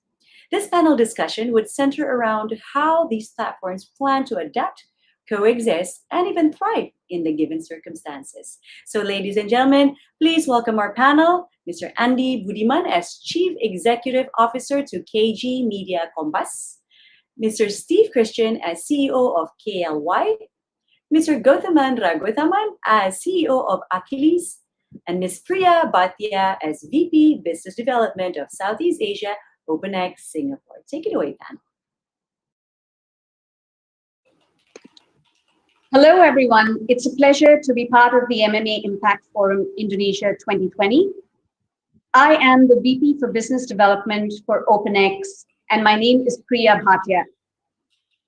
OpenX is an SSP platform that connects thousands of top brands with consumers across the most trafficked websites and mobile apps globally.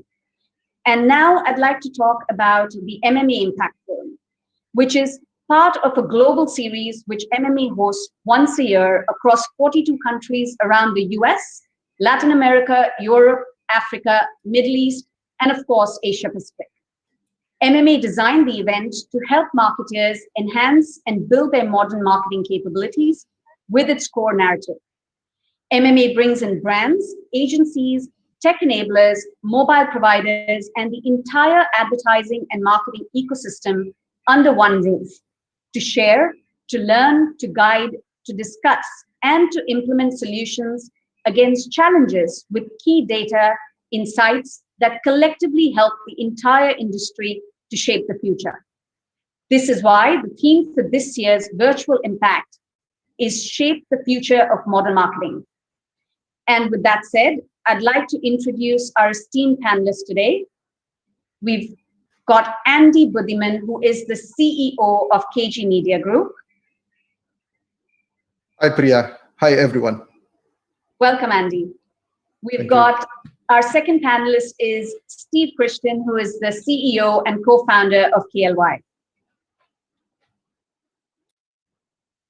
Hello, everyone. It's nice to be here.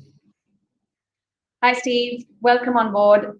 And we've got G-Man, who is the CEO of Achilles. Hi, Priya. Hi, guys. Thanks to be here. Thanks a lot. Looking forward to this. Hi, G-Man. So we've got three panelists today who are going to be leading this discussion. And I will go ahead and I will start with the questions. The first question I would like to address to Steve, and then we can open it out to Andy and G-Man after that. So let me go ahead and start with this. So this year, 2020, has been a year of change. We've seen in Indonesia during the various stages of lockdown, people have moved to the internet more so. We've seen an average of 4.3 hours per day of time being spent on the internet. With that said, how is the online media gearing to face challenges with such a changing user behavior and the ever-evolving requirements of brands? I think what we see now is completely different from what we ever see before, right? And how we operate an online media company is suddenly changing. The numbers of users at certain time suddenly spiking up. For some news that we didn't expect before, right, suddenly become very popular, and the response of the users are not common for us. And the difficult part for us is that we have to deal with the clients, right? Users are happy with everything that we are providing them, what they need, right? But clients are suddenly change the way they arrange the budget. And some clients that we didn't anticipate suddenly go up, and the other clients that we're thinking that they will spend this year suddenly go down tremendously. So that's kind of things, yeah. And then the way we present all the contents is also changing. That we need to move fast. And fortunately, yeah, during this pandemic time, we learn how to make our turnaround that usually take 2 or 3 weeks for some clients is become less than 1 week because of that fast turnaround that happens in the company. So there are quite a lot of changes that you've seen across the company, which is That's good true. to know. Andy, what Right. are the changes that you see at KG Media? We at KG Media are traditionally a news media organization. So used to be most of our users are male, like 65 to 70% of our users are male. But what the pandemic brings is actually a migration of female users coming in, because now everybody wants to know the latest news on pandemic, how to cope with it. So what we see is a more gender balance in terms of our users now becoming almost 50-50 between male and female, which is a very good thing for a media organization, because as we know, a lot of the advertising money is geared towards women for fast consumer goods products. That means bringing a lot of female users into our user group is a positive impact. The challenge is, like Pak Steve said, is actually how to stand out to advertisers, because now, you know, with physical distancing and all, it's becoming more challenging to, you know, meet clients directly. So all the communications are done through messages and emails. That means you need to have something that stood up to be able to get noticed and to get the interest of the advertisers to advertise in your media. Right. And G-Man, for you, what are the changes that you are seeing in the overall environment? I think, as Steve was mentioning, there is a unexpected shift in categories of consumption, which we are now trying to work backwards to retrofit, or I should say, in hindsight, give some reason to it or why these things are happening. And that seems to be the trend in every single market, not just in developed markets or developing markets. And as Andy was talking about it, it includes demographic shift in consumption as well, not just that. We've been used to very conventional ways of categorizing consumers and using past data to make some predictions on viewer behavior. What's happened now is we are back to the drawing board. We have to literally go back and rewrite our assumptions on and what kind of thing works for what kind of consumption happening. Equally, another important thing I can build on what Andy and Steve mentioned is that the intensity of viewing and the engagement opportunities are increasing as well. From what I can see is people are more than keen to be rewarded for watching something because they are always sitting at home, or at least the time spent watching anything on screen is increasing, and whether it is sports or entertainment or some way in which platforms are trying to attract consumers to get rewarded for what they are watching. It could be extension of subscription or some other rewards. So the rewarding consumers is a very new thing, which I think is just the tip of the iceberg from my view on consumption of viewing. Yeah. So I definitely see good news that there's more user engagement in that case, which is which is a good thing that's come out of people spending more time on the internet as well. Moving on from this to the next question, I'd like to address the issue of our entire space becoming cookieless. Now, since the inception of digital advertising, third-party cookies have been used by publishers and buyers to show relevant ads to users. Safari and Firefox have removed, them a while back, and Chrome announced that cookies will be gone by early 2022. So, with the end of cookies, how are publishers thinking about managing this space? Are there any successful strategies today for driving monetization on Safari or Firefox, which are already cookieless? Andy, I'd like to address this question to you first, and then we can go with Steve and G-Man. Yeah. Well, first is for us as publishers, we want to know how large is the impact of the cookieless situation to our revenue. I think Google also has done this study. They published a white paper. They surveyed top 500 publishers. What's going to happen to their revenue when cookieless situation happens to happen into 2022? Right? According to that study, I think Google predicted that top 500 publishers will lose, in average, 60% of the revenue, which is, that's practically an apocalypse for publishers. But I don't think the numbers will happen. 60% number will happen to everyone. It's an average number, and it really depends on how large is your media. Depends on advertising that is based on cookie. For example, if your media is depending more on direct advertising, which is less cookie dependent, then probably you're going to be in better shape compared to publishers that rely a lot on programmatic advertising that use third-party cookies. So first, what we do as a publishers is we try to predict how big is the impact.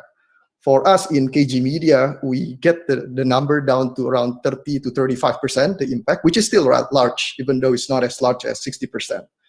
Then after we know the impact, that means we need to replace that hole that is left by the cookieless situation. That means what initiatives we're doing to close that hole. First, what we see in publishers throughout the world is that publishers are diversifying their revenue from advertising into readers-based revenue. So basically a subscription model, making people pay for content. But I won't go further on that field because I think it's a bit outside the advertising discussion.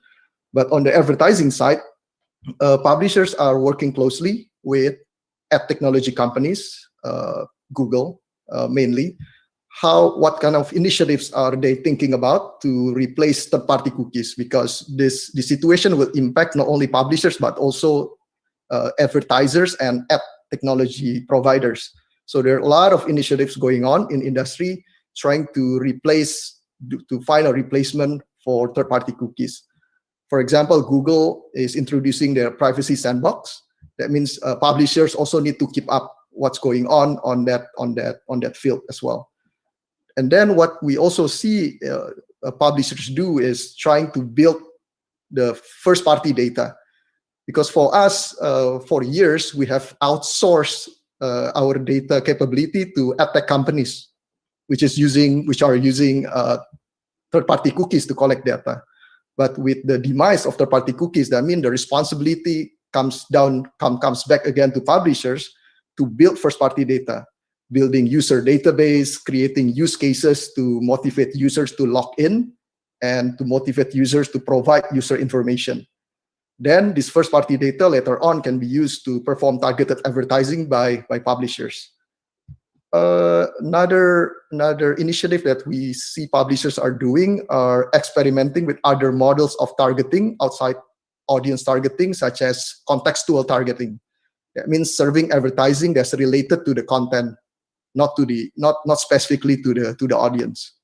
So those are initiatives that we see around the world. How publishers try to cope with the situation. Right. Understand. And G-Man, in your world beyond cookies, it is expected that nearly 50-60% of publishers would not be able to authenticate their own consumers or readers. While some large publishing houses, would invest in customer data management to build their customer profiles, what do you think the smaller or medium-sized publishers would do? It's a good question. So let me just try to take a step back on this situation right now. In a world beyond cookies, as Andy was talking about it, it's going to be a drain in the revenues today. While a privacy sandbox is one route which Google is offered, the open exchange or the open web, the Trade Desk has created Universal ID 2.0, which is bringing a set of partners across Twitio, LiveRamp, and even today Magnite and Index Exchange has joined the group in creating an alternative to cookies to be identified in the bit stream for delivery. We also heard today about Xandr working with AT&T in using telco data for identifying consumers in the marketplace. So I see many such opportunities coming up, which will replace cookies with some other form of identifiers that can be used in the bit stream for reaching consumers. Okay. So what does it mean to the publishers? Two things. One is those publishers who have traditionally just built their business only on revenues from cookie-based targeting, as Andy was talking about it, where they really don't know the real consumers by name, by identification. They have to be dependent on some form of an ID through which they can grow their business. At the same time, I also believe some niche publishers, they might be very small in the size in terms of number of readers, but because the content is so niche, they can just build on the context in which ads are being served there to really survive without really depending on the identifiers. Okay, but as you rightly said, there are also other developments like what's happening in UK today. The Ozone project is a very good example where a bunch of publishers are coming together to create a consortium where together they create a scalable marketplace. So it is 5 or 6, in fact 10 of them there together say that they're giving you a 45 million user base, where they come as a marketplace where they're willing to share their users together to create a identifying market. So the consortium opportunity is something which is developing in developed markets, and I see this even in other countries in Asia today. So, but to answer to your question in a hard way, the long tail publishers who are neither able to form part of a consortium, who don't have quality content in which they can build a context, and who have neither have understanding of their own consumer base, will be the worst affected. And today, the cookies have sort of given everybody a large number of impressions that can be bought from anybody at anywhere. I see that era is over. We will move towards a set of either a walled garden or a consortium garden or a contextual garden, or we might have a bunch of gardens in its own way with a bunch of identifiers. But the long tail is definitely going to become shorter and shorter. That's my view. And that's a very interesting point you brought up, even of the consortiums that are coming up. Because my next question actually directed to Steve is about, considering online media is pitched against the largest tech giants, which is the duopoly, as we all know. How does one as an online media group gear up and face this and also thrive in such a situation where, the international tech giants will become stronger if the publishers do not come and form a consortium as G-Man mentioned? Steve, I think you can go ahead with this, and then if Andy would want to contribute to it. All right. So what happened we talk about the user behavior these days. Yeah, there are changes of how user use the internet. They understand more about privacy. They understand more about what they get. Yeah, they understand more about intrusive ads and things like that. And so far, what we are doing with that is that we want to minimize our efforts, yeah, to show ads. That's one biggest problem that we want to show ads to all users as much as possible because the demands from the advertisers. But we cannot do that, right? We need to be really careful. And the problem with that is that we cannot work like traditional media. We need to change what we do to a technology approach. And so far, what we've been doing with the technology, even though we have a very large horizontal data, yeah, because as media, we have probably covering 70% of the users, but we have a very shallow data.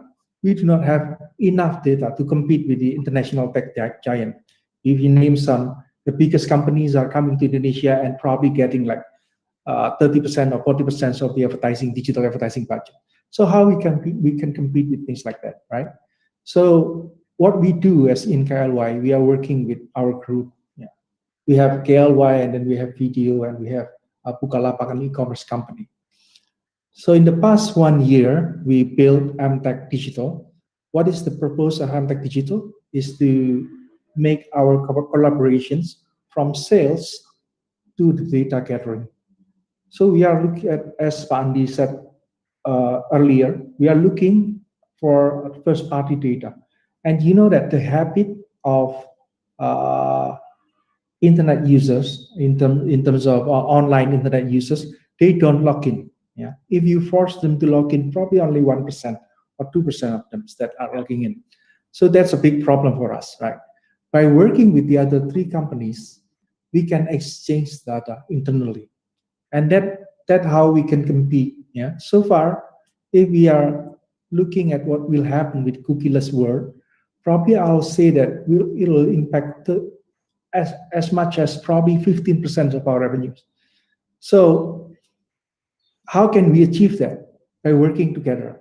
We are building a data platforms between internal Amtech, yeah, as a TV company, Bukalapak, Video, and KLY, and also the other parties that we are working together to collect data, and we'll use the same data for our clients. That's what we are doing now. That's good to know. And in fact, first-party data is becoming more and more important than before. So I mean, that's great to know. I think being conscious of time, the next question I will address to Andy and then Steve and G-Man as well. So are publisher strategies differing across formats? Do we have any learnings today that can be used to create strategies for the next 2 or 3 years as consumer media consumption habits are changing? Facing the cookieless situation, I don't think there is a surefire solution yet. That means you need to have multiple initiatives to tackle this issue, right? So going back to the question how to cope with the duopoly, that means one of the initiatives is actually working closely with Google as well, with their Privacy Sandbox initiative, and then also working with other consortium as mentioned by G-Man, and also building the first-party data as Pak Steve mentioned. In terms of format, what we're facing, I think, in the future is not only the degradation of third-party cookies, but also the degradation of display advertising as a whole. Because video format is going to replace display more and more. That means publishers who are relying in majority of the revenue coming from display have to do a lot of experimentations to respond to that. That means experimenting with video, experimenting with content marketing, advertising, experimenting with commerce-based revenue. And also in our company, we also have Compass, which is a premium newspaper. And in that field, we are experimenting with subscription-based revenue. So again, to face this situation, this digital transformation, this digital disruption, you need to do a lot of initiatives, because maybe to fill that hole, there is no one big thing to replace the hole, but you replace the hole with small little things that you do in parallel with each other. And Pasti, what would your opinion be on this? I think the biggest challenge that we have is the demand of the advertisers are getting tougher, right? So if we are looking at how Pak Andi said before, we transforming to videos, what will happen with videos? Nowadays, that the skippable ads that popular on YouTube probably is no longer popular for publishers like us. The advertisers are demanding a very strict ROI to achieve their ROI, higher ROI. So that's all the time that we have to face. And I think the only way we can go this way, because we are a content company, in one way we are working with our content, how to convert our content into first party data. But the other way around, we cannot rely on content only. Synergy and also technology. That's how we can survive, right? Yeah, I'm talking about smaller publishers. If you're looking at in Indonesia, there is at least a prominent one is probably about 300 publishers and members of AMSI, yeah. And the other ones probably they say that over 10,000 small media all over the country, right? But that's how can they compete, right? Consortiums is probably the answer, by gathering everyone on one platforms, yeah, to work together with the changing format. Otherwise, they cannot survive. If you are looking at the online media today, yeah, I live in Bali, yeah. Whenever I want to have a local news, there is a very limited options. Yeah, you have newspapers, and probably they have TV, but I never really read that. Probably radio, online. There is no real specific for a local. Because of what? Yeah. Because of the technology is changing everything. Please. Yeah. And makes sense. And G-Man, being conscious of time, we just have 2 minutes to go. What do you think about this topic? I will keep it short and I will stick my neck out on this. Okay? So it is for being provocative. I genuinely believe rewarded content is the future. In any form, if the publishers can reward the consumer for watching the content, because we should not forget that advertisers too have first-party data. If there's in some form, publishers' first-party data can be enriched with a client's first-party data, and those consumers can be rewarded for watching content on the platform. So we are working on a similar project in India at this point in time, where a client who is advertising on a particular platform gets rewarded for watching that particular content in some other form, which is related to the category in which the client is in. So a food delivery brand releasing an ad on a general entertainment platform, the food delivery brand gets rewarded for newer consumers coming on board, or a consumer promotion that's coming there.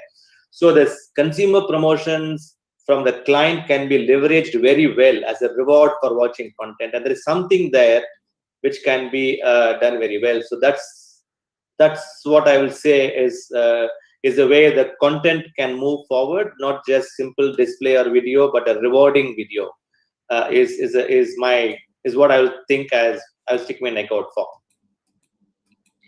Perfect. I mean, and that's a great key takeaway on, and to end this discussion is, what are the different formats that everybody is thinking about, especially in this cookieless environment. I'd like to thank all of our panelists for providing your opinions on all of these topics we've discussed today. And thank you very, very much for your time. For all the people who have been watching this webinar today and have any questions that you would like to get answered, please reach out to MMA Indonesia at indonesia@mmaglobal.com. And we would definitely come back to you with answers for the Q&A. So thank you once again, our panelists, for giving us time and making this a wonderful discussion today. Thank you, Priya. Thank you, Priya. Thank you, Thank you, everybody. Thank you, Priya. Thank you, everyone. Have a great day. Bye-bye. Bye. Thank you very much to all of our panelists. Now, ladies and gentlemen, as the last segment of the first day of this forum, we would like to inform you that MMA Indonesia is launching a special report today, which is the State of the Industry 2020 Mobile Marketing in Indonesia. This report summarizes the findings of WARC's latest mobile marketing survey done in association with MMA. So assess how advertisers and agencies are using and planning to use mobile as part of their marketing strategy. For more insights about mobile marketing in Indonesia, you can access the report by visiting MMA booth at the Expo Hall. Now, ladies and gentlemen, to share to you more about the report, let's welcome the Managing Director, Research and Rankings of WARC, Ms. Amy Rogers.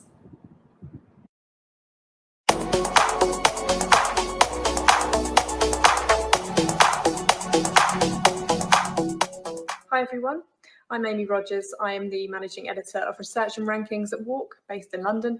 And in this video, I talk you through some of the findings of our latest mobile marketing research conducted in association with the MMA.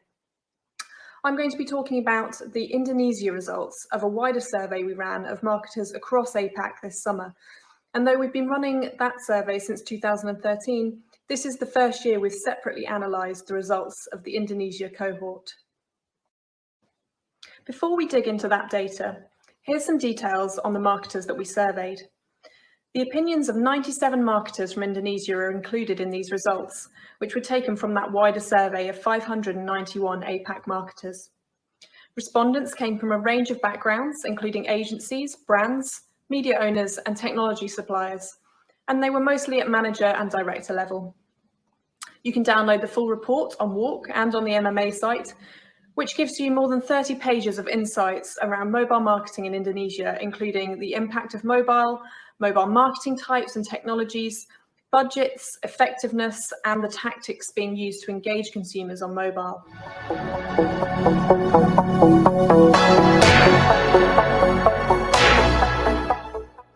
Indonesia is a mobile-first culture. Though mobile network reach and internet penetration are both still improving, the number of mobile connections is at 124% of the population, and for the majority of consumers, it's their primary way of accessing the internet. According to our survey, half of marketing professionals consider mobile to be a major industry disruption, and almost the same proportion acknowledge its impact now, but believe that that impact will be even bigger in the future. According to Global Web Index, Indonesians spend an average of almost 5 hours per day using the internet on mobile devices. And with mobile network reach and connection speeds improving dramatically year on year, the role mobile playing in the engagement of consumers with brands is set to grow rapidly. For the vast majority of consumers, mobile is playing a significant role in their journeys to purchase. And that's even more so the case in 2020, with the global COVID-19 pandemic driving a shift to e-commerce. The APAC e-commerce ecosystem is well established, but like other regions, is still experiencing accelerated change this year. High levels of social media engagement and reliance on mobile has created a foundation for social commerce in Southeast Asia. The convenience of social commerce and the ability to transact easily on mobile devices has reduced the length of purchase journeys in the region and has made mobile a key purchase device. This is having a key impact on marketing strategies in Indonesia.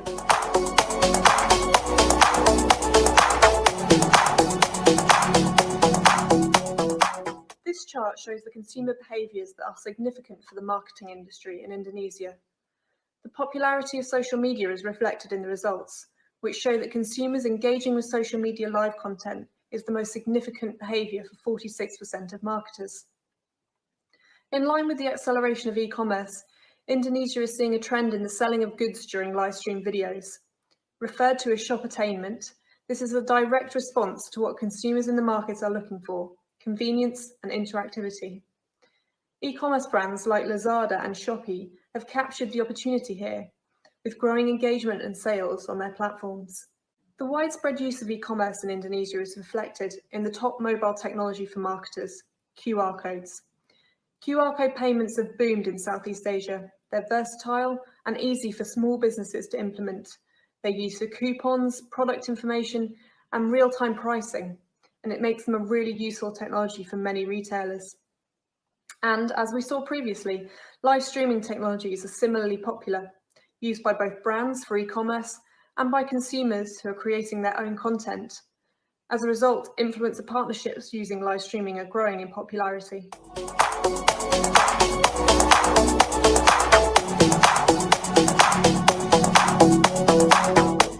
This year has been a strange one, to put it lightly, as we all know, due to COVID-19. This has obviously had a big impact on budgets across the board, with widespread marketing budget decreases reported. But this research and also WARC's ad spend data have indicated that mobile has been the most resilient channel through the pandemic, as people have spent more time online, both for shopping and for social purposes, keeping in touch with friends and family. Over the time we've carried out this research with the MMA, mobile has gone from being a distinct channel to very much the core of digital marketing strategies. So now digital and mobile are pretty much synonymous. So over that time, we've seen big increases in budget allocation to mobile.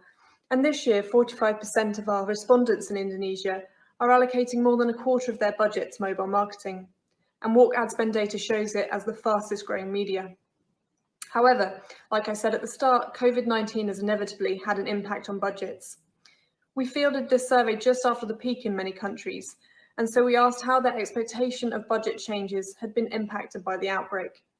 Prior to COVID, 67% were expecting their mobile budgets to increase over the next year. However, now only 46% have the same expectation. This mobile budget is being focused on social media. On average, marketers in Indonesia allocate 36% of their budgets to social, and there is evident overlap here with mobile video budgets. This really reflects the consumer behavior piece we saw earlier, in that consumers are spending more time on video and live streaming platforms, and brand activity on those platforms is growing in reaction to this consumer behavior. And we know that the majority of viewing on these platforms is via a mobile device. When we asked respondents which social media platforms they've used for mobile marketing, Facebook, Instagram, and YouTube were the top 3 selected by some distance, each used by more than 90% of marketers. This again reflects the popularity of social media in the country for both social and for shopping.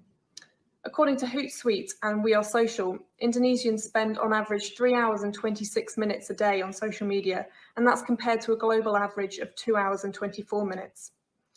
Advertising via social platforms will continue to increase in importance in the coming year, as apps like TikTok gain momentum with advertisers and the global pandemic continues. This final slide shows where our respondents see the most innovation using mobile. The highest proportion selected leisure and entertainment, including gaming. Following the COVID-19 outbreak, brands have had to find new ways to reach consumers, and gaming has seen a surge in popularity. In Indonesia, 85% of internet users had played games as of January this year, and investment in free Wi-Fi spots in some Indonesian cities have created mobile gaming destinations, which are ripe for brand partnerships, such as the one between Samsung and Fortnite. And that's a wrap on your sneak peek of our State of Mobile Marketing in Indonesia report. Head over to the MMA site now to download your copy.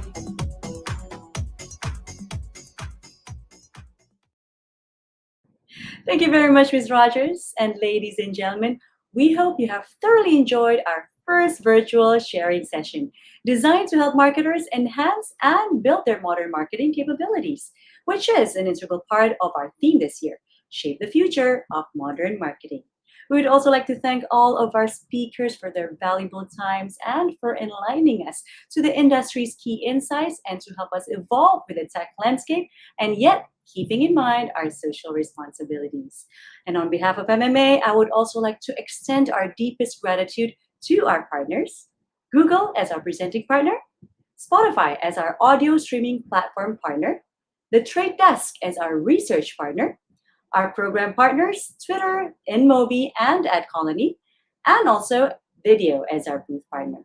And thank you as well to our media partners, Kompas.com, Kompas.id, Liputan6.com, Merdeka.com, Marketeers, TV1, Diva.co.id, Medcom.id, Media Indonesia, Metro TV, Cityvision, Berita1.com, Jakarta Globe, and Investor Daily. If you have missed any of our sessions today, please head on to our social media platforms, which are YouTube, LinkedIn, and Instagram. Terima kasih sekali lagi kami ucapkan kepada Anda. Stay safe, Stay inquisitive. See you tomorrow.